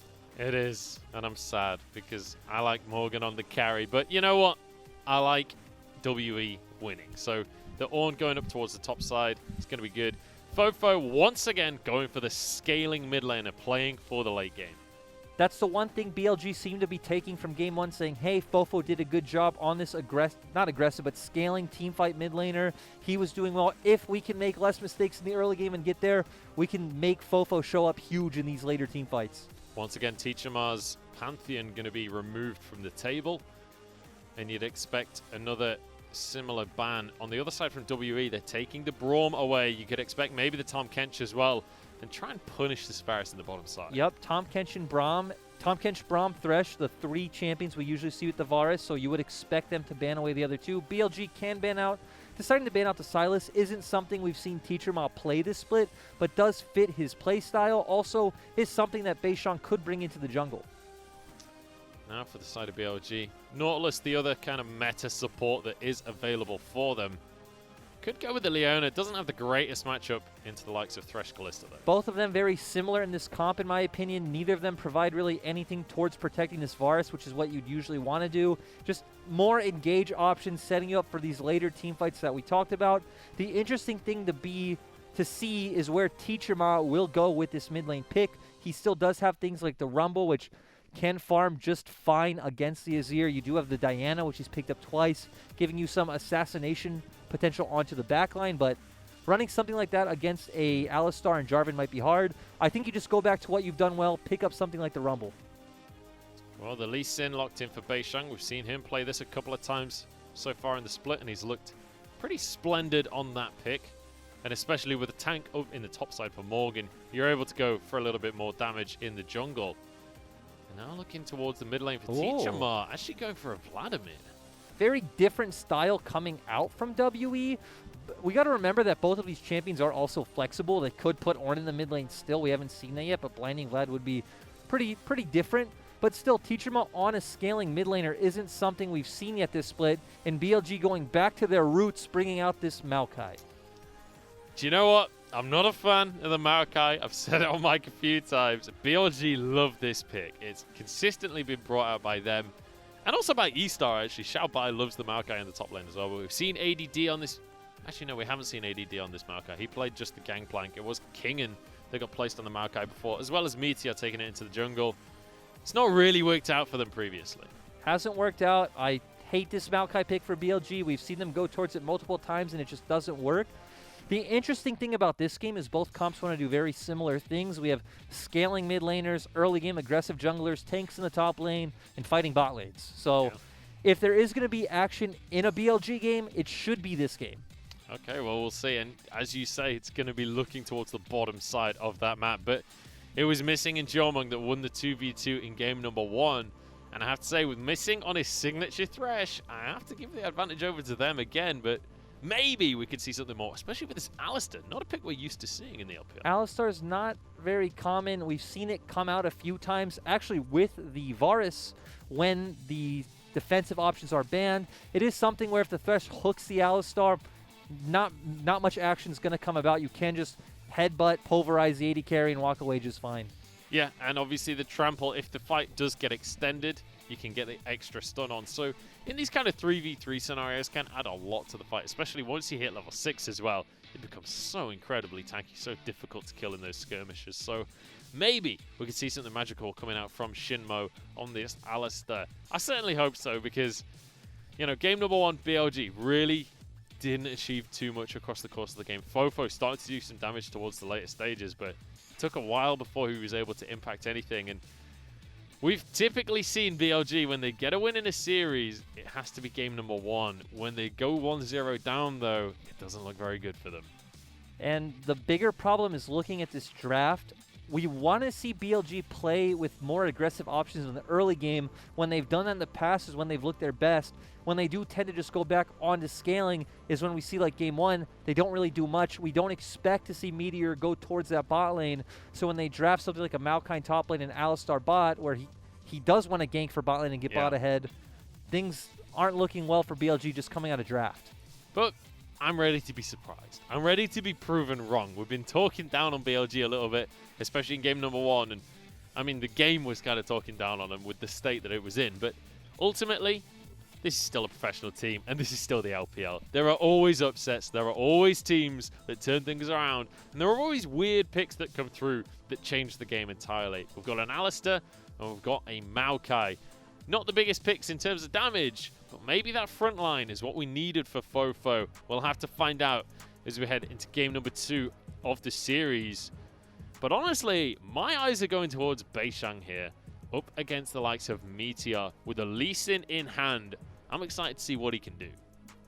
Beishang has always been one of the catalysts for this team. Him and Missing always been this kind of aggressive duo that likes to play off of Beishang's aggressive invades. They should have pressure in this early bot lane 2v2. So I want to see where Beishang goes with this, and if we can see maybe an early invade into BLG's blue side jungle.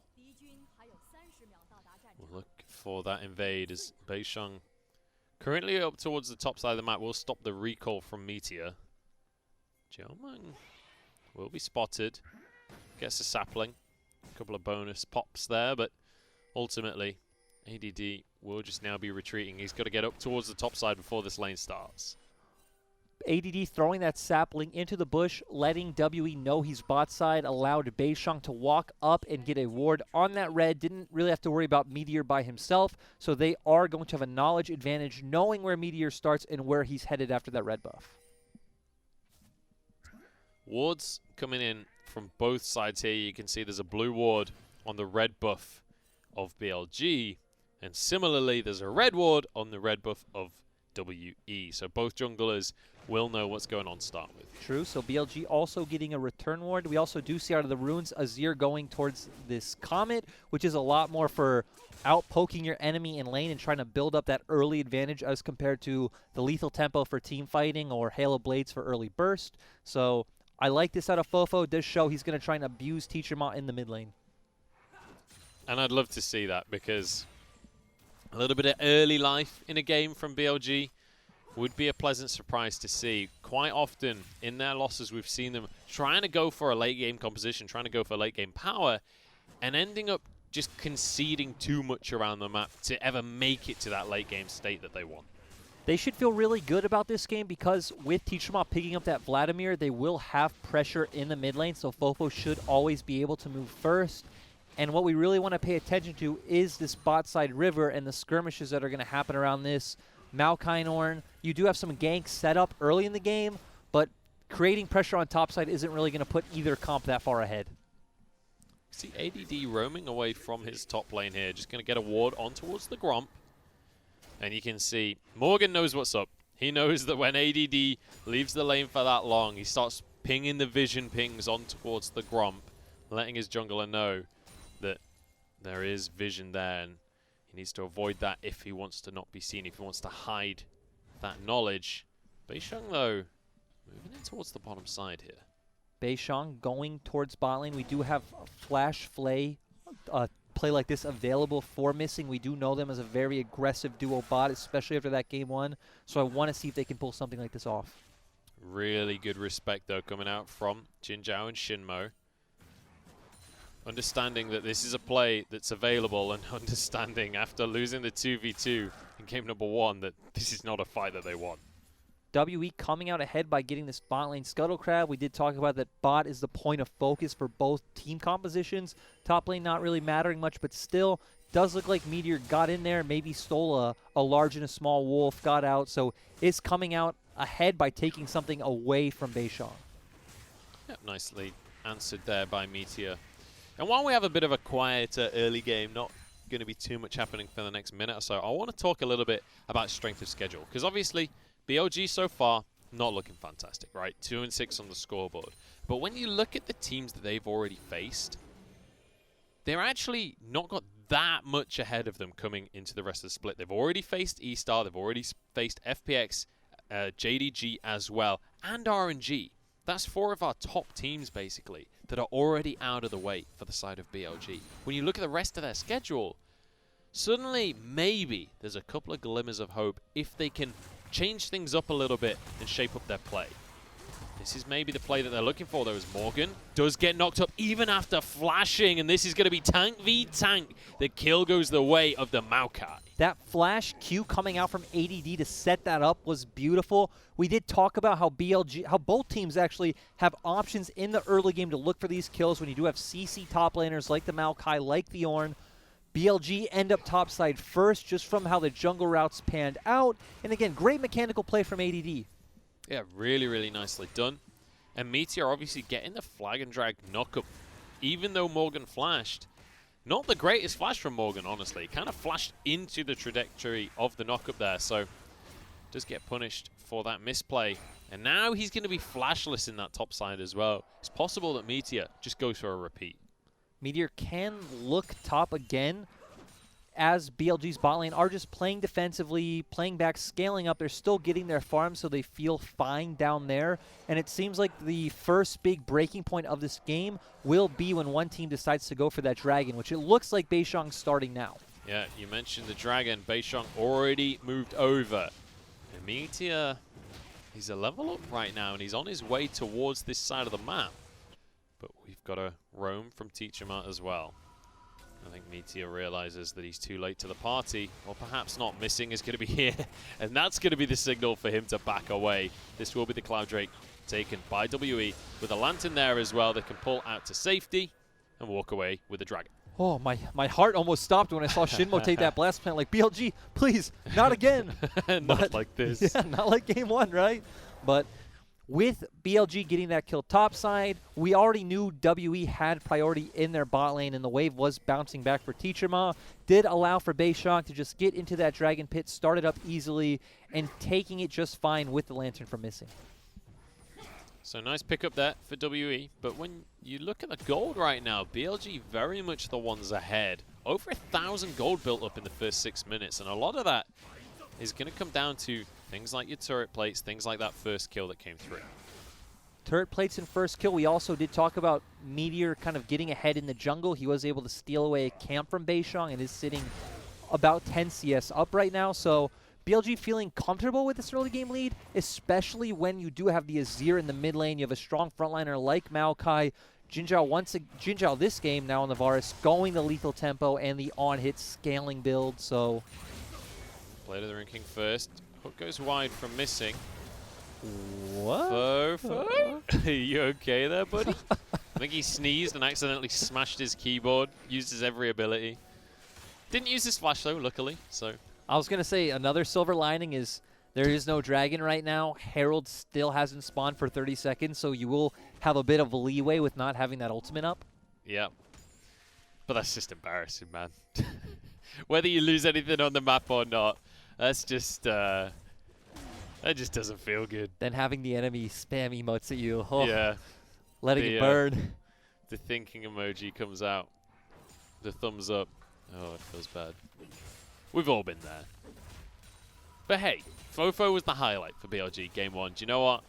I'm willing to allow him one little mistake in the laning phase. Well, Munch, glad to know that you allow that. I know. I am a benevolent god.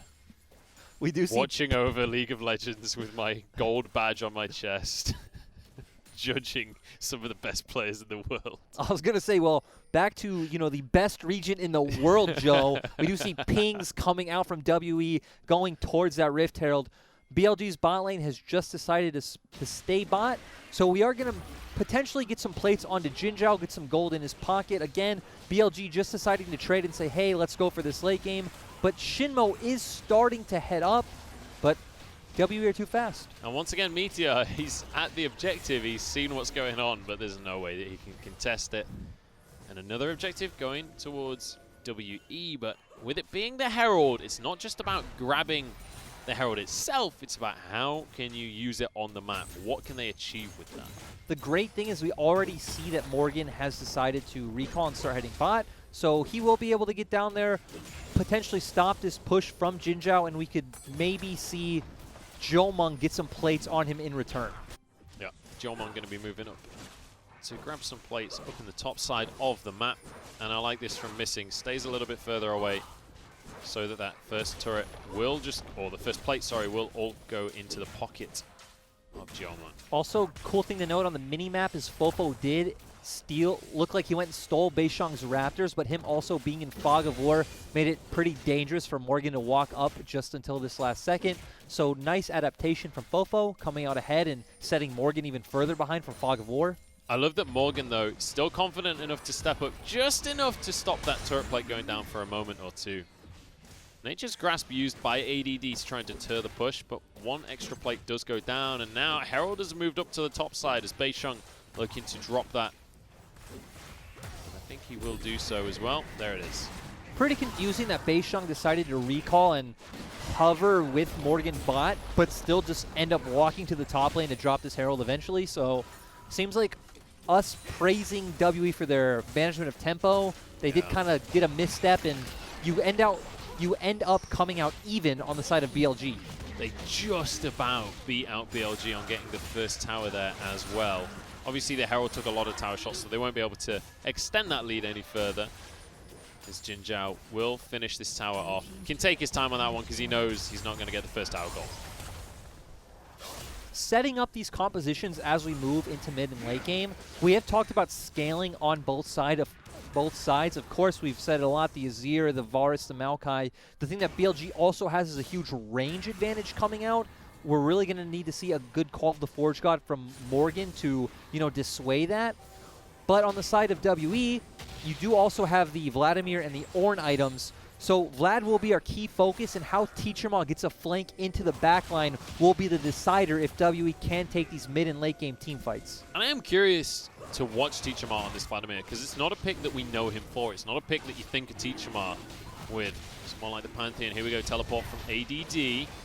A lot of Rens on this Dragon. They will finish that one off. Beishang barely gets it. Now the fight kicking off. Missing in the back of everyone, but Fate's Call pulls him to safety. Fofo with the Shurima shovel and a half. This is a big fight for BLG. They've knocked everyone back, and Morgan's left alone to be finished on off. ADD with a second kill. Teacherma barely survives. Fofo coming out with the big play. Also on the other side, Jinzhao zoning out the Vladimir made it very hard for him to get that flank that we were just talking about. So BLG showing up in the team fights that we wanted them to.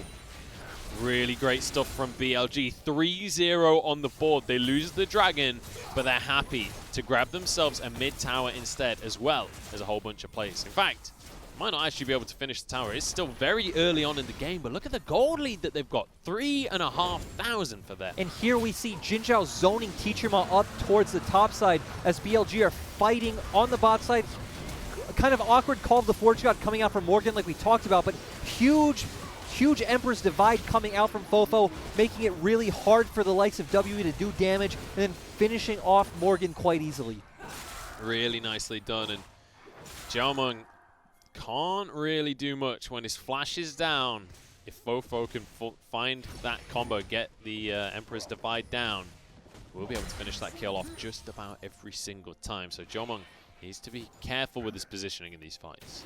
Also, Teacherma, we talked about this, Vladimir has to be able to get into the backline. When you have things like the Emperor's Divide, having the Alistar being able to knock you back, the Chains of Corruption from Varus, BLG have so many tools stopping that from happening. So you feel great with the tools available in your kit as BLG's comp against WE's.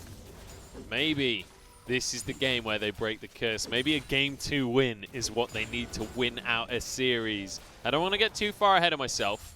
They're only 3 kills up. We're still very early on in this game, but it's feeling good right now. It feels like they're working a little bit better as a team. BLG just playing that slow early style. We do expect Meteor found one gank in the top lane, which is kind of what he's been known for this split, and then looking towards the objective team fights. So 3K gold lead right now at 13 minutes. So this is a win for BLG. It's not something we see too often anymore. And even the strong games from BLG, it's not typically that much around the early game that we see their strength. It's in the macro, it's in the late game focus. And so it's great to see them changing things up a little bit and forcing some advantages. And I'm curious whether or not they will keep putting their foot on the accelerator here, or if they slow things down. Because bear in mind, they do have a relatively late game focused composition. I do expect BLG to slow things down, but it does look like they're going to use their push in the bot lane from Fofo being so far ahead to posture for vision in WE's jungle. Shinmo gets a nice deep ward in the brush. Obviously the brush extended, as we are going to be seeing an Ocean Rift this game. 2 minutes until that dragon comes on through. Now BLG, they know they've got the gold lead, they know they've got the damage advantage, and they just brute force the tower in the mid lane. They also just have so much sieging potential and range advantage coming in from the likes of Fofo and Jinzhao. You look at WE's comp, it is so short range. Jomung and Teacher Ma need to get in range of BLG's damage to be able to defend. So that's why we're really looking at Teacher Ma this comp, and we shouldn't see it until we hit like the dragon. Look at the tower plate difference. Literally double the gold going the way of BLG. It's actually very evenly spread across the team as well, which it's a nice situation for them. You would have liked a little bit more to go to the side of Fofo, only had 240 for him. But ultimately, you're still going to be happy with the sheer amount of gold you got from the plates. And it being on to a tank like ADD or Meteor isn't that bad. Sure, Kalista is a Blade of the Rune King buyer, but she still isn't this like super strong late game hyper carry. So if you can start getting your tanks tankier right now, we'll make it harder for WE to deal with them and give Fofo and Jinzhao a lot more time to deal damage.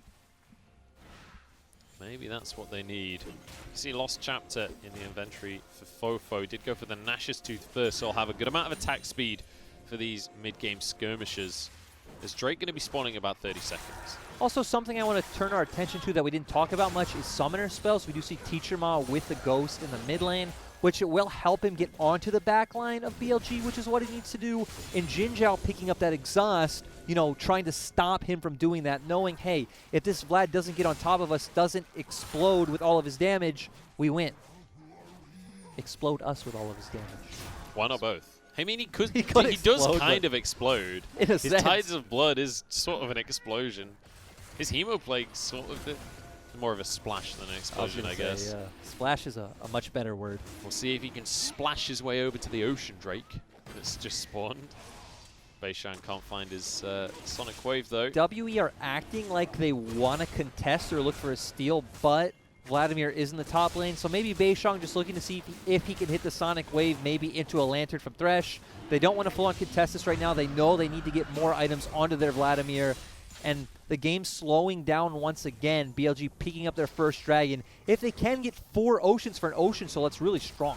Teachama wants a 1v1 onto Fofo right here. Gonna pop the Ghost, and he's actually gonna go for the dive right here. Hemoplague's there, and there's an auto. Teachama with a solo kill. Shinmo wants to answer.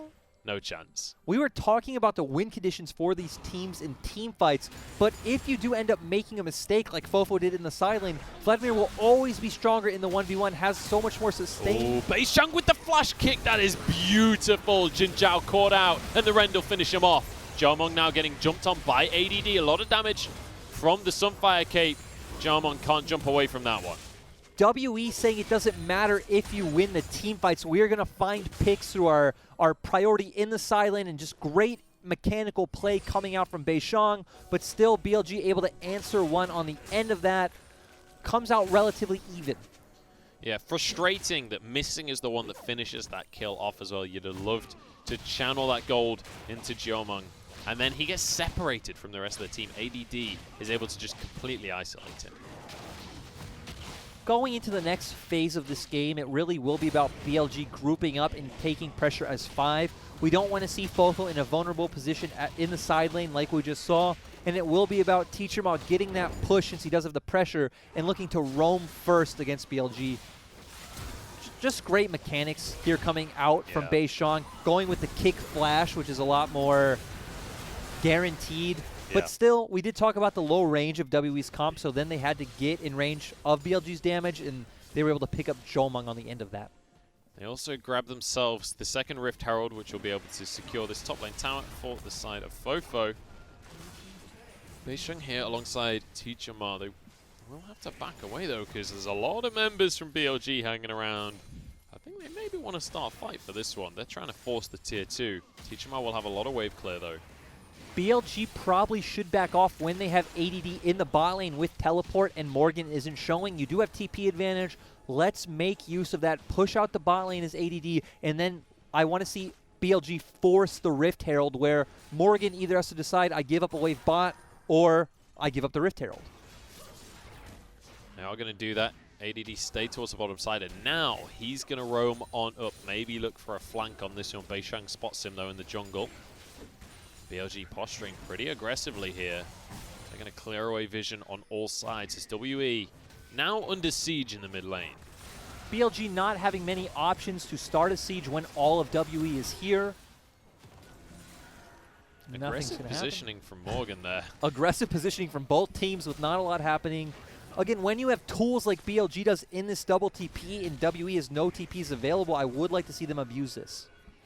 Nature's Grasp missing, gets a hook onto Shinmo though, not the ideal target. Jiaomeng backs away as ADD tries to get onto him. Fate's Call to pull Missing to safety. So much of a commitment here from BLG just for a red buff. But it does give them priority onto this mid lane tier 2 as well. BLG just forcing WE out of their jungle. They do have a lot of, again, front-to-back teamfight threat if Teacher Ma isn't able to come from behind and burst down Fofo and Jinzhao. But still, not a lot happens. You do end up getting the red buff for the side of BLG. And now, both teams just going to reset. Able to reset. All of that for a red buff. All of that just to take away the jungle. It's almost like just positioning like, come on then, WE, you think you've got what it takes? You want to take us on? Bring it on. Just muscle into the jungle, take the camps away. But now, a much more important camp is going to be spawning, the Dragon. Once again, 50 seconds away. BLG got the last one. Definitely feels like they're the ones that should be in a commanding position to get this upcoming one too. WE just feeling very strong with the front-to-back teamfight that we talked about. We do see, though, going into that Jomung did pick up the QSS for things like that Chains of Corruption and giving him more freedom to jump around in these teamfights.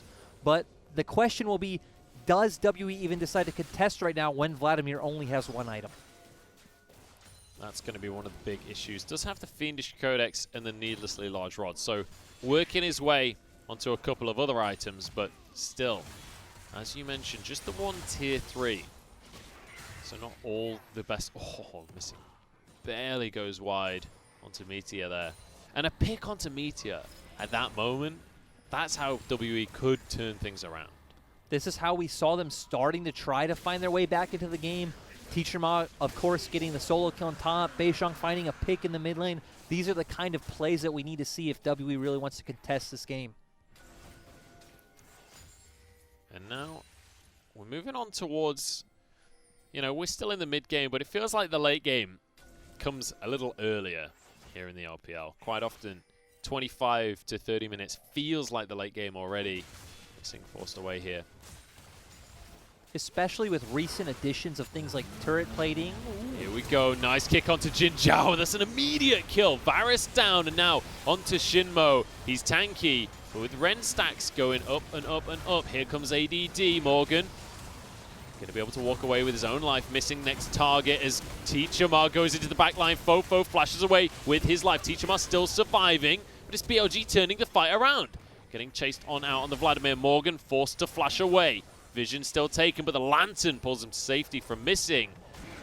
And all things considered, it's just both AD carries dropping.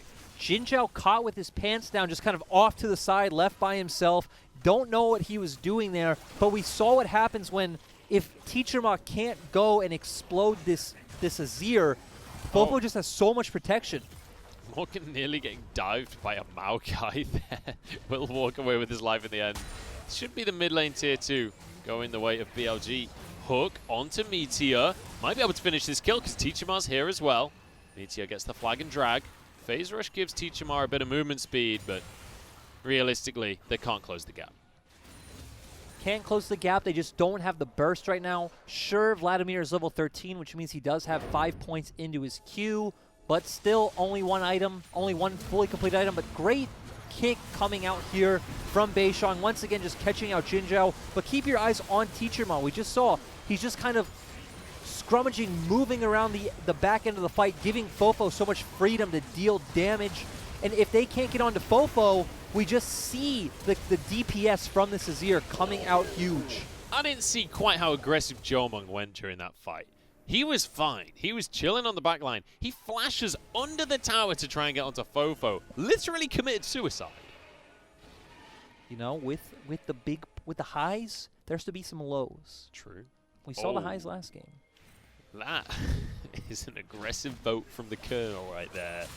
81.5% chance of BLG taking this one. He believes in the late game Azir. Late game Azir is huge. You just have so many disengage options on the side of BLG. How do WE make this happen? Again, we need to see them find a pick, which is what they tried to do in that last fight, put up some solo lane pressure from the Vladimir and convert that into an advantage, which if BLG just choose not to send Fofo to the side lane, doesn't happen regardless. So the cards are all in favor of BLG. Now, WE left scratching their heads a little bit because game 1 looked great for them. Game number 2, you felt like coming into it, this would surely be all about WE, right? They looked so good in game number 1. They feel like the favorite coming into the series in general. BLG coming in strong, finding some picks early, now looking for a Baron. When you have something like the Azir, you do just have so much DPS that you can rush down a Baron like this, but Shinmo's found the flank. He's looking for Morgan. It's not the ideal target, though. Missing. Gets onto Fofo, but the Banshees is there. Fate's call to pull the support out to safety. They're not going to commit to the fight, though. Lantern's there, but Jomung doesn't get it. He's jumping away, but Shinmo's found him, and that's going to be a snipe from Jin Zhao. Now onto missing as Fofo finds one for himself. And it's all gone wrong for WE. The Lantern was there, but Jomung didn't take it.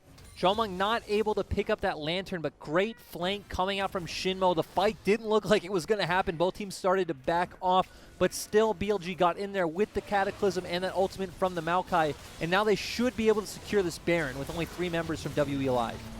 Kick onto Shinmo, but the headbutt keeps Beishang away. That's going to be a ward hop. He's looking for the smite. Steal the fight. Might just go their way. Baron did go to BLG. Ultimately, they're winning everything right here. Azir still in the pit. Teachermark can't do anything. And Morgan does not have the damage. He'll drop. And it's another double for Fofo. Another double for Fofo, and Jin Zhao doing his job before going down. We did see him take down Beishang, which let Meteor be able to pick up that Baron. And Fofo jumping over the wall, getting to a position where he can just freely deal his DPS. And with this Rabadon, he's just so far ahead right now. Going into this fight, we did see Shinmo coming for the flank. Shinmo and Meteor just being able to get onto Jomung, not having time to pick up that Lantern. And whenever BLG's carries just have the safety to deal their damage, they just have more consistent DPS than WE. Really great stuff coming out from the side of BLG. And the question will be, can they just finish things off here? They've looked great so far in game number 2. They have a humongous gold lead to work with. That's 3 Ocean Drakes as well. Soul point for the squad. Soul point, and let's move it back to WE and remember that they first picked this Kalista. They picked this Vladimir once the whole comp had already been fleshed out. They decided to put themselves at such a heavy range advantage and give BLG the tools to kind of dictate how this game would go. Fofo already so good at burning through these towers. That's the nice thing about the Azir. You do build that attack speed so you can really get through those objectives. Now, as the siege begins, this Baron going to do absolute wonders, and there's not a whole bunch of wave clear for WE. I really also like this redemption coming out from ADD, just a more supportive element to the build, making sure, hey, if we do get these long, drawn-out fights, we come out on top. WE are a lot more dependent on kind of cooldowns and rotations of spells than, you know, hard-set DPS, so nice adaptation, ADD. Yeah, and ultimately, he's so damn tanky. He's fine to go for that supportive item. Here we go. Fight started. Beishang decides he needs to get back out of there. Meteor pulled in, but he's so tanky. I don't know, man. The kick is the wrong way, and Beishang goes down. I think this might be over. BLG forcing the issue right now. Another kill for Fofo. Morgan rooted up. Will be finished off as well.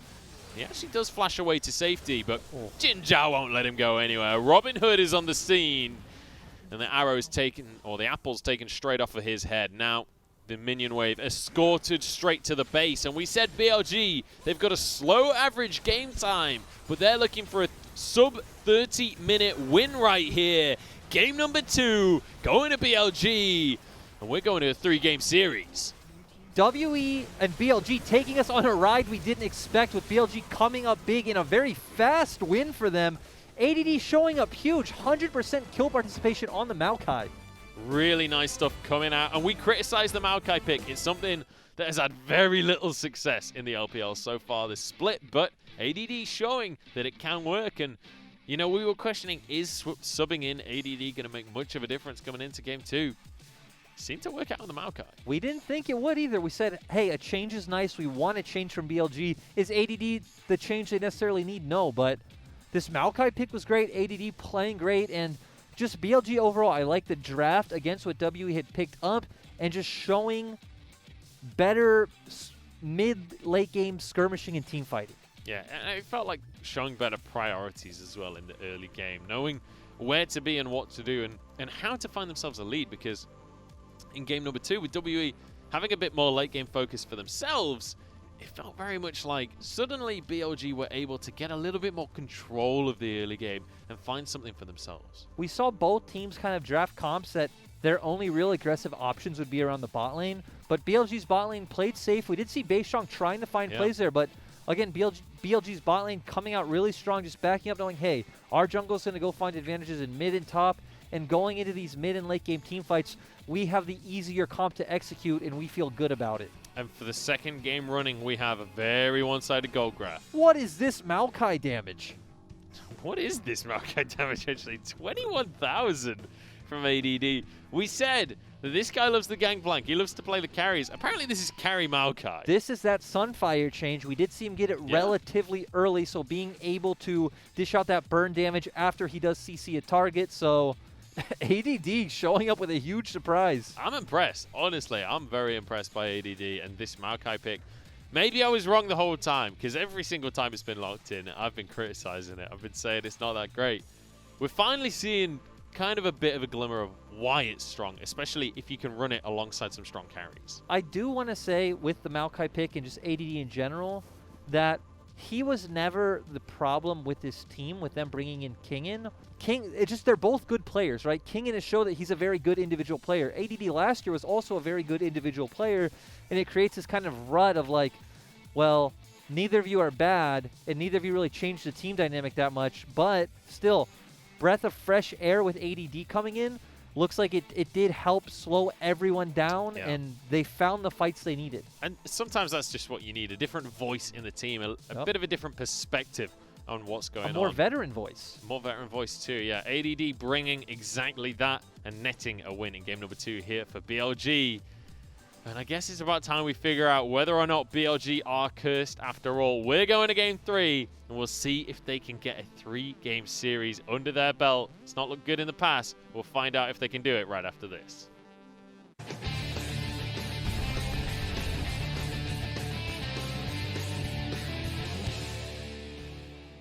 什么时候开始呢？兄弟们，有人知道吗？赛跑我们什么时候开始？预计还有8分钟。8分钟哦，还有这么久。那我先睡一会儿，兄弟们，5点半见。我肚子好痛。我先睡一会儿，5点半见，兄弟们。哎呀呀呀呀呀呀呀！比赛要开始了。哦呀，比赛要开始吗？马上要开始。不是还有8分钟吗？可能会提前。有感觉了，兄弟们，有感觉喽！哎，我先跟你们说一下啊，我中路前面推不了线，推线下班。哦，我推线真的会下班的。哎，记住我们的团战啊，团战我们大家位置要站好啊哈！加油啊，各位加油啊！加油！开先锋吧，开先锋吧。我已经放弃下路兵线了，已经。可以。等一下，我这位置好。还有20分。啊。要开了吗？我可以来，可以开吗？我可以开。辅助没下，看辅助。都死了，这边都死了。好。看到。哦，大龙差20秒。点你们跑吧。大龙吧 ，OK， 可以。中单闪了。那个我这个没。啊，还。这个没来，你来了吗？没有来，刚刚没有来。啊。我们别打大龙吧，没事，我怎么样都能赢。那我要去下。我这把正常来说应该不出意外的话，25分钟就可以16级。我16级了，可以推，我16级。哎，开！我先走。他打不了。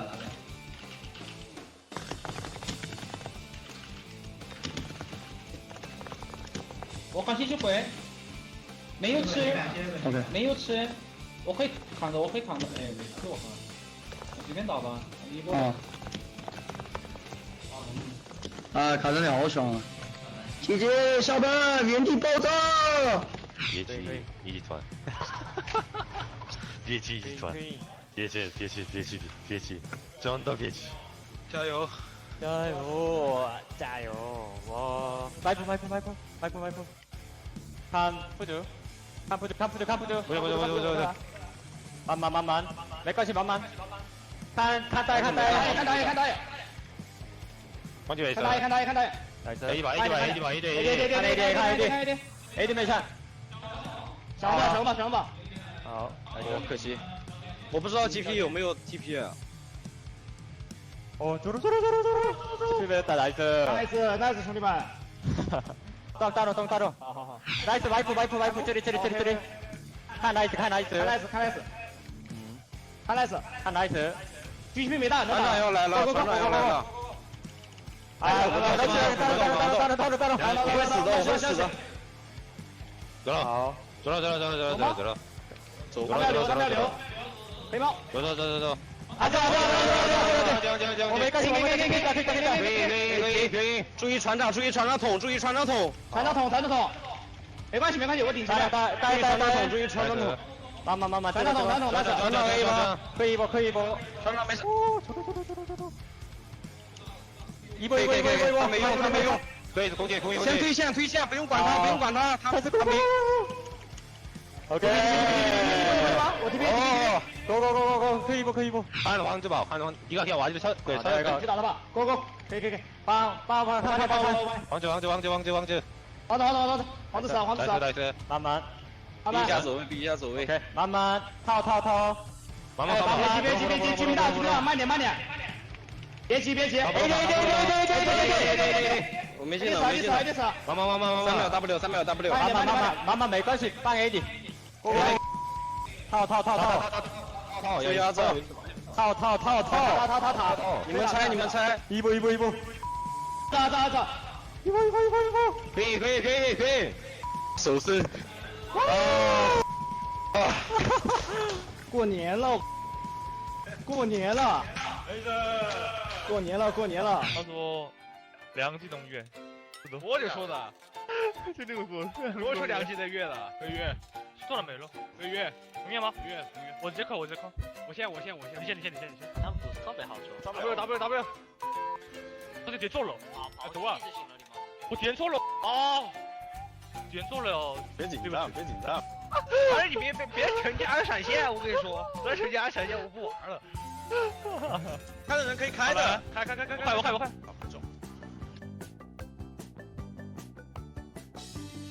了，没闪，房子没闪，应该死了，看眼睛吗？看，可以看，要看吗？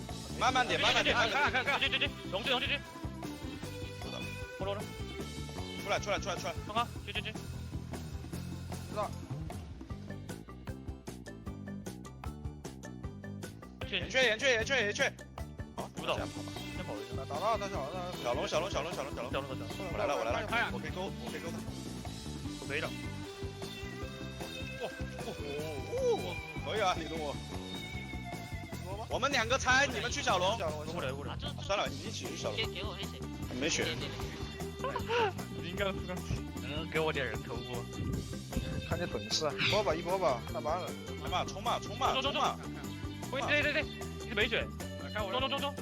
来看我这，看我这。我要把自己冲没了。这个治疗。哇，这什么呀？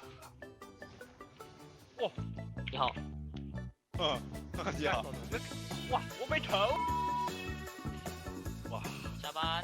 哇，我好惨啊！我要杀他。预判。给我播，给我播。别给芥末，别给芥末，别给芥末，别给芥末。啊，多对吗？他虚了给我了，好兄弟，好兄弟，想给你人头。下班。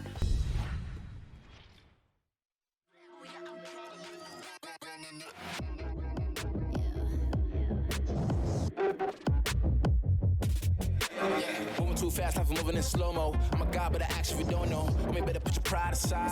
I'm a Benz, get more like a Volvo. Your best stuff looks like my words. Synapses, fire, and burst. Got the whole crew with me, about to do damage. You know we ain't average. I ain't gonna say this again, but it's in my time. Better look in my eyes. I'm a genius in the skies with my heart on my sleeve. You can force you a block to a king in his prime. Everybody got a line. Sit back with the stars. Welcome back to Shanghai, ladies and gentlemen, as we continue the LPL English broadcast. We are rocketing through our second series of the day. It's one apiece, though, for BLG and the unofficial world champions, WE. They're one game away from losing their belt, and BLG one game away from breaking their curse.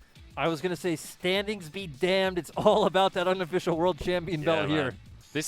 My mask just keeps on sliding down my face as I talk. I'm sure you guys have seen. It's frustrating. But do you know what isn't frustrating? Us finally getting a Maokai worth talking about. ADD getting himself the MVP for game number 2, in this series. And look at that. Damage taken, 33%. He was a big old tank in the front line. He was always right in the face of WE, making it hard for them to get back onto his carries like Fofo, like Jinzhao. So ADD coming in big, kind of giving the team a mental reset, it looked like, and showing up strong. And again, we talked about they always win game 1 and then lose. They've won game 2 now. The curse is actually already broken, and now they're in good stance to take this game too. Let's see if they can finish things off. They're going to keep the draft the same here. Is WE going to be on the blue side, and the ban's going to be relatively similar, but Azir taken off the board. They really respect Fofo. Putting big respect on Fofo, knowing he's been the carry of their team. I want to see if they change it up with their first pick.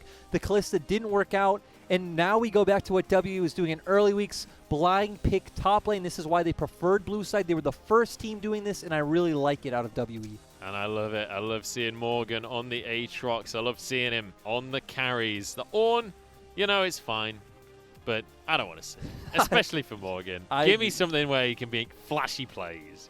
Get Morgan on a champion he's clearly more comfortable on. Now it's about where does BLG want to go. The Varus would be the expected pick along with the Jarvan. It was their rotation last game. Varus is kind of viewed right now, not just in the LPL, but throughout the world, that he is kind of that next level of AD carry under Aphelios now, replacing the Misfortune. Yeah, and you mentioned the Misfortune. Senna also available, but you know, Varus, as you say, has very much been the priority pick these days, but it looks like BLG not even going to focus on towards that bottom side.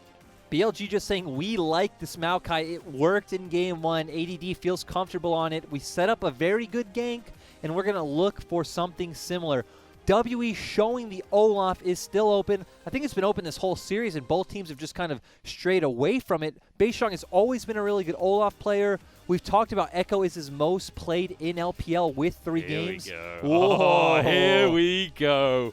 WE, they're going back to comfort. Morgan on a carry, Beishang with his Echo, and Teachama with his Pantheon. They're going back to what's worked in the past. With these bans and now this rotation, it's WE saying, hey, we like to put our focus on bot lane in the game, but if we can take Fofo's impact away in late game team fights and kind of win this mid-jungle 2v2, our bot lane will still be set up for success.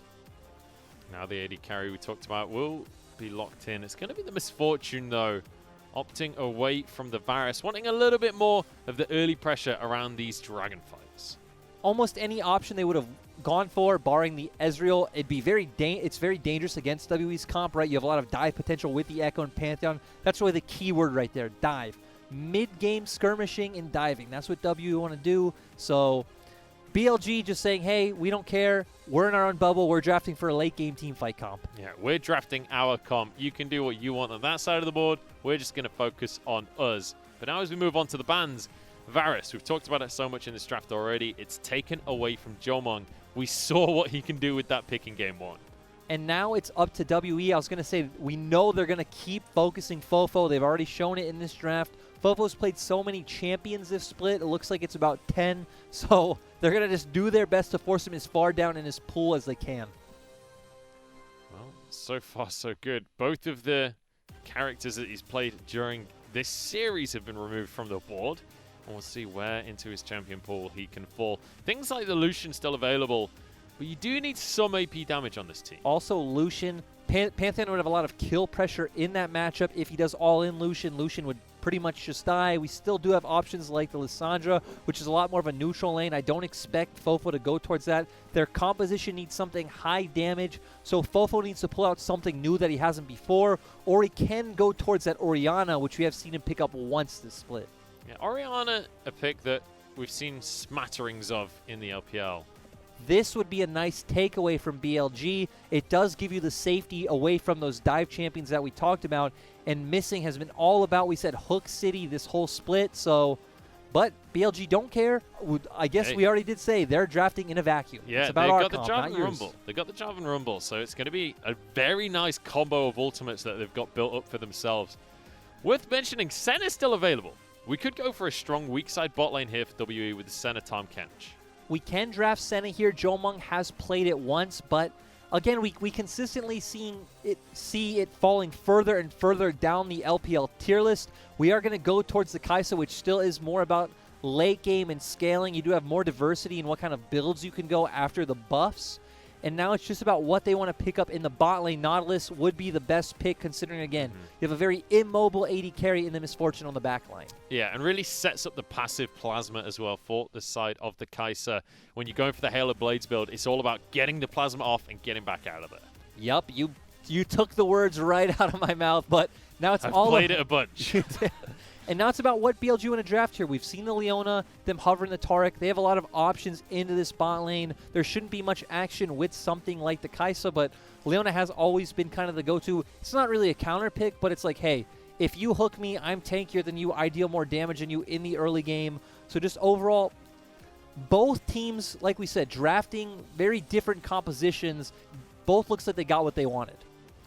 Yeah, and I mean, I'm just excited for the top half of the map here, especially on the side of WE with the Echo, with the Pantheon.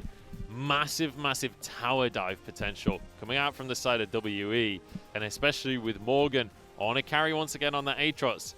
Do you expect Beishang and Teachima to be focusing on towards that top half of the map? I would still expect to see them go towards the bot side like they've done. Again, when you have things like Maokai or in these types of champions in the top lane, you can gank them, but it's really only good for kind of like a come get one, get some gold in your pocket, and then it's like, hey, we got our TP advantage. We're going to focus on the bot side again. Yeah, and I mean, if you've got a carry that you want to get gold behind, Kai'Sa is definitely one of them. She takes a couple of items before really coming online, so I can understand looking towards that bottom side of the map, trying to get a snowball rolling. And, you know, Misfortune, very immobile carry. If you can get a bit of damage off, stop the strut from being in play. With things like a Pantheon and an Echo, you can definitely get a CC chain going. It's going to be very hard for Misfortune to deal damage in these team fights. I really love Beishang's Echo. It is 2-in-1 right now in the season.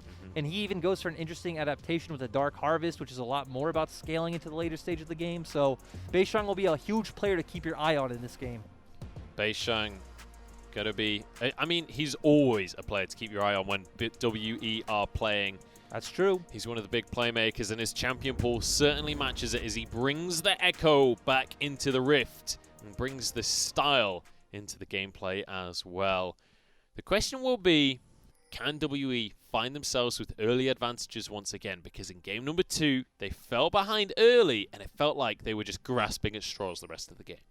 True. When we look at the kind of very early game, BLG do have the slight advantage having the Jarvan, who can again go for level 2, level 3 ganks, to where Echo and AP junglers in general typically want to get their jungle item before they can start clearing fast and getting onto the map. So the breaking point for WE we really want to look out for is levels like 4, 5, 6, and it's a lot more about chaotic skirmishes with Echo and Pantheon. And that's what I want to see. That's the kind of League of Legends that I like to watch. WE, they've become one of my favorite teams in the LPL just as a spectator because they do love to brawl. They do love to find these level 6 fights, fight around the dragons, fight around the Rift Heralds. And with Beishang going to pick like Echo, once he does hit that level 6, you expect that kind of action, but it will be a little slow before that. You typically don't see much out of Echo before the level 6 mark. Nope, you don't. Again, his early jungle clear is very slow, and there's that Dark Harvest that we talked about. We do see some Echoes in solo queue go more towards things like the Conquer or Electrocute, but Beishang all about snowballing with this rune. And just kind of moving over to the side of WE. We talked about early mid-game skirmish is the name of the game for WE. For BLG, it's all about full-on 5v5 team compositions. We don't want a 2v2 or a 3v3. We want R5 against your 5. We saw how that worked out last game with the Maokai. You have so much wombo combo coming out from the side of BLG. All about those numbers. They really are, and they certainly have been. When you look at their match history, that is the way they like to play. And their wins on the board earlier on in the season, a lot of it was about the macro player up, playing around the map and only finding the fights once you could get into those 5v5 situations and you knew that you had the advantages. BLG has always been one of our, again, even just ignoring game time, our slower teams in the way they like to play. They're a lot more about these objective skirmishes. Teachamo pretty far pushed right now, but Beishang, I said he's going to wait till 6. Not if Teachama's in trouble. Beishang comes with his cape on, the superhero that Teachama needs. There's a stun. Fofo doesn't need to do anything because Meteor is here to save the day. 2v2 in the bottom lane. Exhaust down, but Shinmo ignited. One more auto. Not quite there, and Shinmo walks away. Jomung in trouble now as Jin Zhao doesn't quite have the damage to finish it. Needs to be careful for a double up. He's not going to find it.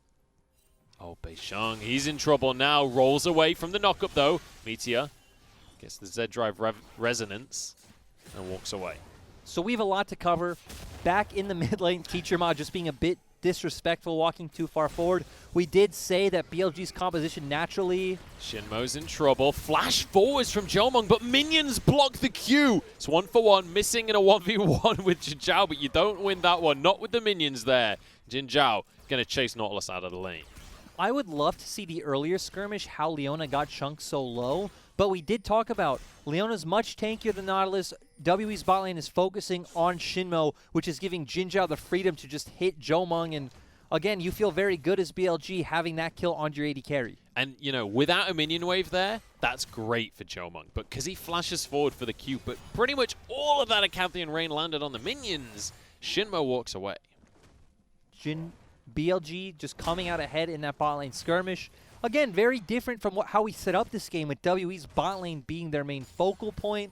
But right now, ADD just farming that wave. He did take Grasp of the Undying, which is a lot more of a lane-focused rune for the Maokai. Ooh, great twisted advance, dodging that Q. Yeah, really nice dodge from him. ADD does get a cheeky extra hit in, but ADD could be in trouble here because Teachama's moving up as well. They are going to focus on towards the likes of Morgan. ADD has his flash, has twisted advance. This is a very slow minion wave, though. They're trying to eventually shove it under the tower. Beishang having to use some abilities just to force the issue here. ADD, twisted advance. There's the flash as well. Infernal Chains will pull him back. And Morgan finishes the kill. Beishang just about gets away with it. This is a standard WE play using their Pantheon pressure to look for ganks and dives across the map, but it took so long. He's losing so much in the mid lane, even letting Fofo get a plate and giving BLG full vision on the bot side for this Ocean Drake. We'll be able to grab a tower plate for himself as well. You mentioned the Ocean Drake. It's up on the map. Both teams, they'll definitely be setting their eyes towards the bottom side.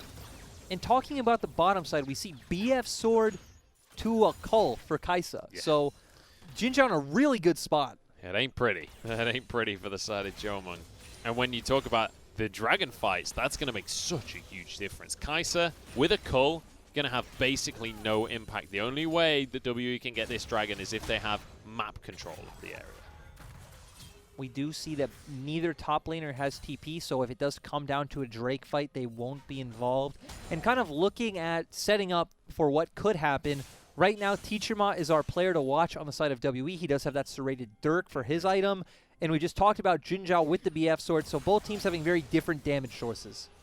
You see Beisheng not interested in this dragon. He doesn't care about the first Ocean Drake of the game. He wants to snowball Morgan. He wants to get more gold onto this Aatrox. We even talked about how they probably wouldn't focus topside against Smaokai. It would be a lot more impactful. Oh, ADD, you're in trouble, my friend. Dodges away from the stun, though. That's going to be the Z-Drive Resonance. Can they finish the kill? Nature's Grasp gets Teacherma under the turret, but the Comet Spear finishes the kill. ADD, he just wants to play League of Legends, man. ADD's Twisted Advance was so beautiful. 2 times in a row now, but WE coming out ahead. Again, they are the team with pressure in this kind of mid lane 2v2 at this point, like we talked about with the Pantheon. Just very easy for them to roam up. But BLG still, you're 3 kills to 2. You have the Ocean Drake, and we talked about this game, once it starts getting to the 5v5 stage, you should feel like you're in a pretty decent place. For WE, though, you're snowballing the aspects of the map that you want to, and you still do have the scaling from Kai'Sa. Here we go. Teacherma's not done just yet, and he finds Shinmo to start off. The Leona is very tanky, though, and still won't go down. Kill for Jomung. Now comes the jungler, though, because Meteor is onto Teacherma. Fofo's arriving, and Equalizer is available. It's not going to land onto anyone, and Jomung's gone so deep. I don't know about that one, man. Jomung with some really interesting plays. We saw Jomung last game with the Kalista. This game with the Kai'Sa just keeps going in too far. We've talked about Jomung is still a pretty inexperienced player, so, you know, he does tend to make mistakes from time to time, and Missing is kind of the player in this bot lane to watch. But after a great play coming out from Teacherma, Jomung just throwing it all out the window. And I mean, we can take another look at the fight. Look at the killer instinct from Jomung. We're watching. But still, Teacherma jumping into that fight was huge. We talked about he's a very supportive player. But here, Jomung walking back, trying to get away from this rumble, goes too far forward. Jinzhao does have the heal, and it just doesn't work out.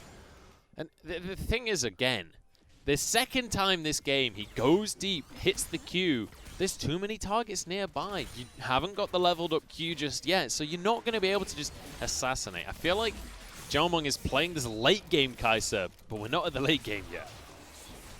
It is Jomung's second time picking up the Kai'Sa, so he has played it once before. But WE once again using tempo to go and fight for this Rift Herald. Meteor might get stunned up here. Teacherma already used the Aegis Assault, so he's just going to get popped up. He's not going to be tanky without his E available. Now ADD arriving as well. Fofo flashes on forward, gets to slow. They're looking for Jomung. Doesn't have any summoners available. The knock-up from Meteor. Red buff will finish it. No, Fofo wants it with a rocket. Morgan, nothing he can do about it. Teacherma did not look like he was on the same page as his team. Pretty much just walked up to BLG by himself. It was very easy for BLG to pick up that kill. And taking Jomung on the end of that, now BLG are the ones who have pressure. Yeah, the Herald did go the way of WE, so Beisheng will have that. But ultimately, especially considering how much early pressure went up towards this top side, there's not that significant of an advantage up on the side of Morgan right now. Only 10 CS and 1 kill. And now Meteor wants to make sure that that's even less than it was. Ward gonna deny his presence in the top lane, though. Meteor and top lane. There isn't a better duo in the world. We always know where he's going to look. So ADD getting some help, going to be able to just back off and catch his wave.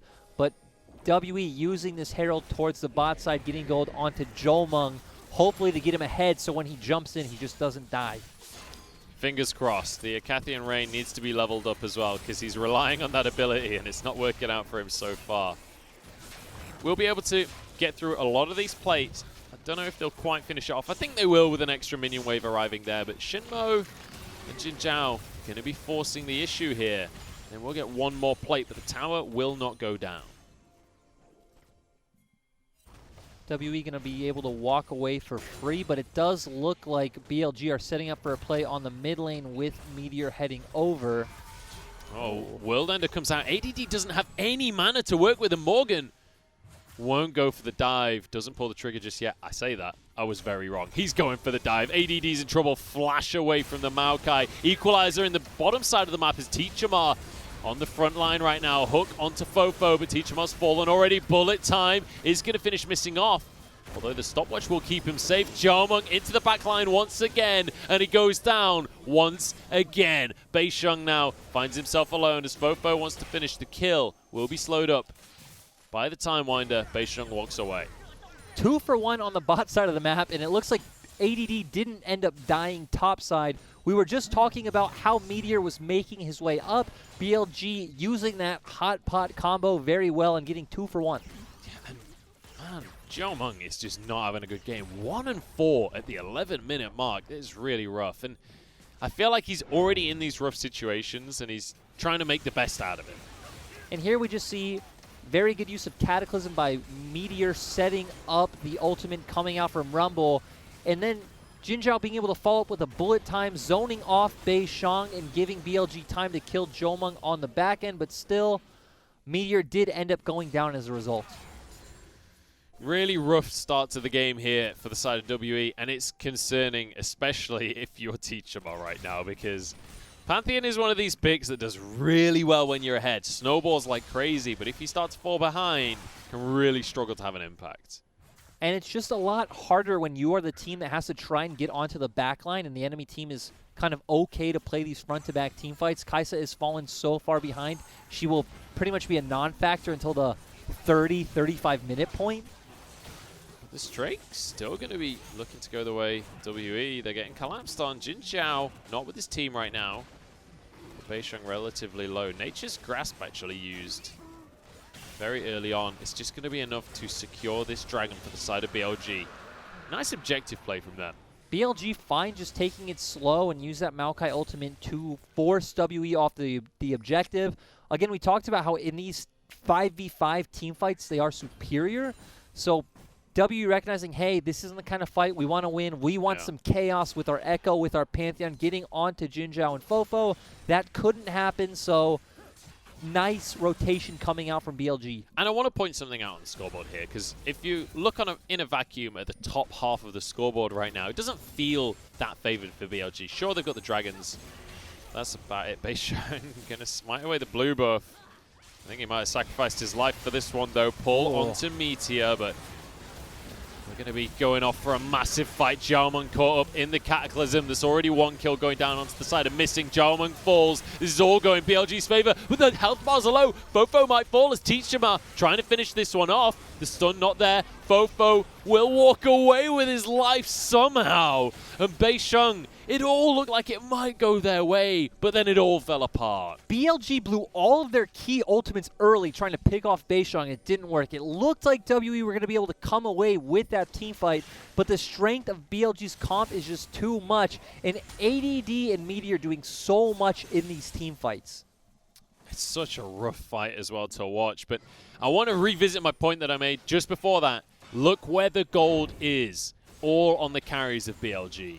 So we see Beisheng going for the steal on the blue buff, getting caught out by BLG, and them wasting so many of their teamfight ultimates on this. Jin Zhao having to back off, but keep your eyes right now onto the likes of Shinmo, onto ADD, just taking so much of WE's damage, and Fofo somehow being able to survive, just kiting out all of Teacherma's skill shots, and they're able to clean up very easy with Jin Zhao being able to come back into that fight. Honestly, Fofo has been the highlight player of this series for me. He's played so well in all 3 games, and the kiting away, as you said, at the end of that fight, dodging the Comet Spear from Teachamar. And this is a very different style champion from those first 2 games, too. It really is. The Rumble coming on through for Fofo, and it's really, really working out. But the gold lead, it's only just 1,000 ahead for BLG as they look to get this Herald, and will be able to do so. But when you look at the scoreboard, it's all in the pockets of Fofo and Jin Zhao. They're the ones that are starting to ramp up. Can't say the same for WE.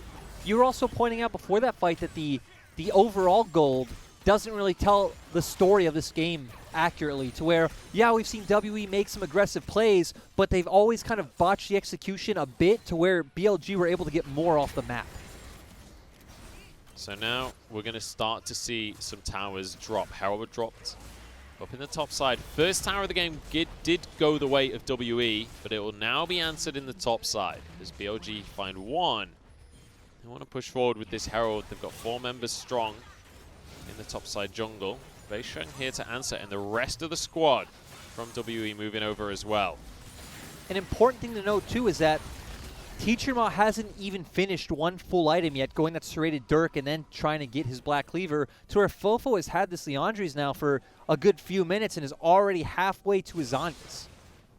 Yeah, this is one of the downsides of going for multiple items early on, but this explains a lot of why the gold isn't so heavily in favor of BLG. Ton of plates went the way of WE early on, and it's made this early lead for BLG feel a little bit less substantial. It comes down to the fact that we saw WE just really abusing ADD in the top lane and funneling all that plate gold onto Morgan.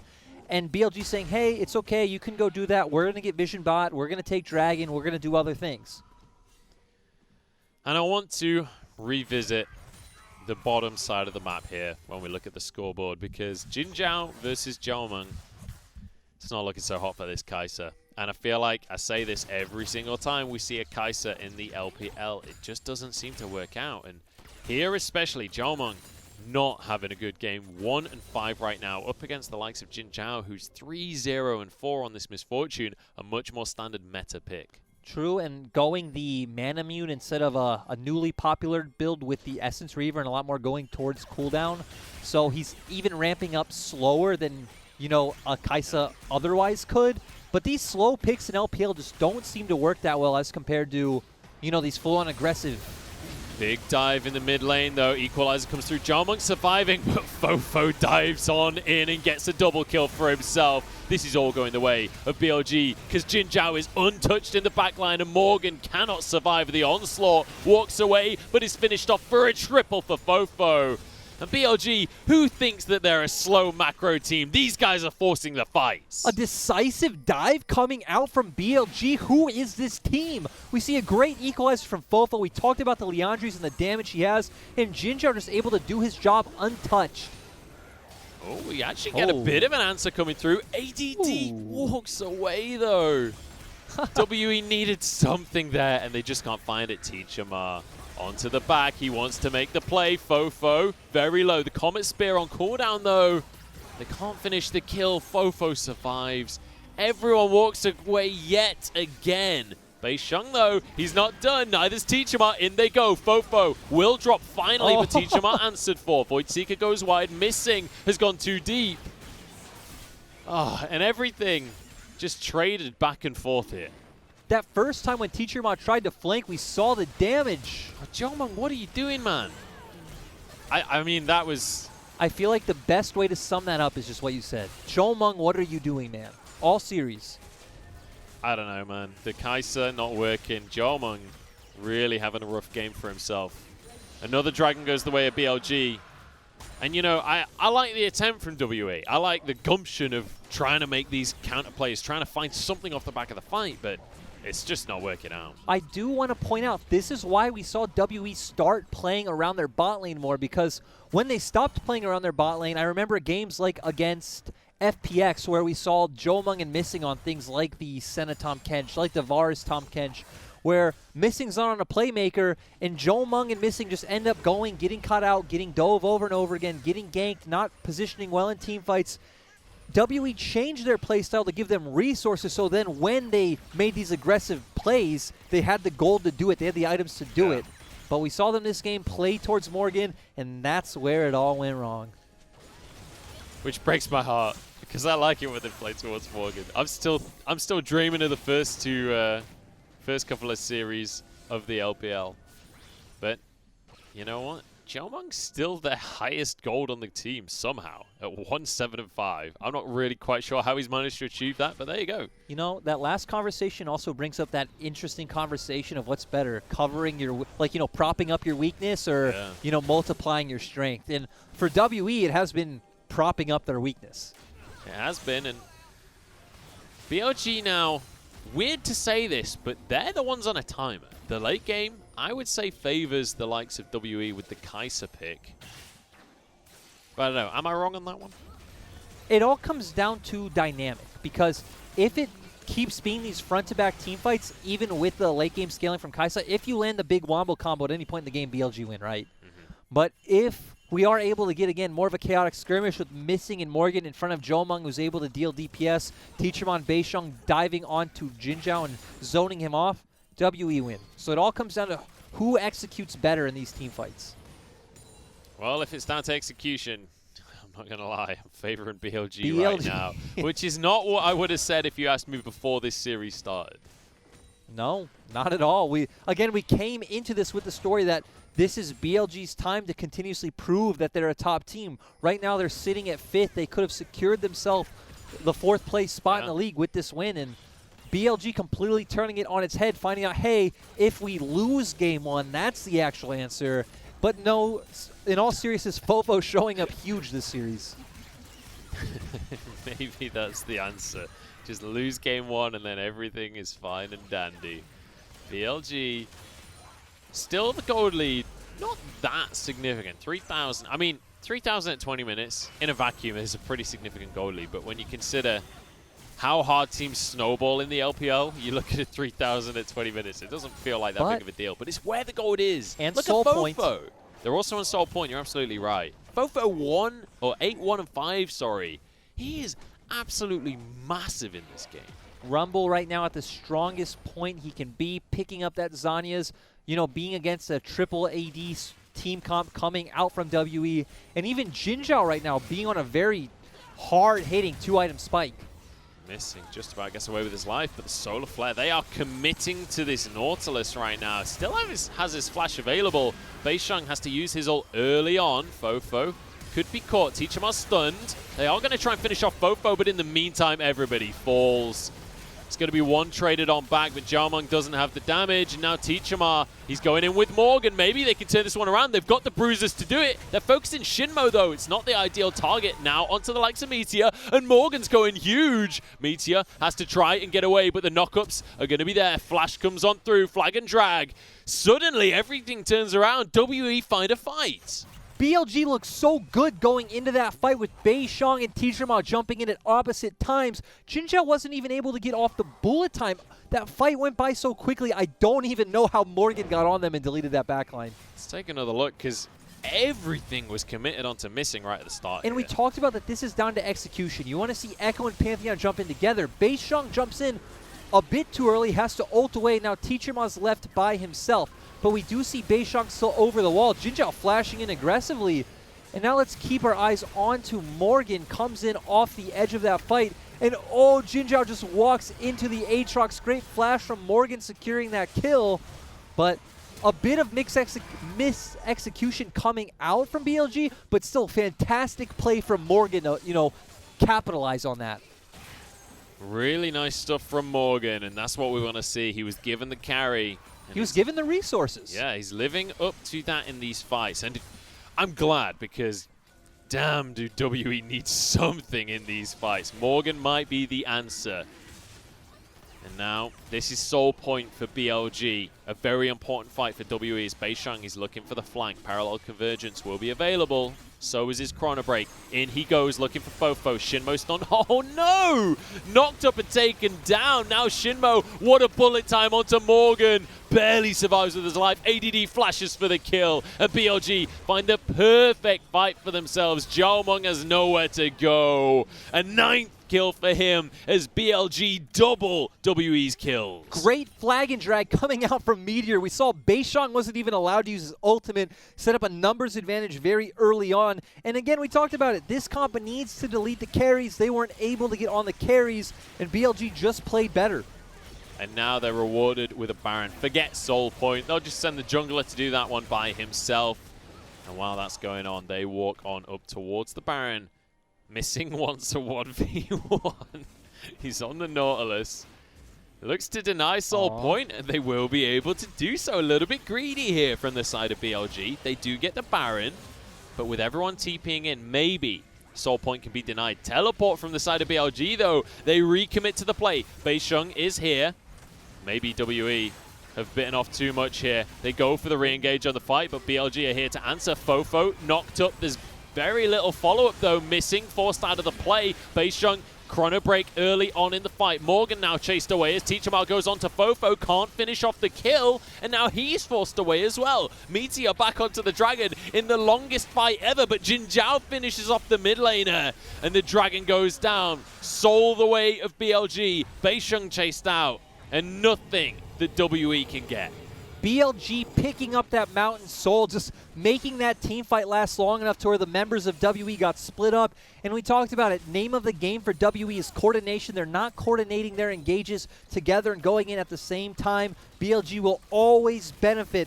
And now we're 7 out of nowhere. We were just 2K gold ahead a few minutes ago. 7K gold, Baron and Mountain Soul out of nowhere. And it was honestly WE snowballing it for BLG, like trying to commit to that Mountain Soul there, trying to commit to denying that at least. I don't know if that was the right decision, because ultimately BLG, not afraid, they answer it with their own teleport. WE did need to try something. BLG had just gotten the Baron, and we talked about, in my opinion, in the LPL, there's much, not even my opinion, we've seen it in LPL time and time again. Front-to-back team fights are much easier to execute than these comps that really need to, again, get onto the back line and get onto your carries. So BLG just playing their comp to a T, and now finally looks like they're going to be able to pick up a win after the break. In we go, Shinmo with the Zenith Blade, but it's just going to be to zone things off, take the mid lane inhibitor, now rotate elsewhere towards the rest of the map. ADD goes in, but he is completely invincible on this Maokai. Literally not losing health. Look how massive he is. Now Nature's Grasp, bullet time missing, will fall. And with the support dropped, Beisheng jumped on by Meteor. Forced out the chrono break, but ADD won't let him go anywhere. This Maokai pick is working wonders. I never thought I'd say those words. But BLG will walk this one home. The curse is well and truly broken. BLG win a 3-game series. All they had to do was lose game 1 after all. They're on to the Nexus, and they take down WE. Welcome back to the LPL ADD. Coming back into this roster, being the change that they needed, showing up on that Maokai. Yeah. 2 Mountain Souls, impossible to kill. And just overall, the team looked better. They still didn't quite look as much like a team as we've seen in the past, but their individuals showed up big. Jin Zhao looked a lot better today. Fofo looked amazing in these team fights. Meteor had a really good Game 3, setting up the team for success. And you have to say it, Teacherma, and Jomung really struggling when it came to these fights. Both of them on carries that have to dive into the backline, as you say, but each and every time they would dive into the backline and just get popped. We saw in this game, Teacherma really struggled to find the impact he needed. I feel like the kind of biggest perpetrator was still, we were talking about Jomung. He just kept getting caught out, going in too aggressively in a lot of these fights. And even the series as a whole, seeing Teacherma go to that Vladimir, kind of going towards a new pick that didn't fit their style. Same problems with Jomung in the last game, so just these two struggling a bit today. It felt like Jomung was playing Kai'Sa like he was playing Yasuo, searching for that 0-10 spike, but it just never came to fruition. Only got to 1 and 9 in the end, so disaster for him. But when you take a look at the damage, Jin Zhao on the Misfortune, obviously going to be topping the table there, but look at the rest of the squad, and once again, ADD's Maokai damage is really respectable. That Maokai damage with that Sunfire buff is just very nice, and we do see the damage graph just reflects how these teams play the game. WE went completely towards topside this game. BLG said, it's fine, we're going to let Fofo grow big in the mid lane, getting that turret plate we remember. We're going to take Dragon and bot and let Jin Zhao scale, and just very clean, pretty clean game, I'd say, coming out from BLG. And especially when WE were trying to force the game to be chaotic, be messy. BLG actually doing a really good job of taking a step back and making sure that it is their game that they're playing. They weren't taking fights they didn't want to. They were disengaging when they needed to, thanks to Nature's Grasp as well from the side of Maokai. But also finding these fights and staying a little bit more coordinated than what we've seen in the past. Looking much more coordinated than we've seen in the past, and you said executing on their game plan. We can even see that in the draft, that both teams pretty much just drafted in a vacuum saying, we're going to do what we want, you do what you want, and BLG just executing so much better. And especially when they're prioritizing this Maokai pick. Bear in mind, that was on first rotation that they locked that Maokai in, which, I mean, even though it worked, I still question whether you need to first rotation the Maokai. I don't think it was going to be contested on the second rotation, but whatever. If it works, you get the win on the board. That's all we care about here. 3 and 6 now for BLG. Maybe there's a glimmer of hope for them to squeeze into the bottom of playoffs. This is certainly a good step in the right direction. They're not out of the running just yet. I was going to say they're not shut out just yet. They are at 3 wins. WE, who before this series was tied for 5th, is only at 5. So again, if you can start picking up these wins now, and we talked about earlier in the broadcast, BLG have already kind of had their hardest tests. A lot of their struggles are behind them with the top tier teams. So it's very possible for them to be top 8. Yeah, I want to talk on the other side of the board when it comes to strength of schedule as well. It doesn't look good for WE, especially if they lose games like this. They still haven't faced EDG, IG, E-Star, and Top. Those are 4 big names that are ahead of them on the schedule. WE could have a rough second half of the split. Yeah, but I still want to take some positives here that Teacher Ma is still very new in this roster. We did see them playing a lot with Plex early on. So they still kind of do have this asterisk of like, hey, we're still trying to figure out our own team identity and how we want to consistently play. Again, it did seem like they were willing to test a bit more with that Vladimir pick. So if you're WE, you are upset by this loss. You needed this win. But I would still say there are some kind of silver linings to it. That's good, because I want Morgan to do well in this split. But we'll have to see. Definitely some potential on this squad. And, you know, seeing the carries from Morgan. The Aatrox, when we saw the one fight in the jungle, the Aatrox from Morgan, the Pantheon from Teacher Ma, they kind of 2v3 for a bit. And they looked good individually in that fight. And we've seen moments of... I mean, it's not like Jomung has looked terrible every game, you know. This has been...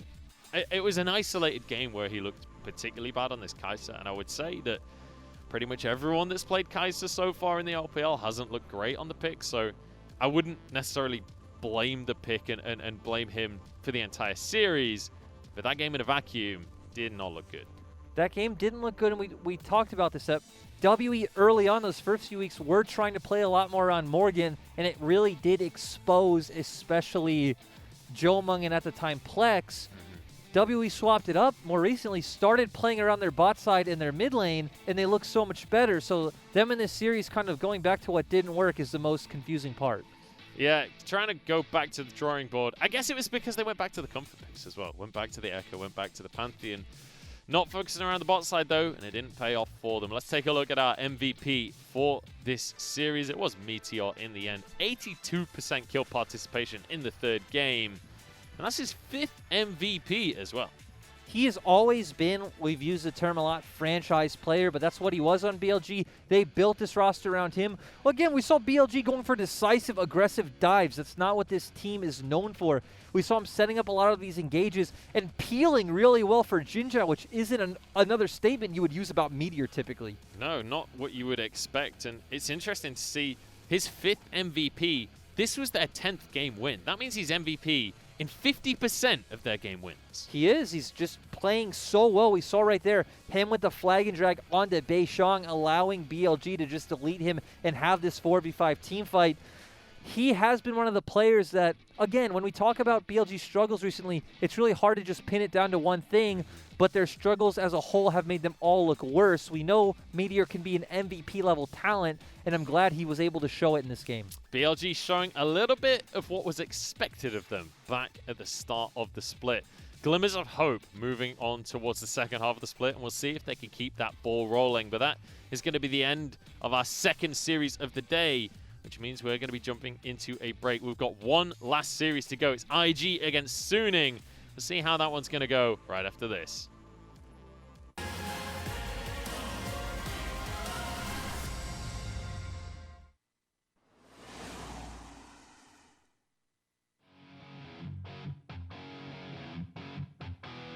We do what we must.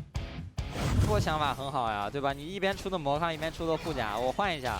哎，他踢到了这位置。Find your center.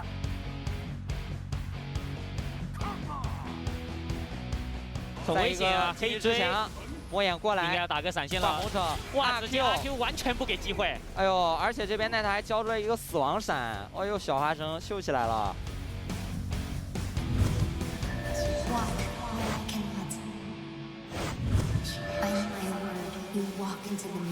一个 ADC 要追2个，他一个人能打2个吗？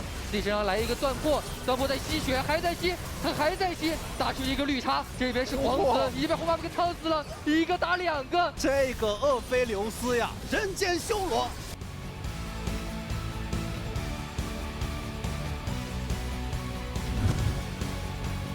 This is the part where you bleed。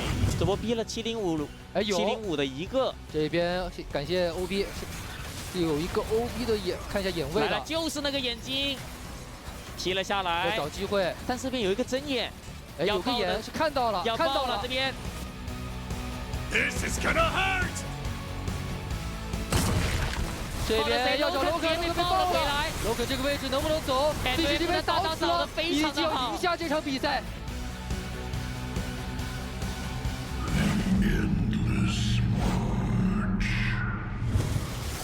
一勾这个好贼，差一点勾到 EZ。中路立一个太阳圆盘，现在是前有狼后有虎，左边有太阳圆盘，右边有防御塔。让路易这一让打得有点难受。这波5v5的团，让 EZ 在这边 poke 一下。EZ 的蓝量还比较高，哎呦，勾到了，直接给大招 EZ 被闪击到了，完了。这一波刀尖铁血铁出事儿了，沙皇要推空了。这边庞森也踢了过来 ，Flash 又再次被勾到，刘青松的神功，小天继续摸眼，哦，这波2闪结束了呀。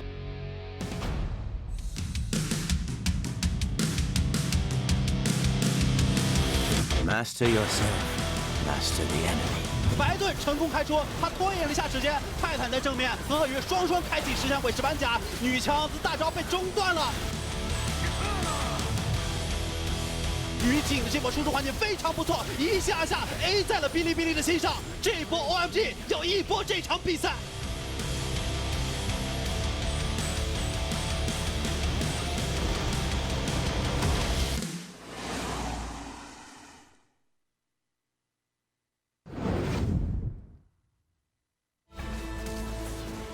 You've been doing cool things in League for years, but now there's a way to track and celebrate your sick plays, mad jukes, and calculated long-distance secured kills. Introducing Eternals. Every champ has 2 Eternal sets, with more to come. You can unlock a basic starter set with Blue Essence, or one that's more unique to your champ with RP. You'll find and unlock Eternals in the new Progression tab, where you can track your journey from Meta Chaser to Master Main. Unlocked Eternals are all tracked in real time, and you'll receive an in-game call-out whenever you pass a new milestone. You can also check your Eternals progress via the Eternals panel, or on the progression page between games. Complete 5 milestones of a given Eternal to rekindle it and unlock your per-game personal best. As for your opponents, they'll get a loading screen preview of your chosen Eternals and a friendly reminder upon death. It's not just about stats. Completing milestones will upgrade your mastery emotes so you can further flex on your foes. Every champion has a unique Eternal designed around their signature plays. It's not enough to play the champion a lot. You need to play the champion well.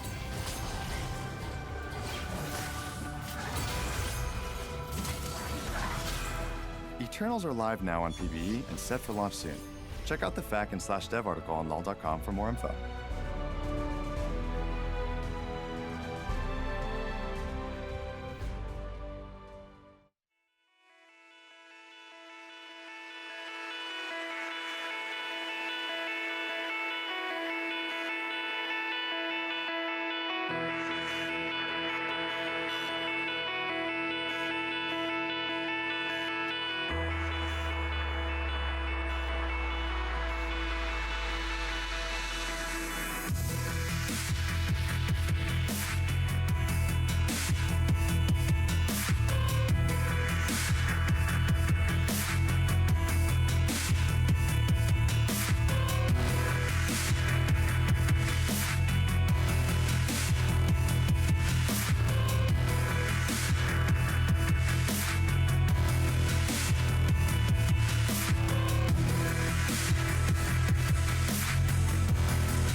勇者与恶龙的故事并非童话，我将亲手把它变为现实。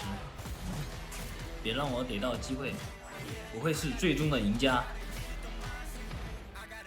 新人们或许能够凭借羁绊传奇而声名大噪，但多年过去，传奇仍将属于青史。人们都渴望掌声，我的 showtime 才刚刚开始。And the show of Invictus Gaming and Suning now becomes here in our third series. Ignore these panels behind us and look directly towards our final series of the night here with Invictus Gaming and Suning on the horizon. Lyric, Hysterics, you know our names, but you don't know the game until we finally go into the first head-to-head of the year of these two teams. What a really brutal promo that brings us into a really interesting matchup of two teams that are all about individual skill. And again, two very different players to look at with like Rookie on the side of IG and Angel at Suning. I love that they're looking at Bew in the Shy, but you're right, we do need to look at the core identity here. The head-to-head could not be more straightforward because Angel and Rookie in their own right have been the, I guess, focal point for both Suning and IG. They're both very fitting to the identities of their team. Rookie with kind of, again, the crazy aggression that we also see out of the Shy, and players like Ning and Angel playing a lot more stable, a lot more consistent. We see 5 MVPs on the side of Angel, 3 on the side of the Rookie, both having very respectable stats in, you know, each aspect. Well, let's break it down, though. Let's start with the left-hand side. Let's look at Angel, because Angel at the moment is the person who's come over from 2019 summer. He was a top laner technically with Maple when they were in that changing lane phase. And the word you used for Angel was consistency, which I love. Yeah, Angel just every week, maybe you don't know what'll happen with, you know, Bew, SOFM, Sword Art, but you always know that Angel's going to show up, like in this clip as Corky, just Valkyrie's out, kind of playing far back in the team fight, not letting Morgan zone him off, and just consistently dealing damage, staying just out of arm's reach, but doing just enough to help carry his team through the fight. And Angel's been really good on these, you know, the Corkies, the Kassadin, these really mobile threats that can affect the other lanes and can quickly respond to plays. Yeah, looked amazing on, like you mentioned, the Kassadin, but here in the Zoe, having a very clutch play with this Sleepy Trouble Bubble hitting onto Chance, then coming in and just dealing a ton of damage in this like really extended skirmish. I mean, you look at Angel as a player and you say, well, to Suning, you know, he hasn't always been the core identity. I remember last year Maple coming through, but he's really stepped out of the shadows once again. This started at the end of last year, but this time he is the core member that is making Suning a threat. For LPL as a whole, you've always had this like elite tier of mid laners like Rookie, Xiaohu, Dwinby, and Angel, in my point of view, is always just like one tier below that. He's like grasping on the cusp of like, hey, I'm consistently putting up these big performances. I'm never underperforming. I'm never dying. I'm always doing well. And he just kind of needs a big performance from his team. A push. Yeah, to show that. I like that. The push to come through for the mid laner of Suning, while on the other side going up against IG, you wouldn't put it as the highlight matchup, but of course it is. Rookie is going up against him here today. A different word used for Rookie. You coined him as erratic. Rookie, erratic really is the perfect word, where Rookie's consistent in the fact that he's very inconsistent. We're going to see him in like plays like this where he's playing so far forward. He's the one kind of engaging this team fight in a sense with his Lucian ultimate, and you do see it working out, him getting the kill. But we do see other sides of Rookie where, again, he gets solo killed in the mid lane, or he gets picked off, or, again, a lot of other situations that kind of lead to coin flips. I remember in IG series against E-Star, and I made this statement that was like, oh, that's very uncharacteristic of Rookie, but we saw him constantly getting caught out. Became the character very quickly. This is the perfect one where he goes for this ward kill, ends up being able to solo kill Knight, but still dies to Karsa. That is the definition of a, you know, erratic, inconsistent player. Erratic is such a strong word to use for him as well, especially since Rookie is a world champion from 2018. You don't expect this mid laner to be coming through. So coin flippy into the split, or at least continuing that style.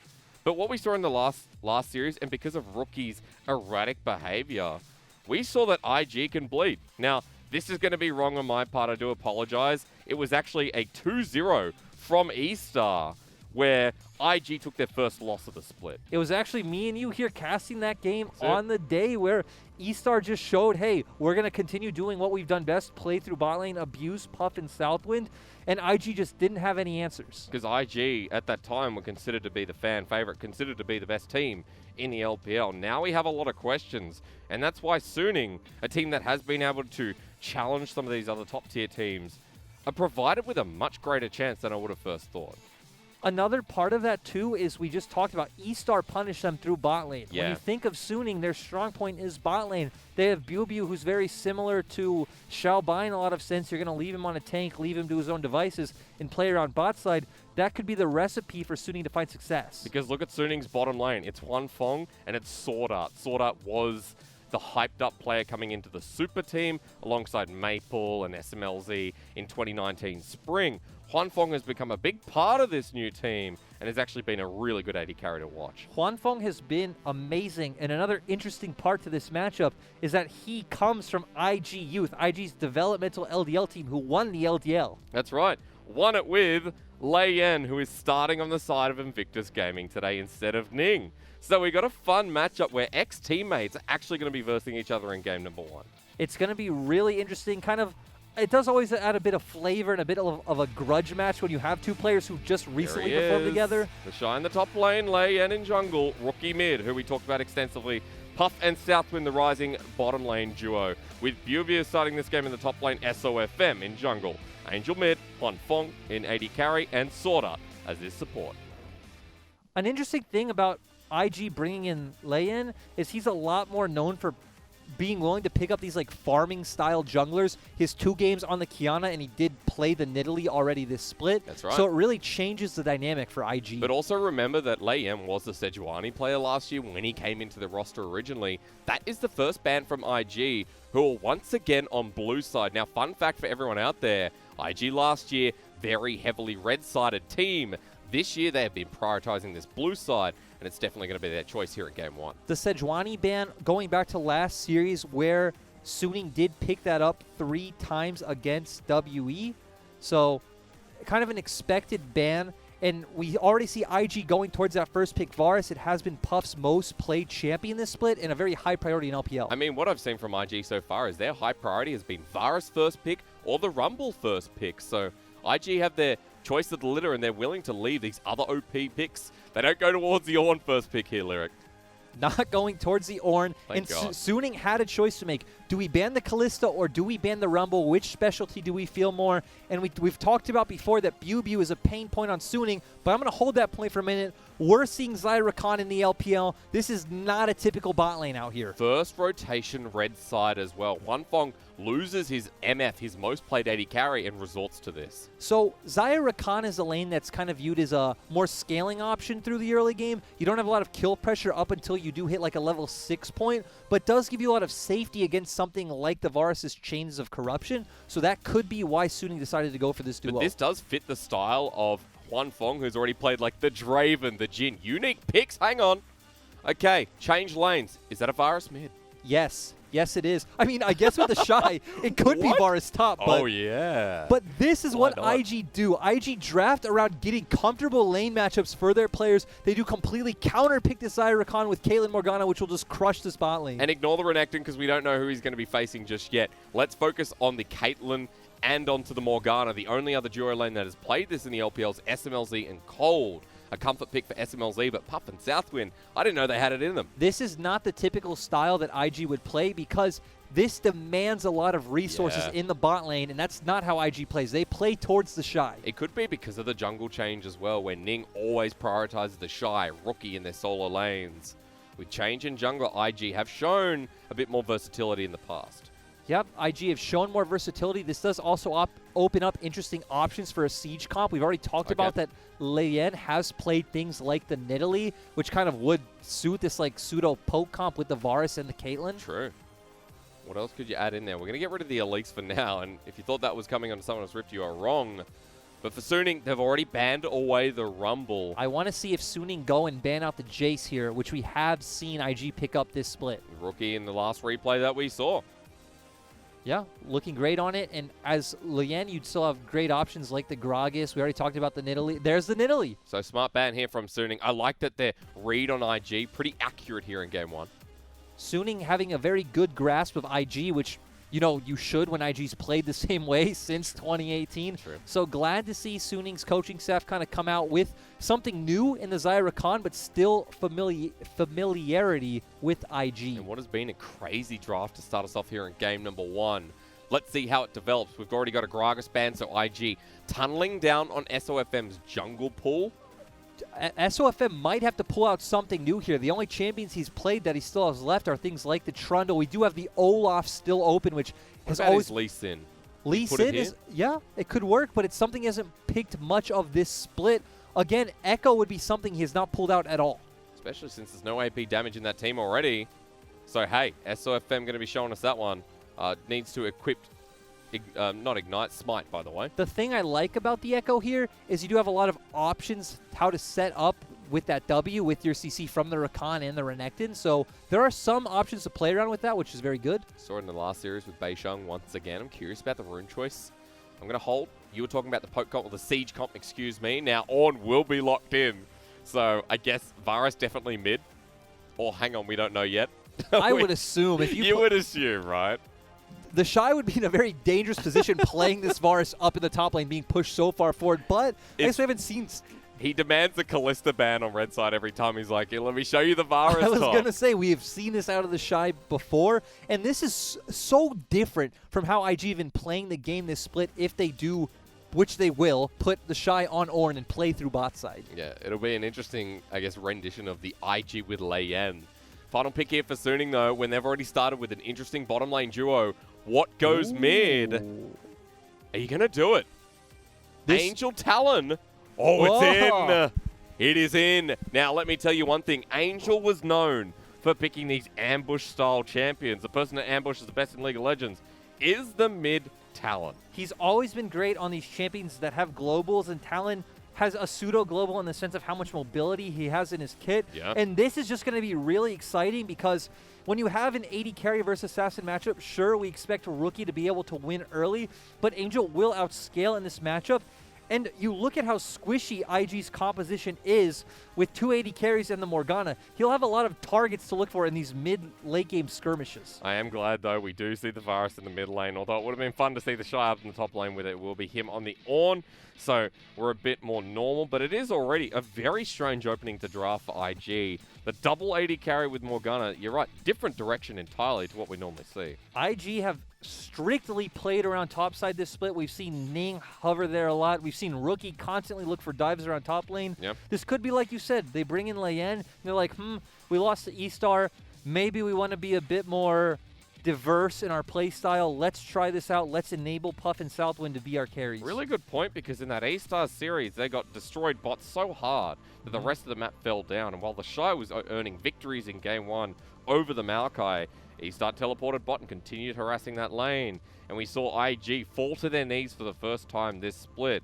And the reason we set up Suning to be a very worthy contender is now not only do we know IG can bleed, but we know Suning have the capability to play through that same lane. We've got a Zyra Khan, we got a Caitlyn Morgana. I think I'm excited for bot again for the first time in 3 months. Looking at this bot lane, we should just expect IG to constantly push and bully out Zyra Khan. It will really be up to SOFM and Angel getting pressure through the mid jungle and bringing that to the bot lane. Okay, well, I'll look for it because we have a talent. And we have our fans. Suning fans, where's the volume? IG fans brought it with about 8 of them. 20 Suning fans, and we need to ramp that one up as we head on to Summoner's Rift for IG taking on Suning. IG 6-1 at the moment here in the LPL, and Suning sitting at 11th. 4-4, dead even in game split at the moment. Looking to break that here against the former world champions. Giving expectations for both teams and team comps right now, IG's is very straightforward. When you have a Caitlyn Morgana comp and a tank topside, you really want to get vision for your Caitlyn Morgana and give them the freedom to take turret plates on their own. Just kind of let them do their own thing and be this kind of artillery piece. On the side of Suning, we really want to see them play around this mid jungle where you have a lot of 2v2 skirmish potential, and then either relieve that from Suning's bot lane or bring that towards BuBu in the top side. Ooh, I want to stop here, Lyric, because it's the first time we see some really interesting runes. Southwind aggressive with Comet, but the Halo Blade's Echo takes my curiosity. This is something we haven't seen yet. It isn't typically taken in solo queue. You do have a couple options. You can see things like the Dark Harvest, like the Electrocute. We've seen Conquer. So this really is a new spin on the Echo. A lot more about getting those quick autos from your W passive. A lot of people are experimenting here in the LPL with Halo Blades at the moment. Azir, Kai'Sa we've seen most commonly. Now the Echo. But these are champions that have taken it in the past at one point or another as an option. This is something that we just, again, even in solo queue, you don't typically see Echoes take Halo Blades. Has gone for the precision second as well. Bit of tenacity instead of something like the presence of mind. So with the Triumph alongside of it, curious to see how this Game 1 Echo in the jungle goes for SOFM. Now you're talking about the mid 2v2 pressure here for Suning. Well, at the moment, topside clear here for SOFM, going towards Raptors, doing the Predator route we saw a lot of last year. Yeah, doing the Predator route, just coming off with a full clear of his jungle, trying to get the most XP and gold available to accelerate towards his jungle item and get towards these mid-game skirmishes. Having a quick look here at Angel meanwhile, though. Electrocute on the mid lane Talon. Very standard, just going for more burst. We do know, again, going into the later stages of this game, it will just be all about deleting Rookie and deleting Puff. Now, the matchup here in the top lane, meanwhile, this is meant to go this way for the first couple of levels with Ornn versus Renekton. No. I mean, the first few levels, you do have the ability to trade as Ornn. It is once you start getting to level 3 where Renekton has his full kit available that he does start coming out in these trades, but it still shouldn't look this one-sided. This is just the Shy versus BuBu. And he's going well in the top lane while SOFM now in the mid lane. Rake comes out for the slow onto Rookie. The parallel convergence set up, but Rookie can just walk away and look for the trade. He's got an extra level up on Angel, and he's looking to push SOFM out. As phase dive, yeah, doesn't have the range. Has to walk away. Very aggressive coming out from SOFM, and it also kind of shows the downfall of this mid-jungle 2v2 is that there's no setup between the two of you, right? You have no CC to lock someone down and hit this parallel convergence. Both of your CC is really just damage. It's not like you can hop behind and silence your target like old Talon. Oh, no, that was... That was ridiculous. As we know, not many silences left in League of Legends. This is not how this should work. No! What is the Shy doing? How is he? And he's only got Grasp of the Undying. It's not like he's taken some crazy rune in the top like he did with this Sion. Remember the Glacial Augment we saw a lot last year when he took that tank up there. Which was a lot more about setting up for your jungler. Yeah. Grasp is a lot more about going for these trades. Now he's taken on to SOFM. He will get the Scuttle Crab on the side of the Suning jungler. The Shy alphaing once again. He's going to back away while Leyen has the time of his life in the bottom side jungle. So far, we have seen both teams kind of do what we expected. You just said Leyen getting the vision down for bot side, letting Southwind and Puff play the way they like. We've seen SOFM look towards mid for Angel. The only unexpected thing so far has been the Shy still just doing the Shy things. Yeah, keeping up in lane, has a big wave pushing up against him as well. Look at the positioning there for the top lane Ornn. And so with an Ornn that has teleport that will be so far going even in lane, you start thinking IG off to a rolling start, already up 1,000 gold within their individual lanes. This is what you would expect, though, from the fact that you have such a hard-winning mid and bot lane matchup. Yep. Again, Suning won't start having options until about level 6. And if you're IG, you feel great, because this is how IG loves to play. Win lane, win game. It's the IG style. It's like you're looking at Battleland and Jackie Love, to be quite honest, from last year, isn't it? It's kind of that reminisce of the players that IG have lost. And this duo lane, I can think of none better to try and pull this off here in Game 1 against Suning. Huanfeng and Sword Art have been against their turret. They've already lost 2 bits of turret planing as well, and Puff is currently up about 15 CS. And from talking to some players and coaches around the LPL, this is why our region tends to stay away from the Zyricon. They feel that it's too weak in the early laning phases, and if you're going to opt into a scaling pick, you might as well go into something like the Ezreal, where we do have a lot more Ezreal players here in the LPL. Yeah, Puff being one of them, right? We're just having a look here at mid lane where Rookie just walks away from the parallel convergence. That's twice now that SOFM has tried to come mid to give pressure back to Angel and being unsuccessful. They're executing on their win condition, but they just don't have the setup necessary to pull this off. The only other pressure point you really could find on the side of Suning should be this Renekton having push on the Ornn and then maybe looking towards the mid lane, but that's not how we're seeing this matchup develop. Really not, because you look at the wards that are put down by the Shy, as BLG actually going to hit 6 first, but now the Shy has it, waiting for the stun. Call the Forge God is available, the Shy hasn't used it yet, has Flash available, gets the slow and holds on to the Summoner, but at least BLG finally gets some pressure in this matchup. Finally gets some pressure, but has to blow his ultimate compared to the Shy, who has to blow nothing. Good ward. Yeah, good ward. But BLG will either be able to push in this wave and force the Shy to miss it, or the Shy has to blow TP, which we do see. He does elect to blow TP, which just is how the Shy would do things. The Shy does not want to lose lane. No, he does not. Does mean the pressure in the bottom side consists here for Suning. And the bottom lane of IG, Puff and Southwind will back away finally. But that's a BF sword on the first back here with a dagger with boots. And if you thought this was already oppressive, watch how it continues here. The name of the game for IG was create space for Puff and Southwind to be able to pressure turret plating. And they have done that so well this game. And we've just seen from the side of Suning, they just don't have the tools to really alleviate this pressure from Huanfeng and Sword Art. Because now Angel is level 6. He has the Shadow Assault available.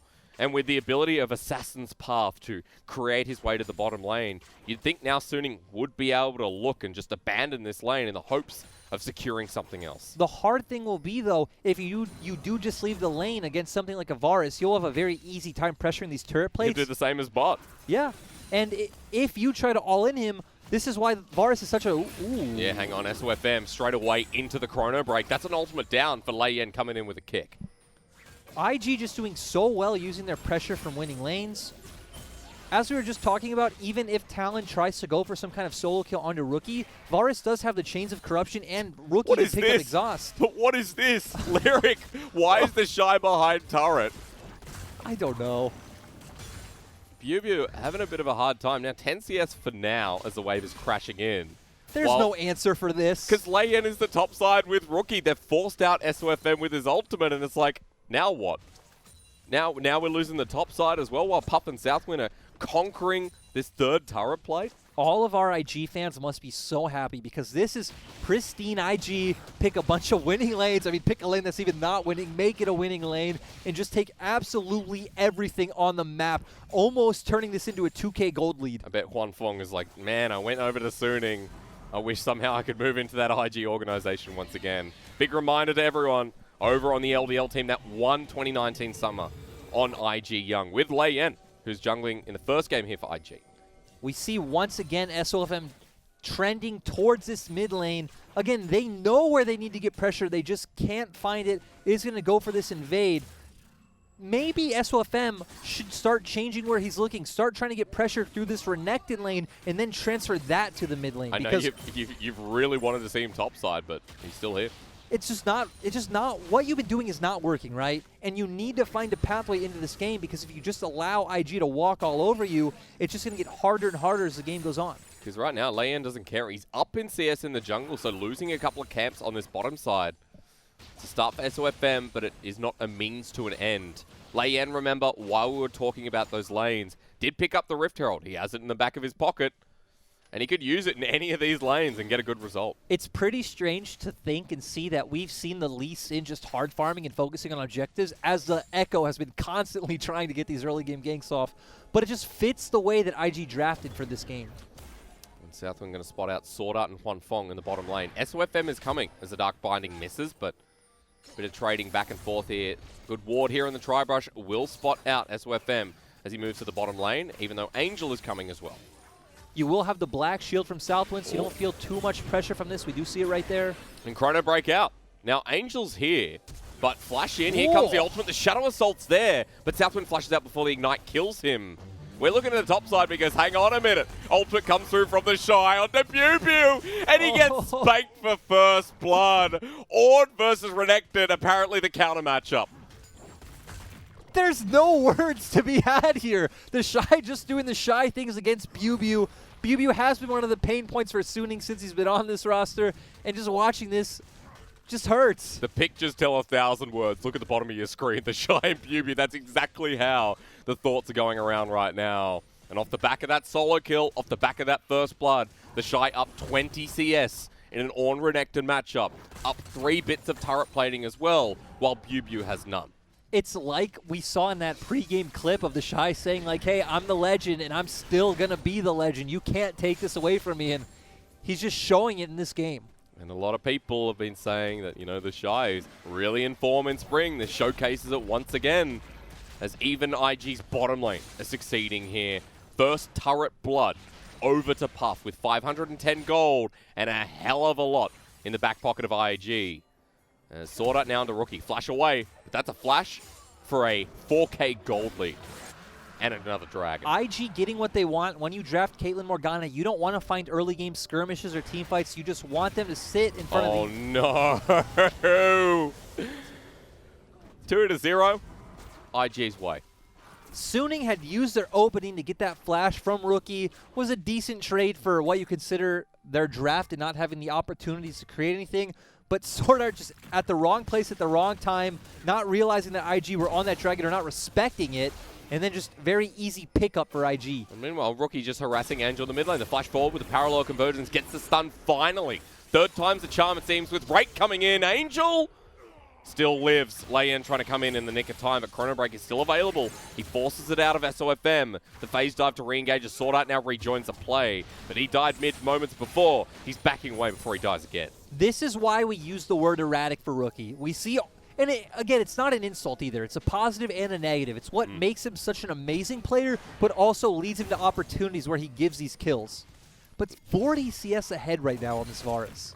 And that's why the kill, even going over to Angel, won't be the gap here to make up for the mid lane Talon. So a good start for Suning to really fight back for the first time in this game, it feels like.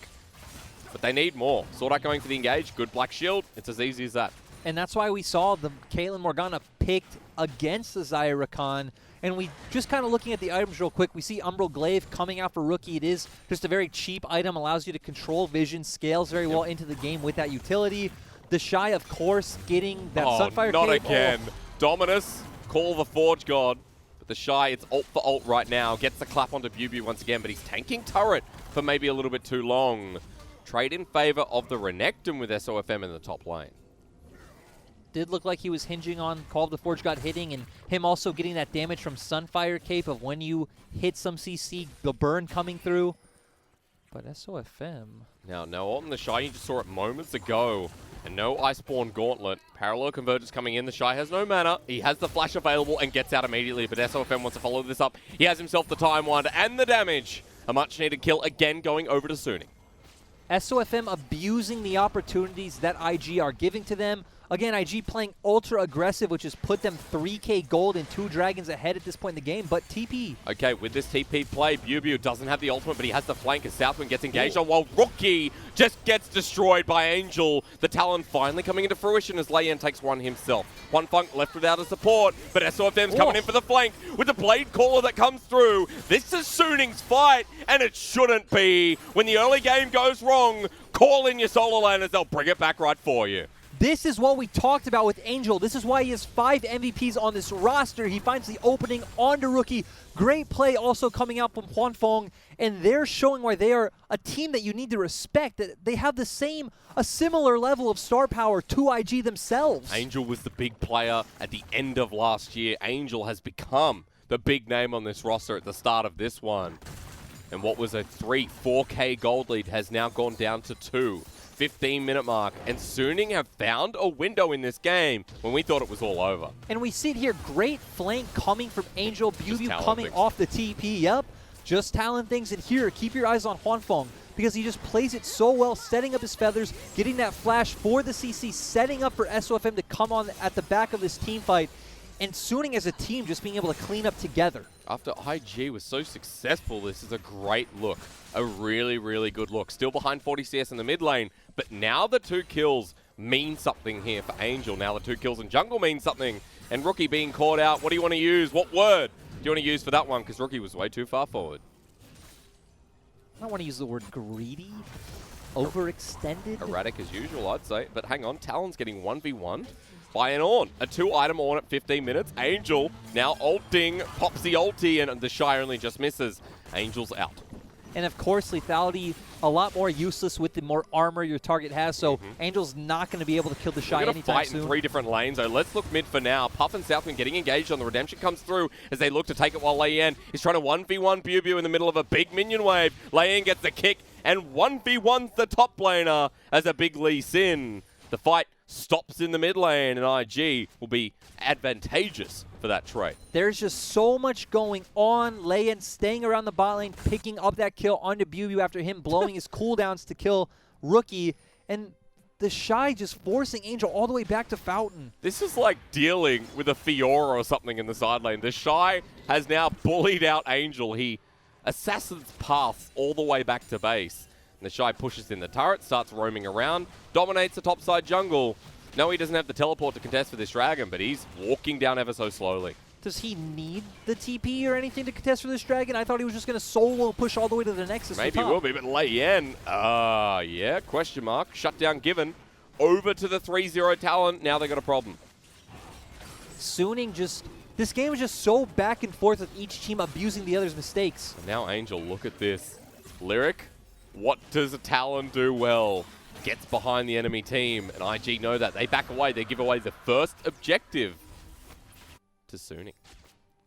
IG's composition is also very fragile as we get into the mid and late game of this game, because if anyone on the side of Suning can get onto you, you can pretty much just burst IG's whole team down, barring the Ornn. And if Ornn's the only one left alive, well, you have no maybe I'm wrong on this one. You have no damage to take down Suning. Yeah? No, I don't know. Let's see what the Shy builds do, because he just got his double upgrade, by the way. You shouldn't have the damage to take on the side of Suning. But Ornn's an assassin. You know, he's the same as Talon. They're just made in different years. So he's got his double upgrade, as I just mentioned, on towards the 3rd item for the Shy here. And while Rookie has been called out numerous times and is in a way given Suning an edge back into this game, IG still have the tempo. They're still pushing the momentum with the 2nd Rift Herald picked up. And we see the Shy 50 CS ahead, just IG using all their pressure to get that Rift Herald. And you touching on Rookie's mistakes was a big reason this was the matchup to highlight for Suning, because if there was a place you could come out ahead against IG, it would be through Angel's consistency and then bringing that towards Huanfeng and leading that into these late game skirmishes and team fights. Because Huanfeng and Sword Art in their laning phase had a really rough go, just due to the matchup you were mentioning before in Pick and Ban. But Puff and Southwind were ahead by, what, 30, 40 CS?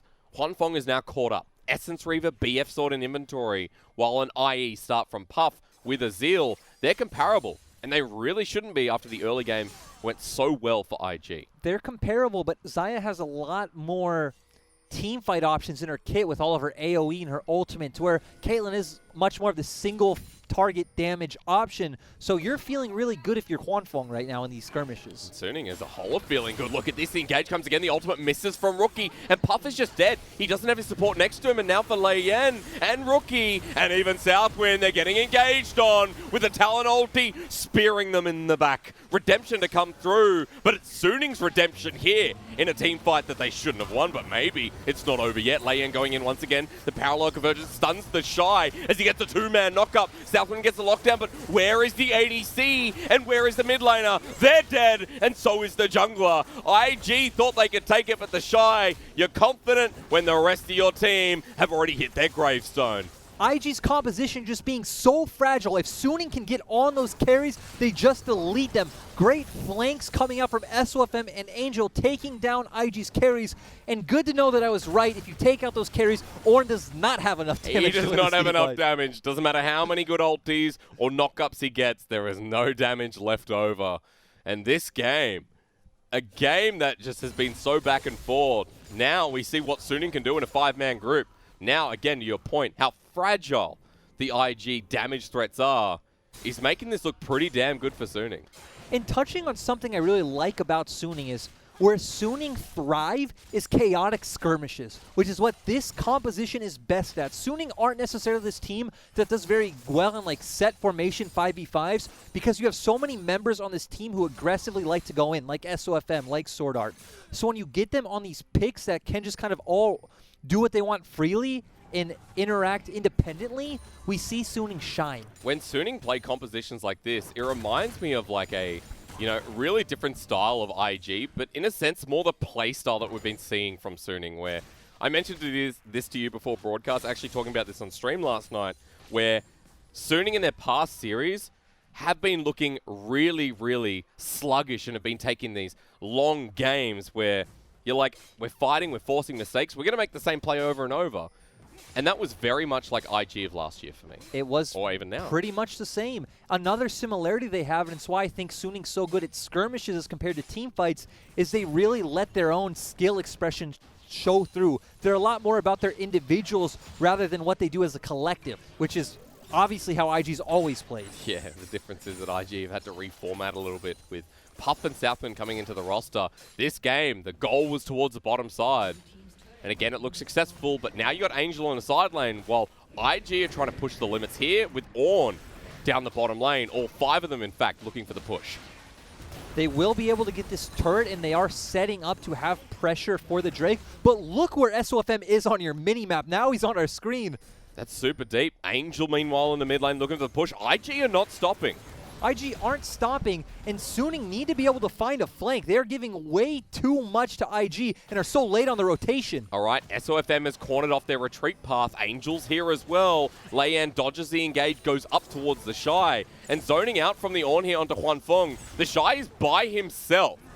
Can he survive for long enough? Well, they get the stun down, they have the damage. The Call of the Forge got available, but the CC to come through, he's still alive, and now they turn with the damage. The Shy gets another knock up here with Leian following through. Rookie Southwind and Puff have rejoined as SOFM hasn't pushed his ultimate yet. Puff looking for the engage, and we'll get it with the help of Leian over the wall with the phase dive. Sonic Wave resonating strike. Ultimate finally comes through, but SOFM's just dead.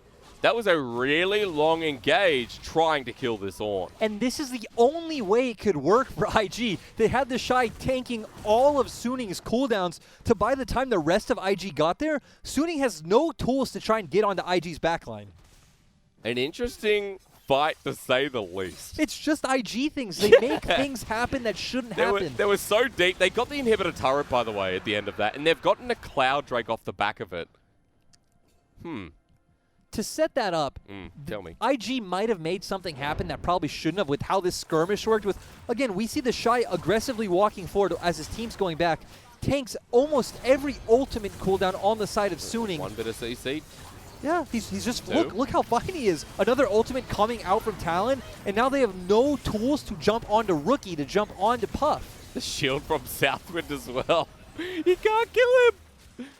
It just comes out of the laning phase we talk so heavily about, the one that he shouldn't have won. Even if you killed him, it wouldn't make a difference. You already got all the turrets in the bot lane. And plus, killing SOFM meant they could turn it into a dragon, so IG thing's a great way to coin that lyric, because we're 24 minutes into a game that was IG things to start off, that was Suning things to make that sandwich meaty in the middle. That also comes, though, it all stems from Suning being so late on the rotation. You even saw SOFM waiting that tri-brush thinking, oh, okay, IG are going to back off. IG don't back off. That's not how IG play the game. They went forward, and they went forward to kill SOFM in the end. 4-1-5. Protobelt on this Echo as well, as a side note, but Obsidian Cleaver, the upgraded Black Cleaver on inventory of Leian. 2 lethality items mid, Molten Edge on the Caitlyn. So we're seeing these second items come through for pretty much everyone on Summoner's Rift now. I'm curious what changes. Because, Lyric, at the start of the game, we were talking heavily about the win condition of Angel, SOFM being enabled through the mid-jungle duo. A lot has changed since then. This will now turn into, can the Shy, can Leian peel for Puff and Rookie? Yep. Because though their carries do outscale in terms of damage, we already talked about how fragile they are and how many opportunities Suning will have about getting on the backline. So it really comes down to, can the Shy and Leian keep their carries safe? If not, Suning will come out ahead in these team fights. Well, because look at what the Shy is optimized for. You talk about keeping them safe. There's a Knight's Foul third here from the Shy, and that's on Puff. So all hell Puff this game. The Shy are going to be absorbing so much of the damage from Sunning. Yep, coming out the Knight's Vow, we also see the redemption on Morgana, so they know the name of the game. They know their win condition, how they're going to come out ahead. So it's really down to which team executes better on their very different win conditions. Because right now, if we base it around Vision, look at Invictus Gaming. Towards that Baron area, they have control right now. Sunning with a couple of wards around the pit, but that's about it. Reset has finally come through. Just as a side note, we still have the second item here for Angel. We also have the Zeke's Convergence on both supports. That wasn't noted before. Yep, a lot of core items coming out in these builds. And touching back on your point about Vision, so IG really want to find Vision coming from the mid lane, group up as 4 or 5, and then turn into River, as compared to Sunning, who want to send Angel to a side lane and then get Vision through his point of pressure. Now, while we are looking at Angel, I will just divert attention because I know Munchables loves this champion a lot. I know he's a bit of a Talon main, but the big thing that counters Talon is Vision. If you see where this assassin is, if you know he's pathing with that E, then you've got him well read. Yeah, just when you draft these comps like Sunning have picked up with, you have a double assassin comp, right? You have Echo and Talon. Yep. If they can spot out your flanks, they have time to react. We already see double exhaust on the side of IG. It will be extremely hard for them to get on the back line. And again, we've been using the term fragile for IG's comps. Talon and Echo are just as fragile as Avaris, Morgana, Caitlyn. Maybe Echo a bit safer because it's ultimate. But, well, I mean, Echo is Talon, SOFM looks pretty fragile. When you're next to the Shy with that health bar. We saw in our last series of BLG versus WE where Beishang jumped in and got deleted right away. Yeah. So. We haven't had pure success with Echoes, but SOFM has been waiting for the Shy. What does this achieve? Well, it's a bit of a talk, apparently. Okay. Dodge away, but he gets hit anyway. Lei is incoming. That's a flight forward from the Shy. Wow. Wow, that is confidence from the Shy and Lei. Good combo. That was like 70% of his HP just from the Ornn. Lei was really just there for moral support, if anything. But hey, let's take note of the situation. It's 35 seconds until Echo's available. IG have control around Baron. They've got a 5 versus 4 for a good half a minute. And they have double AD carry, which means they have an insane amount of DPS and feel very comfortable forcing this. And so it begins. Sunning with no vision, but they have to walk in. BLG with an early dominus. But look at the layout of traps here from Puff. Angel with the flank, and the ward spots him out. Chains of Corruption onto BLG, but Huanfeng gets hit hard as the Shy goes in. The level 17 Ornn is so damn tanky. He's taking them away from the Baron, and it's going down. It's gone. While the Shy still lives on, gets the knock up, and continues living on. Ultimate burn from Huanfeng in the back line, while Lei Yan is looking for this duo. And Lei Yan says, hey, baby, remember me? They get the first one, and Sword Art gets out before he dies. The parallel convergence to stop this fight as Southwind gets engaged on, but Ornn has his ult available again. Angel gets the flank, but will he get out? An assassin's path, but a death note from Puff in the end as the Shy now walking towards SOFM, and this fight doesn't want to stop. IG are letting him tank up. The Shy doesn't die once more. It's a sniper's mission, one that Sword Art gets approved of. The Shy making Ornn look like a hyper carry. This game might be over out of nowhere. They just kept running forward. If you want to talk about IG things, this was the perfect game to make that statement. The first Nexus turret getting targeted, but Huanfeng and BLG are up. I don't think they can end it here.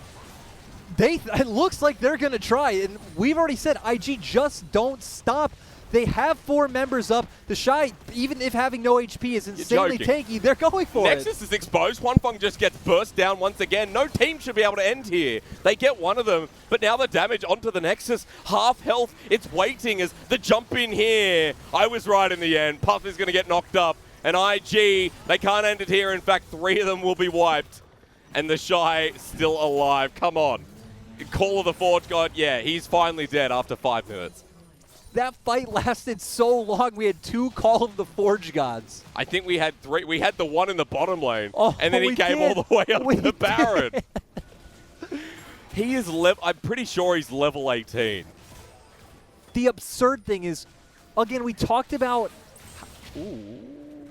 Okay, well, nothing. No, nothing for now. Parallel convergence. Lei Yan still gets a Sonic Wave. Resonating Strike. He wants to follow over, but SOFM isn't letting him. So the turn comes through. Phase dive for the, I guess, quick ace. And yeah, Cloud Dragon, the soul denied. Are you ready to take us through that one? Good luck, sir. That's 5 minutes of your life. But I tell you what, 5 minutes, very well spent. It was 5 minutes. It was great for me, great for you, great for the viewers, great for IG. So the interesting thing is that we talked about how IG is a pretty, I don't use the word one-dimensional, but a very thin way that they have to play through these fights, where the Shy really does have to tank everything from the side of Suning. With them picking off SOFM, it was very easy for Puff to set up those traps. The Shy absorbed absolutely everything, and it was too dangerous for Angel to jump in by himself. Because he's got 4 items, or 5 items. I'm pretty sure he's close to full build.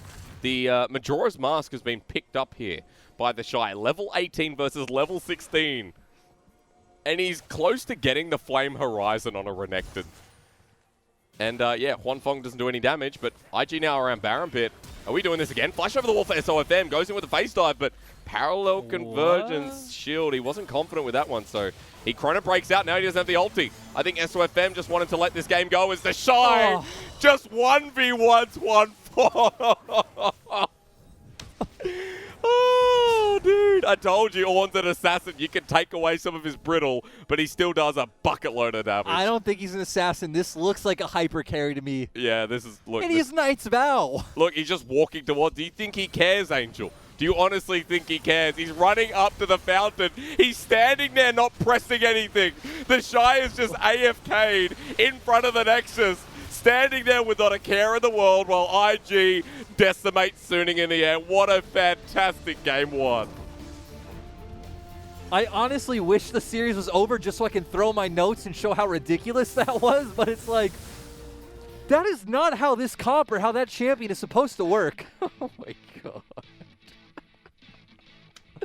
When you watch IG playing up against a team like Suning that we expected could really challenge IG, and they did, you get a fantastic start of a series, and that was exactly what I wanted. Let's take this a step back, because I have to get over the hilarity of how ridiculous that was. The early part of the game was IG throughout all 3 lanes.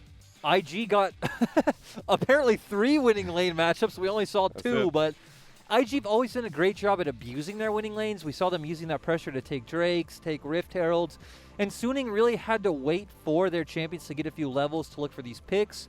But IG just consistently got too far ahead, and then we just saw them executing these team fights, I think, above 100%. But they did better than you can expect. But in the middle of that, let's just take a step towards Suning, because Suning did punish people like Rookie towards that mid-game. We did see the good part of Suning, but then it was like, okay, the earlier leads that came through for the top side of the map, like as if he was on a Vladimir, or his, like some of his other signature picks. I mean, we've seen Fiora from him, we've seen Camille.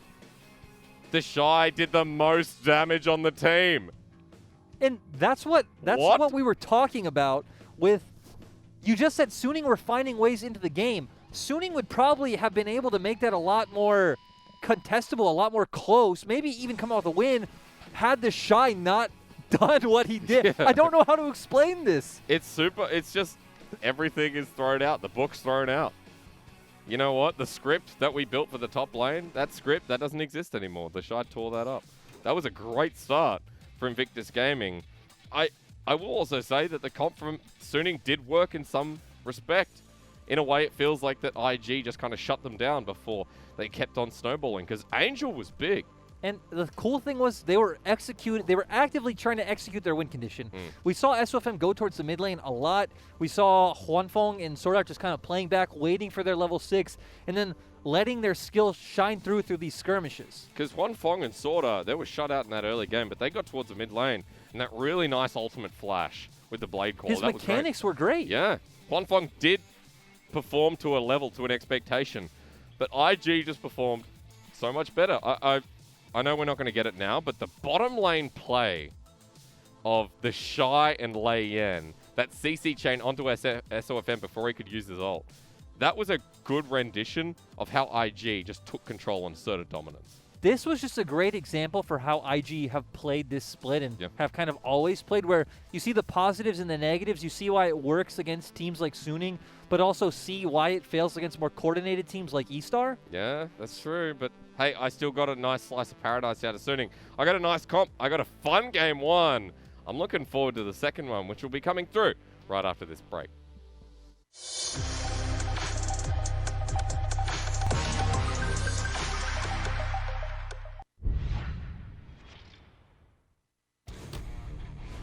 感觉可以直接让啊！IE 这波去接到，哎，闪现勾过来，开始铸成黄昏。这边宁王要走，回头 Rookie 进场，这一波自己伤害不是特别高，又被推了一下，威日收掉了 Rookie 的人头。宁这边走下开出一个大招，但是叔叔并不能跟上。 确实打不了大龙，而且这波影响很大呀，它影响的是EDG直接在下半区线。哦呦，这边羽翔一个大招直接 AOE 瞬间拉满 ，EDG 表面上一波入侵视野，反倒是自己吃了一波爆炸的 AOE。泰坦的大招跟上之后，后续的伤害所有人都一起把这个奥迪秒掉。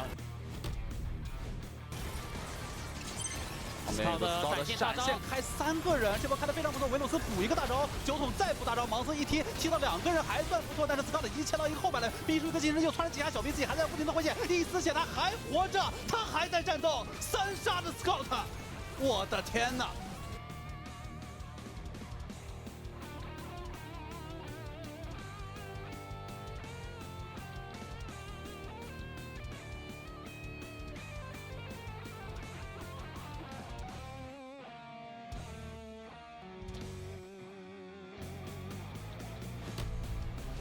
这个口子有点狭窄，哎呦 ，iBoy 的位置很差，这边又被拉了一下，还好宝石给了他一个大招，但第一时间宝石大招6已经没过了呀，后续也刀妹放一个大招，打出了一个4个人，巨甲往前顶了一下，梅口开了一下，往回顶回了个 Maestro 被砍死一个大招吸回来，再突出来，这波控制不错，但是 iBoy 直接被铁男粘上了，在屏幕的最左侧 ，iBoy 还在不停的划在舔了小黑屋里，开了一个闪现，突然直接被巨甲给粘上，女枪 A stop 之后再放一个大招，砍下一波 double kill， 还能再继续杀，3杀在手。 看看再是一个人头 ，Cube 1丝血，霍普哥想来波5杀吗？再一枪4杀5杀有没有？希望哥一波 Pentakill。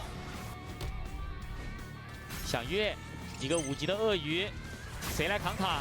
明杰开大扛塔，扛塔劈一下，这边扛到了血量，这边是已经，而且鳄鱼瞬间升到了6级，完成了一波塔下1打2双杀。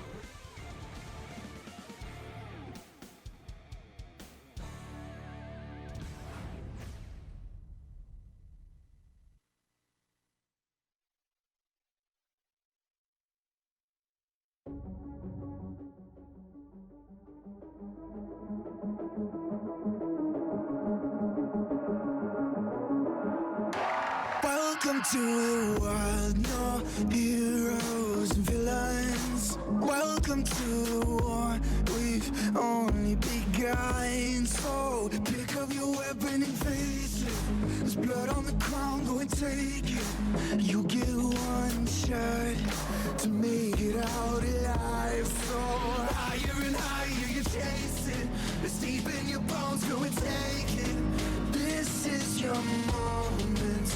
Now is your time, so prove yourself and rise, rise. Make them remember you.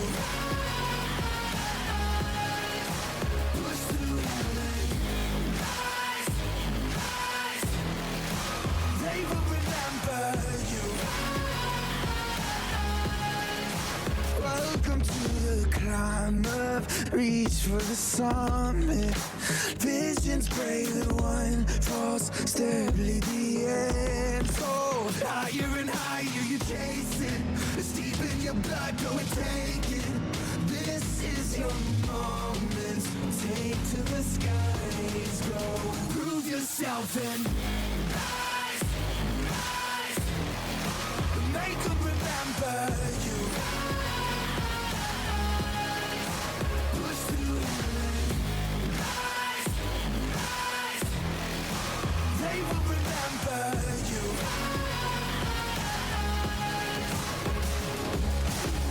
Get it on, get it on, get it on, get it on, get it on, get it on, go.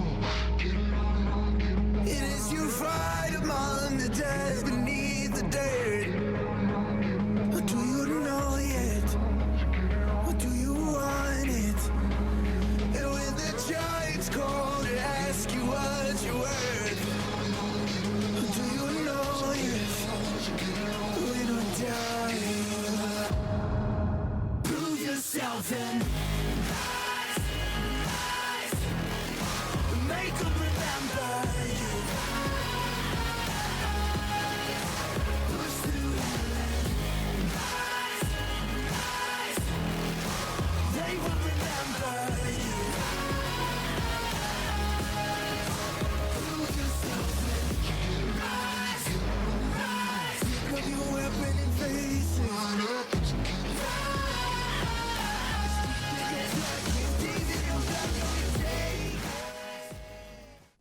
We're back here in the middle of IG in Suning, where IG just pretty much, I don't know what a great word for it is here, slaughtered in a way. There are no words for what happened in that series. Well, IG won. That's the main thing here. And Suning put up a fight, but IG's fight was better. And here, returning to game 2, this is Lyric, I'm Hysterics, and the MVP of that first game. Give it to the Shy, the Ornn who did the team's most damage. 28% on Ornn. That's it. That's just it. Like, what happened that game, I think, should stay in that game, and we should move back to League of Legends. It's funny how the Shy is still the highest damage dealer in this team, and this game changes absolutely nothing. This was the play we were talking about before we went to break, where it was really well coordinated by the jungle top duo. And we just see how much damage the Shy does by himself, pretty much doing 70% of SOFM's HP just from his kit in the Sunfire Cape. And where Huanfeng, I believe this is the one, I don't know, the Shy had some purpose. He just wouldn't die. It just, he played these fights the exact way he needed to, burn all of the cooldowns out from Suning, burn all their damage, and give your carries the space to do what they need. Carries. Carries, yeah, because that's what he felt like, wasn't it? It was a hyper carry. And in a matchup where we had Lei Yan versus his old teammate from IG Young in Huanfeng, it was fun to see them interact. It was fun to see Lei Yan also playing a pretty good early game alongside IG.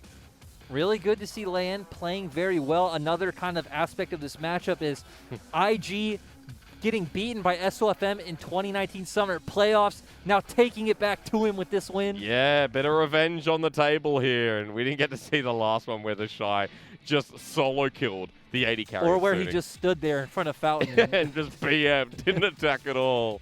So it was a nice, hilarious game 1 to open it for us. I'm curious as to what changes here. Suning on red side here in game 2, they have elected for that after their game 1 loss, and they've also got Bin in the top lane instead of BuBu. This is the exciting one. Bin was supposed to be their starting top laner. He was like feared from scrims, having such great performances against guys like the Shy, against guys like Khan. And he's a very solo queue-esque carry style top laner. We saw him over in, I believe, Demacia Cup. We saw Suning there with Bin in top lane. Also in the first series of the split against Rogue Warriors, where they were unfortunately 0-2. He played 2 games of Mordekaiser, not really his style of champion. But Bin was proposed as like this young top laner alongside people like Morgan, Curse, even Natural, who's over on DMO, as like the next big thing. Didn't perform after that series, and of course, after everything that's happened, it's taken a while for us to see him once again. He does remind me of a lot. A good name was Natural, where against some top laners in some matchups, he really does like smash, because if he gets a small advantage, he can just drive that home by himself. But he is constantly over-aggressing, kind of setting himself up in position where enemy junglers, mid laners, supports can take advantage of him. Then he falls behind, and it looks like he really struggles from behind, and it'll kind of snowball into a negative cycle. And I think for Bin, this is good. Like, coming in after that matchup where BuBu lost out on the Renekton versus Ornn matchup, that must be a hard loss for the top laner of Suning. So refreshing top laners, the ability to change tactics with new top laners as well. I think pretty important after that game 1. For our viewers, a way to simplify BuBu versus Bin would be like Gimgoon versus Khan. Again, just a way to simplify it. BuBu a lot more known as a team-oriented player, will play anything for the team. Bin, we have not really seen him on anything other than carries and bruisers. He's not known to play tanks. Another reminder of that as well is the fact that BuBu would always pretty much lose lane and then came up big in team fights, so even further pushing towards that Gimgoon style. Now, I like that you mentioned Khan in comparison to Bin. Obviously, different levels of experience, like by quite a lot. But for Suning, I mean, that's great. The solo lanes have been performing well in past series in comparison to the start of the split. And I'm talking about Angel once again. He has a different top lane. I mean, that's kind of fun, because Angel was the consistent measure for Suning in game 1. Angel was the consistent member. He was constantly showing up in those skirmishes. And the other thing I like about Bin being added along with this roster is it feels like if Suning try to play their style of game, as of now, they are still a very new roster. They're just kind of outclassed. Add in Bin, who's a lot more of a carry-oriented style top laner. Add in an X factor. That's why they're like, bring in a surprise. Because that's what it is for Suning. It's reigniting the flame they lost last year. Remember last year when we talked about them being the super team, when before we had Hacker on it, we had Maple in the mid lane, SMLZ, Sword Art, who was Xiao Al. Xiao Al was in the top lane before he became Lungxing and went over to RNG in summer. So Suning have been trying to find their way back in and trying to find the roster that works. Bin now in the top lane here. Red side again for Suning by their choice this time as IG will be starting on blue once again. It's a game 2 where I'm not sure what's going to be banned now towards top lane, but IG rinse and repeat theirs. IG just banning out SOFM's comfort champions. SOFM has played 7 games of Jarvan this split and has played 2 on that Sejuani, which has kind of been more of his go-to as of late. And the thing about Suning on red side is they really like to get counter picks for their soul laners, especially now that they're bringing in Bin. I would expect us to see Suning leave that 5 pick for top lane. Okay, well, on the side of Suning, do they rinse and repeat the bottom lane, though, again? Because, look, IG have got the Varus there once more. And Rookie didn't perform too red hot, but we know that IG now can flex this around. Suning can have the train of thought saying, hey, the comp was fine. We could have executed better. We shouldn't have let the Shy get as big. But, again, you're giving IG what they just comfortably won with. And if you go back to the Morgana Caitlyn, well, then we return, right? IG can also use this as an opportunity to try and show something new. They are second place right now. They should have a pretty easy time getting to playoffs. And again, as long as you make playoffs, I feel like this would be the time to start pushing your limits. Oh, okay, seeing what we can play against in a team like Suning, who are currently 11th, sitting 4-4. As, okay, Brom locked in. Now, already a different change of pace from game 1. Braum, a lot more of a slower laning phase. Rakan actually has a pretty strong matchup into that. So IG already showing they're going to kind of slow it up in the bot lane and play more around these skirmishes with the Braum. But early Nidalee. This has been a lay-in special over the years. He already has played it once in the LPL. And this is a lot more of a kind of farming, getting ahead of the enemy jungler, really disrupting the pace of the enemy team. It's funny, we have 3 Nidalee junglers in the LPL. It's Kanavi, Xiaopeng, played it exclusively last year, and now Lei Yan. So let's see, going into, God only knows what here against Suning, who don't have their jungler yet. So Suning right now will be looking to ban out soul laners, maybe banning out, I was going to say the Rumble, but... No, Ornn. You would not want to deal with that if you're this Renekton. True, and a good thing about the Ornn ban is, again, IG have already set up these very squishy damage dealers, so they do need more of a front line. And of course, IG are going to continue to ban out SOFM's champion pool. They have picked out jungle, and they've already banned 3, so why stop now? Okay, but what else do you ban on the side of SOFM? I mean, he played Echo last game. Is that worthy of a ban for IG to round it out? He's played Echo. He's played things like the Talia, the Trundle. Again, we still have the Olaf, which is something he was very big on last year. Yeah, what do you hate as a Nidalee jungle? Lee Sin or Olaf? What do you hate more? Either one, if they get on top of you, can win the 1v1. I would really like to maybe see something like the Olaf, which can keep up in that early game clear from the Nidalee. True. You do also have options. Again, you do have the Renekton. You can try to match it with the Talia, but in that straight 1v1, you do end up losing. Going back to comfort. Okay, well, Lee Sin for SOFM. Everyone should know the SOFM Lee Sin over the years, which has made its experience known here in the LPL. Has been a staple of his champion pool going back all the way to Season 2, Season 3, so SOFM feeling confident, and this is what we talked about last game with IG, them being able to pull out the Jace, which is a flex pick between Rookie and the Shy, and heck, they also have this Varus flex pick, so they have a lot of options right now with where they can go with this last pick. We're going to find out on the blue side. Remember, the last pick comes through now. And when you have that Jace, I do like that there's a flare here for Invictus Gaming. You mentioned the Rumble being banned. Well, they got rid of his Lucian instead. There is a lot to ban on the side of the Shy, but he does love this Rumble this split. Rumble and Jace were the 2 champions they locked in when they stomped Top Esports just about a week or 2 ago. So, again, very strong laning champions, very flexible. They still don't need to decide who will play which one. They can both play both. So, again, they have a lot of options. Playing to the strength of IG that we knew them for last year, where their flexibility won them a lot of these drafts. But for Suning, okay, Angel playing what we talked about earlier on, the Zoe goes into mid. Angel, having played Zoe 3 times this split, has been a very staple pick in the LPL. They have a lot more of a standard draft coming out on the side of Suning, but it's very reminiscent to last game, where you have very strong lanes coming out of the side of IG, and it's about how do they abuse them.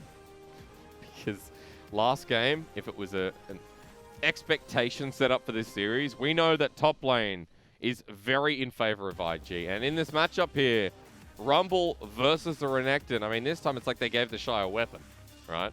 It's a very different situation than the Ornn versus the Renekton. True, Rumble will have the push and will be able to start winning some early trades from level 1 by poking out with Flame Spitter and Comet, but now Suning have some options to play through the 2v2 with the Lee Sin and the Renekton. Okay, well, top side there for Bin making his return after this big break. I mean, that's massive news for this top laner of Suning. But then Angel going back to the Zoe, and we also have Rookie back on his Jace. I mean, it's a matchup that we were talking about heavily coming into this. Mid versus mid is the priority here when you look at it from a viewer's perspective. And we do see it going towards those labels we use for them. Consistency with Angel, just picking something like the Zoe that's going to clear waves and play for his team. Erratic for Rookie, going to pick up the Jace and going to, again, try to find the solo kills, try to find the roams to side lanes, work with his jungler in these skirmishes. So we're going to see two very different styles of mid lane. I'm glad we're also seeing two different styles of composition this time around as well, with different feelings towards them.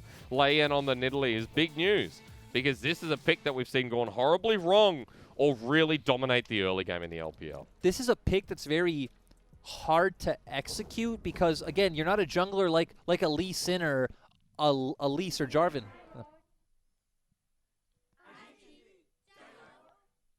We're louder on the IG, so come on, Suning. I love to hear those gyos, so, you know, got to stop the point and let the fans get their voice heard. I'm glad, hey, we got it back. You know, there was about a week where we lost our fans who are obviously sitting at home, self-isolating, and sending in their love for their team. I know, and that was the cool thing about week 2 when we came back at the end of the week is we saw LPL doing that. A bit of a pump up. All right, into Summoner's Rift here for game 2. Now, we've recovered. We've come back to it.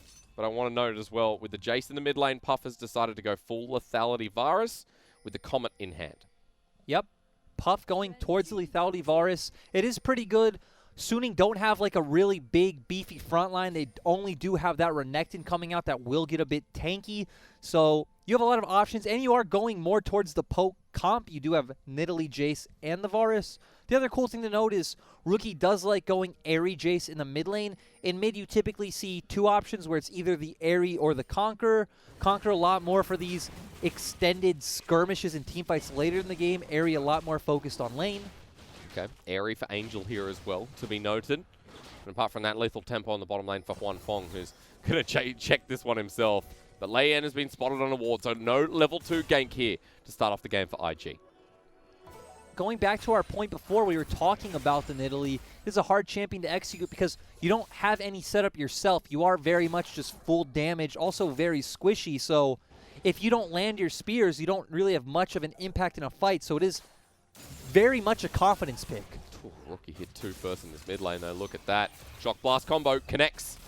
And the Airy trade we've been talking about coming up big here, but Rookie traded through the minion wave by the minions itself. And this is also what we talked about for the Shies lane and top. You are going to be able to abuse that level 1 Flame Spitter plus Comet duo.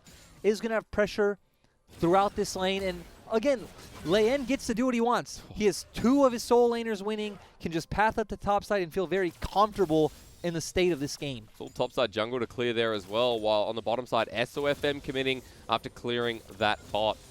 And also has Rookie to come in on. Look at the gap, though. He has to bridge. Rookie does the damage to Angel. Sonic Wave dodged away from.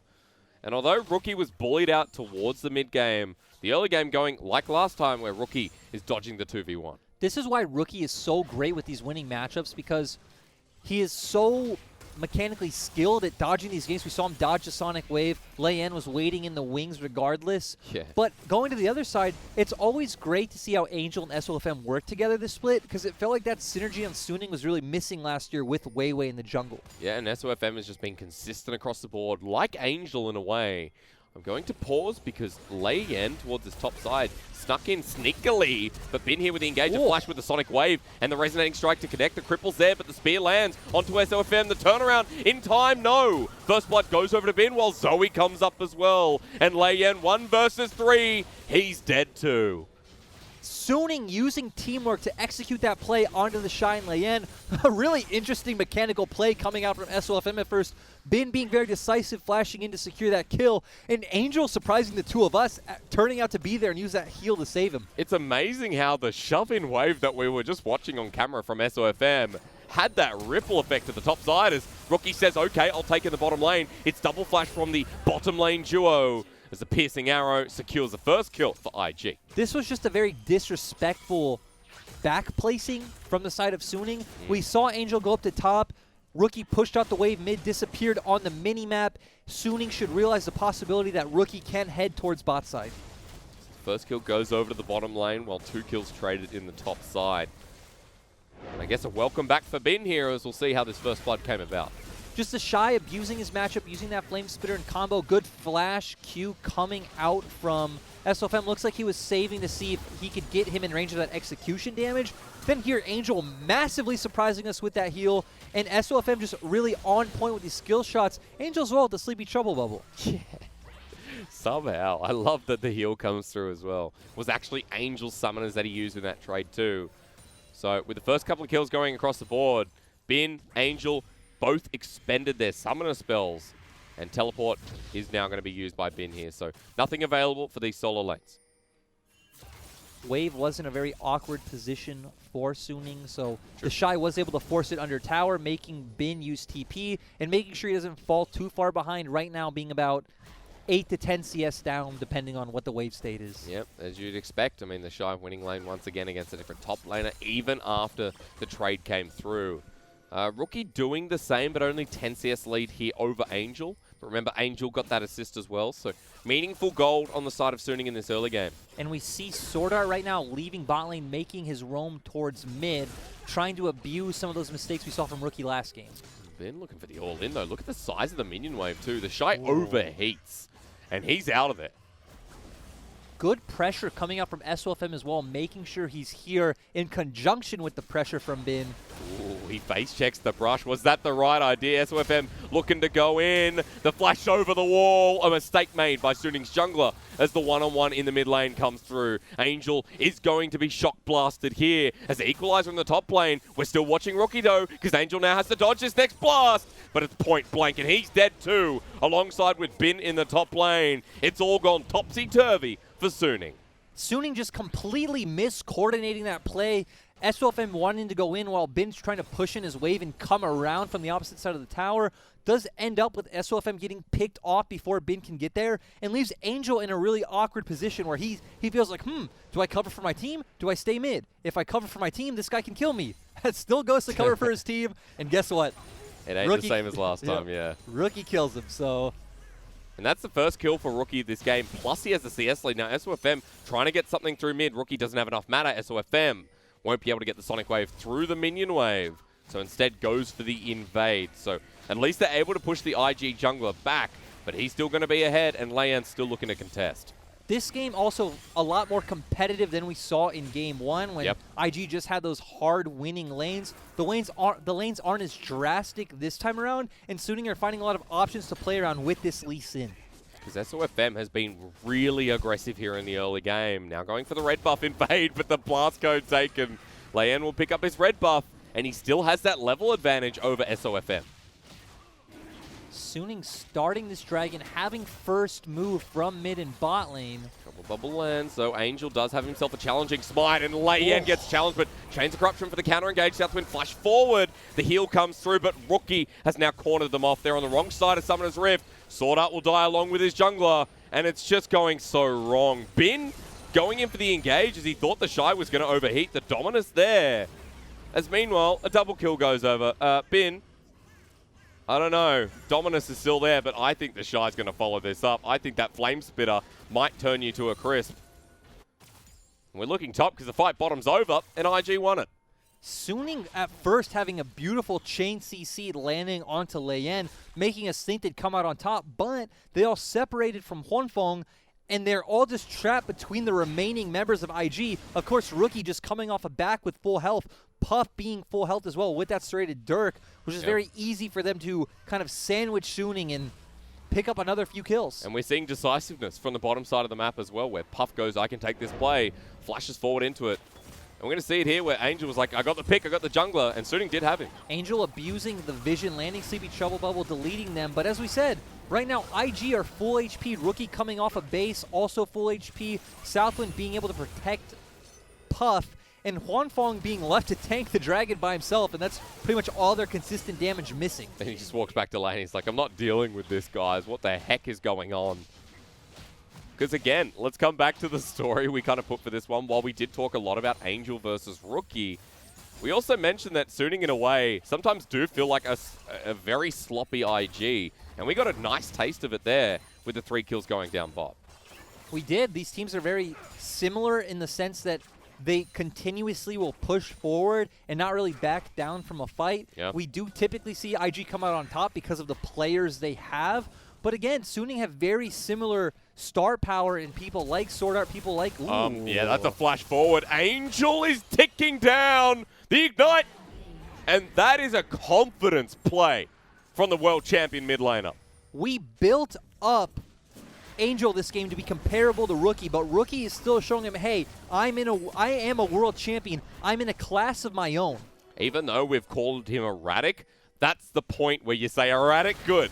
Here for Rookie in the mid lane. IG, the Herald will not get the mid lane turret, but across the map, there is such a big gold leaders. Now the flash forward engage, the 1v2 into Puff. He's immobile, he's a virus, and he can't get the burst down. So trade kill here for Suning, while the mid lane, SOFM, sticking around a bit too long. Rookie's ready to blast him, and blast him he shall if he sticks around. But meanwhile, the shove nets the turret, and it's first turret blood here for IG again.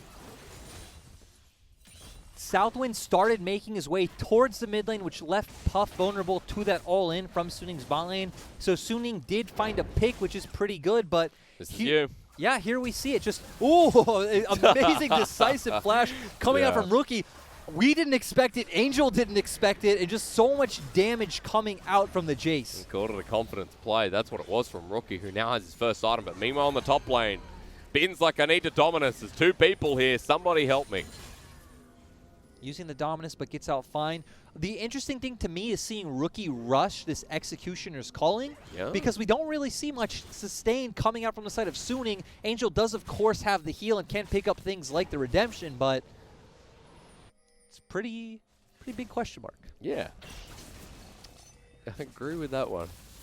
But look, he's got his first item, so we'll slide that one into the back pocket, I guess. Zonya's Hourglass in the making here for Angel. He's suffering that much that the Seeker's Armor Guard is held in inventory right now. As Suning around the bottom side. Yeah, they can't face check like that. Lei Yen dodges away from Sword Art, and we just keep swapping cameras because it's chaos across Summoner's Rift right now. Suning still behind 4,000 gold. And they're getting challenged in all of these lanes. The Equalizer used to clear out the wave.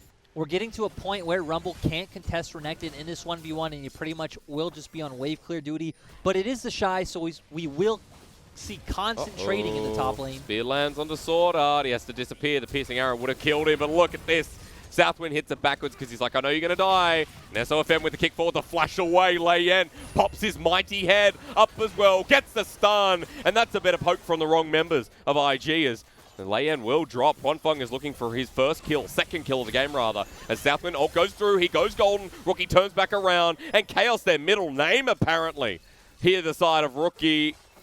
And he jumps forward, Chains of Corruption lands. That's going to be a shutdown, but a trade away. What the heck is happening here? Flash picked up by Angel. He used it. He's back in. Teleport being used. Sword Art coming in as well. Angel low. Everyone dead.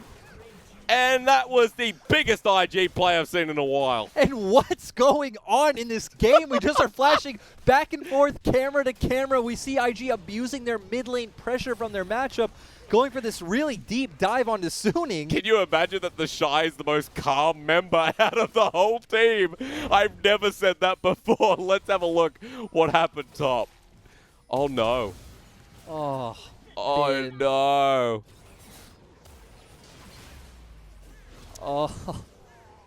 And again, we talked about Bin does have a bit of a reputation of being a very strong individual player and does like to try to outplay in these situations. Maybe it's Redemption here. Equalizer down with the Dominus Renekton, but the damage coming through is pretty large. The Shy getting close to overheating, but Bin has the damage available and he gets it. That's a bit of feedback here for the Shy. Bin feels great now. He just made a huge mistake, was probably kind of feeling like an idiot, but comes in, gets the solo kill onto a former world champion, and Bin looking great on this Renekton. Yeah, he's 4-2-1. You got to say something good, because right now Suning is still behind that 4,000 gold. And the first dragon of the game goes over to IG, while Bin says turret plating up for 10 more seconds. Don't mind if I do. Will he get it? 5, 4, 3, 2. He's got it. 320 gold for the Croc. So hopefully slowing down, talking about what both teams want to do right now. IG, again, have consistent pressure in the mid lane with this 5-1-3 Jace. They're at a point now where they have a very strong skirmishing bot lane, abuses pressure. Hang Look, on. ooh. You wanted to slow down. They're on to Puff once again. Southwind stands in front. Leyan comes in for the flank. Two-man ulti from Southwind was beautiful. Double kill over to Leyan. Tempo continues. Southwind's Braum was beautiful in week 1. Southwind's Braum is still beautiful. Huge ultimate coming out from him. And Leyan picking up some nice kills with this Nidalee. And hang on. Hang on. Oh. Okay. Good turret dive, question mark. Angel's going to have to disappear in the mid lane meanwhile. It's 2 kills for IG. It's 1 for Suning in the top lane. And Rookie, 2 levels ahead of Angel, is trying to flirt with danger once again. Maybe that's on the side of Angel this game. We do see IG starting to head up towards the top lane, probably looking for a play towards that Rift Herald. So you were telling me, hang on, oh come on, disappear. You were telling me about win conditions before. Would you like to, hang on, No. Would you like to continue? Win conditions for IG are to outskill their opponents. Ah, so IG win conditions. Yeah. And a lot of people out there, they go, well, you talk about IG quite a lot. Guys, this is kind of the reason why. This series is very is why. This is an IG series, and when we say that, we mean that IG, their ability to flirt with danger, to take the risks, know the risks, and do the play anyway. That's an IG series, and that's what this has become. They've got full objective control. They're outskilling their opponents.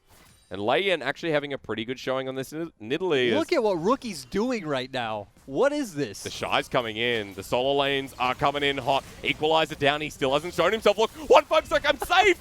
I'm safe, but no. Rookie is behind him. The flash onto Sword Art. He bops him into the Shy. And Sword Art will flash away. But how far can he run? They did this exact same thing against Top Esports 1 week ago, and they're doing it again here today. This Rumble Jace combo, ooh. All turret, yeah, he's dead. He's dead. I don't know why I said ooh in amazement. All I did was press W. The power of Varus. All right, Puff gets a bit from that as well, but... And this is when IG's comp really spikes. We see 1 to 2 lethality items coming in on Jason Varus. The Rumble has his Leandri, setting him up for those Madness stacks. So you feel really great as IG right now to just constantly force these plays and ramp up this gold lead. Already it's 6,000 at 16 minutes. 4 turrets to 1 as well. And look at SOFM. It's like, hello, peekaboo. Leyan has found himself at least in. The kick away, but the Shy's here too. Equalizer almost available. The Shy uses it off of cooldown, and Huan Feng now walks into this madness as the Rakan comes in as well. First kill given over to Angel, though. A 1-for-1 in despite of the situation. As a trouble bubble lands, Sword Art, the flash over from Angel. Can he kill the Shy? The turnaround from the Rumble was close. But another kill to Angel, who's trying to now carry this game. Whoa. And dodges away from Puff with a nicely timed portal jump. Nice portal jump coming in, and it's SOFM seeing that last play from Rookie waiting in the brush saying, I can do that too. And then we see a really awkward equalizer coming out from the Shy. Turns out it was just a zoning equalizer, so we could zone them into his flash flame splitter play.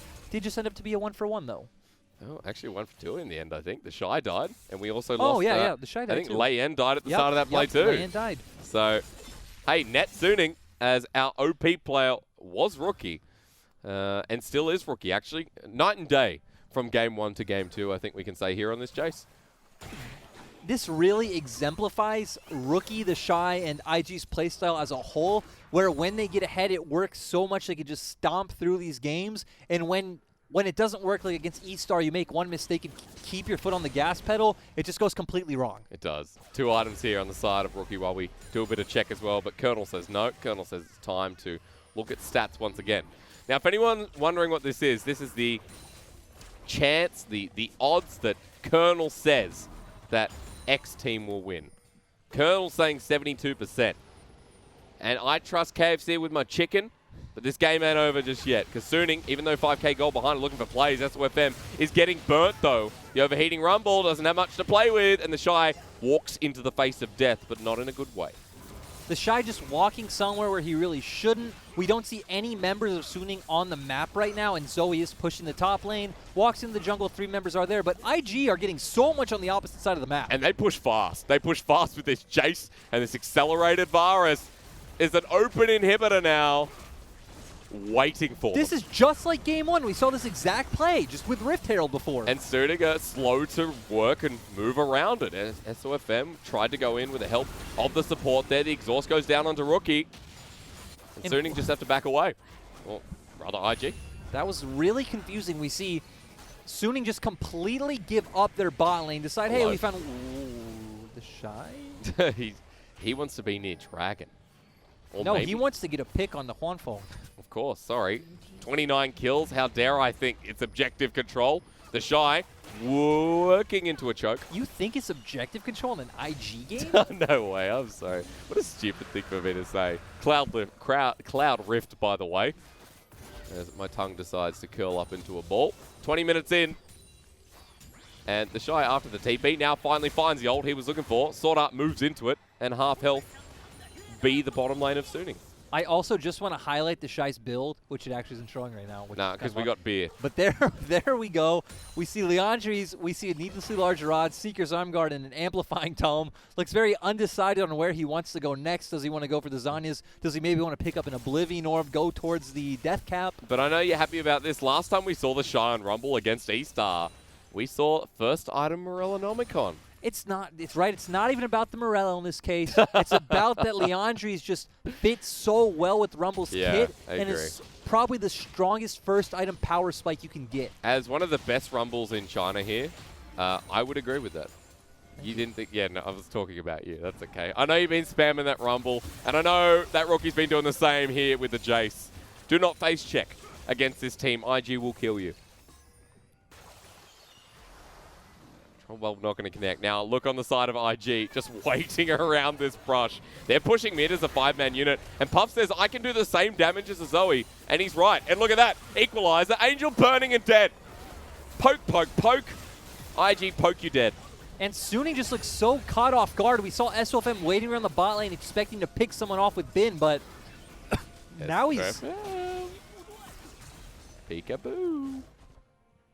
I keep expecting there to be some kind of like crazy, dangerous team fight, and we just get poke and siege. We just get poke and siege. Which is what IG's comp is meant to do. So they're doing it right, you're saying. And now that Angel's 10 seconds away, maybe something can happen, but Suning getting poked out by Rookie. That's why he received a bit of extra praise this game. 6-1 here on the Jace. A third rated Dirk. Are IG trying to end this? No. First Nexus turret, the flash comes through. Chains of Corruption, Puff survives. A double flash out. As now with the Brom layered ultimate, Bin's looking to go in. The Shy has to force his way away as Lei Yen flashes onto the Croc. They kill him. And now they're onto Huanfeng and Angel and SOFM. This series could just be over right now as Equalizer layered on top. IG run forward because that's all they know how to do. And Suning, while challenging them here in game number 2, it feels like this is the way to go. A kill does go back to Huanfeng, so maybe not yet Lei Yen without any mana. He'll die too, and it's not over yet. Goodbye. Angel's going to get South Mid too. He'll take a triple. These two series with the same endings. An exposed Nexus at 3/4 health. I don't know how to explain what just happened. IG did, you're right, the exact same thing. This time the ace was just quicker though. IG actually following the win conditions of their composition, going for that poke and siege all the way up until the Nexus. But death timers still aren't very long right now. We're only 23 minutes into the game. Suning did have time to respawn, and IG just trying to over-push their getting punished.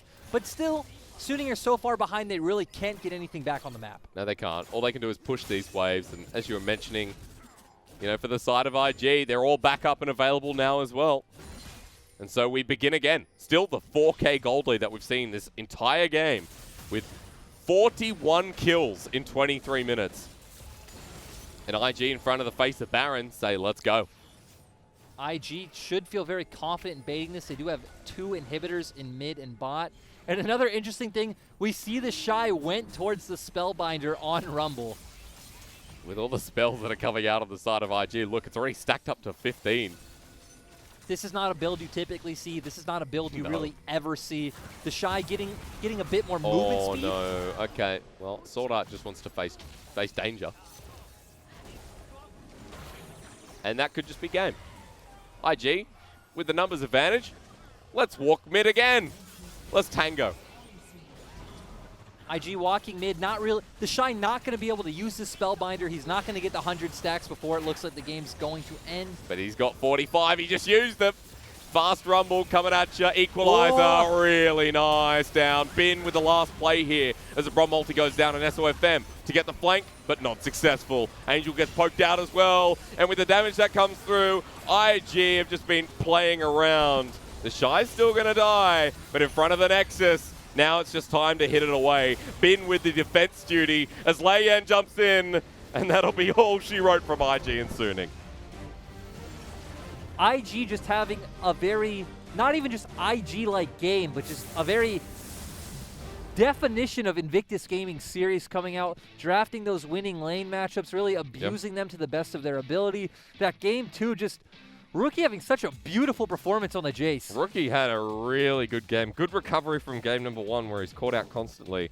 But he won that lane even harder this time around. And win lane, win game. That's the title you slam over this series for IG, because that's the form, that's the style we saw in 2018, 2019, which made them so successful. And you know what feels so bad going forward for their opponents? You're adding so many champions to this list of what do you need to ban? Kalista, Rumble, Jace, Varus for Puff. Like, if Lei N's playing, do you need to ban the Nidalee? There's just so many key champions that other teams don't play that IG uses so well. That's why the flashback for me was really real, especially towards the JDG final. Remember in spring, where JDG were so concerned with, what do we ban on the Shy? What do we ban on Rookie? The list adds up, excuse me. And IG, with their flair of champions this game, do it again. Look at the solo lanes. Look at Lei N's damage, plus Puff. Everyone on this team did their job. We saw the Rookie, the one showing up big, really abusing Angel. Surprising Angel with his aggression in the mid lane. Yeah. The Shy just doing the Shy things against Bin. Did give over a few kills and was a bit sloppy, but still, in these team fights and in these sieges, which there weren't very many of, this team still showed up huge. Really, really good performance. I think, for me, though, what you said at the start of draft sticks with me, where IG now are expected to be in playoffs. It's just about what they can get away with and what they can kind of play around with in draft and see what's successful towards the best of fives that they're heading towards. Remember, we're towards the end of week 4. We're going into week 5, then it's 6, 7, then we're done. We end on April 19th, so there are limited weeks left, and IG are already solidifying their spot in the top 3. This was IG's 8th series and Suning's 9th. So Suning is now over the halfway point. We're getting into a spot that, like, playoff spots are becoming very fiercely contested, and each win counts. It definitely does. Suning now with a negative win-loss as well, to be noted. So they were the middle of the pack quite literally here in the LPL. They are now below that. A lot of questions go towards Suning, and we will have a discussion because that series went so quickly, we didn't actually get to talk about some of the support of Suning, some of the support of IG, that I would now like to kind of go into it. And what we did talk about was on the side of IG before broadcast, like, their coaching staff must be going, all right, let's give the flair of comfort and accelerate IG's players, like the Shy and Rookie, because that's what this second game at least felt like, or at least this series, right? It's kind of what IG just feel like in general, right? The first game was kind of the more interesting one where they're like, hey, we're going to give Puff and Southwind something strong for once. We saw how that worked out. They still snowballed that game. This game went back towards, hey, we're going to give our strong laners to Rookie and the Shy. We're going to put Southwind back on the Braum, which he plays so amazingly well. And this was more standard IG. Game 1 was IG trying a bit of a different draft, but still with the IG playstyle. Yeah, that's right. And now you look back and you go, IG, okay, what comes up next? Just a quick reminder to everyone that for Invictus Gaming, who they're going up against next, OMG V5. OMG! Competitive game. Competitive game. I mean, will it be the same as Suning? I think OMG at that extra level. OMG took a game off FPX just, was it yesterday? Yeah, it was yesterday, before? the first game. And it looked really, really good. Looked really good. So OMG right now is, they might not be this like S tier of teams, but they're a solid A+. I would also look at the matchup that is really big for me. This Sunday, IG versus, next Sunday, sorry. Sunday week, IG RNG. That's big. that's really, really big. So that's not tomorrow, that's the Sunday after the 2018 Summer Finals. It's such a marquee matchup here in LPL. It is a team that really has the star power to rival IG, and they play such different styles. It is always like a creative mix when we get onto the Rift. And things like this, though, I feel like, as we talked about in-game, you couldn't always get away with that against teams like RNG as well of the past. Yeah. So I'm super curious how that goes. That's where IG run into, I guess, a deadly wall with JDG, I guess BLG following that.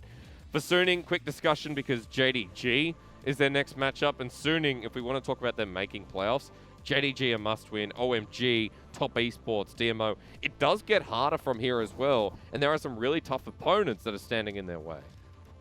A good thing for them is they still have a few middle-of-the-pack teams. Like you said, JDG has kind of fallen off a bit as a top team.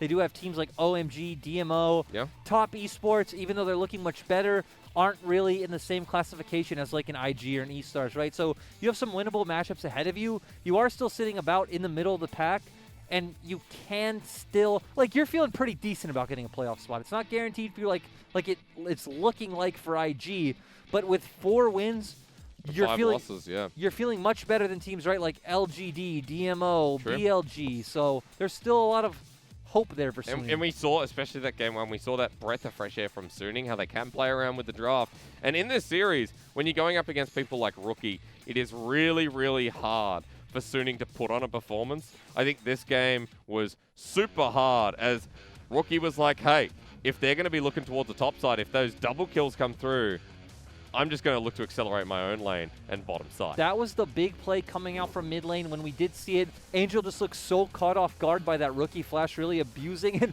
This play especially, waiting in the bot lane brush. We didn't know what was going on. Just completely taking advantage of Sword Art and Huanfeng. Okay, MVP for another solo laner. Game 1 was the Shy, Game 2 was Rookie.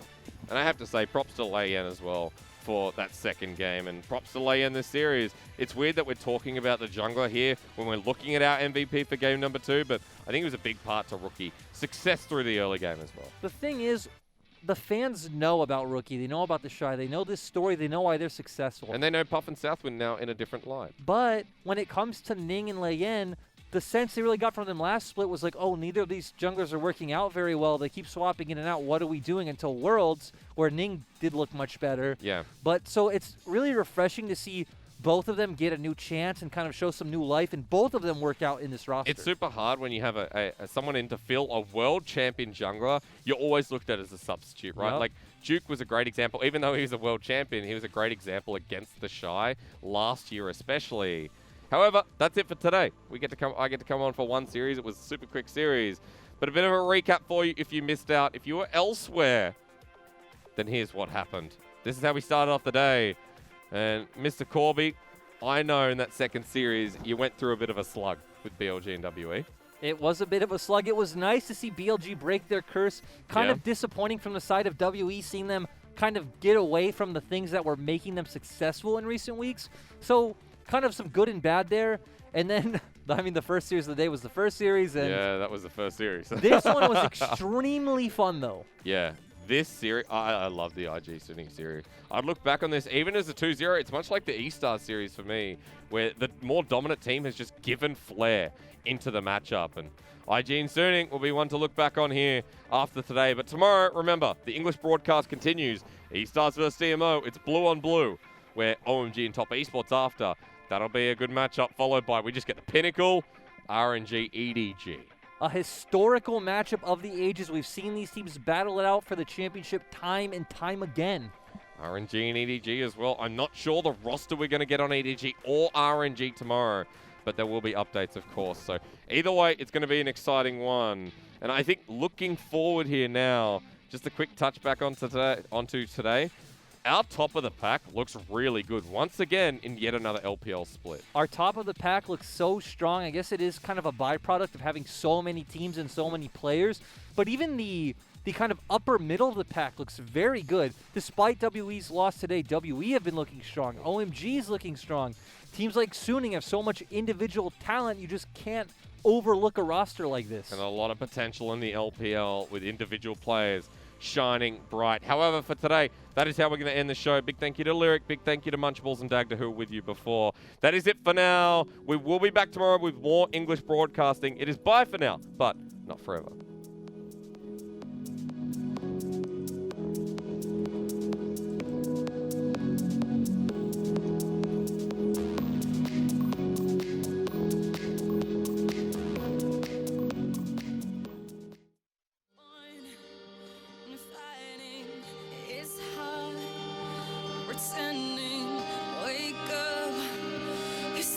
To leave, I took the time to breathe, and now I see I'm just too good for you. You're no good for me, and I know what I need.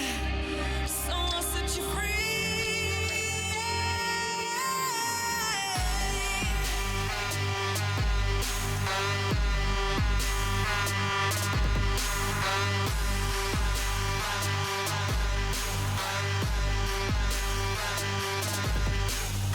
Sad words are spoken, move on, it's broken, give up, it's time to leave.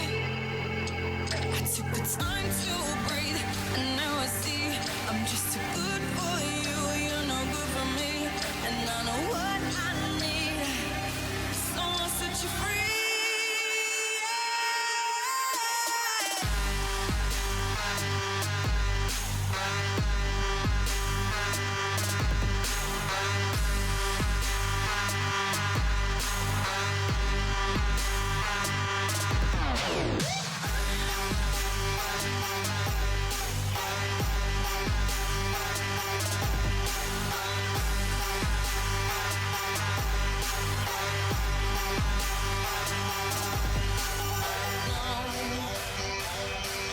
Don't you come and beg no more.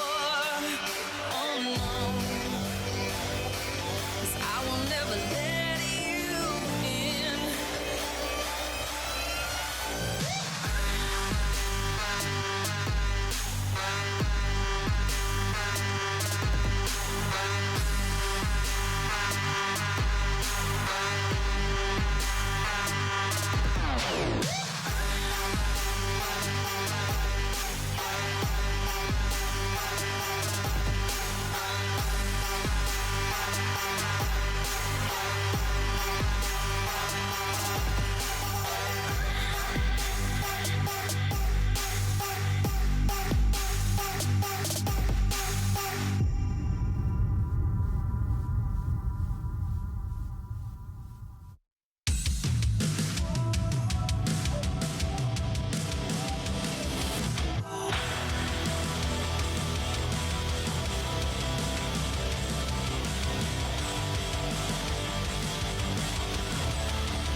Once upon a time.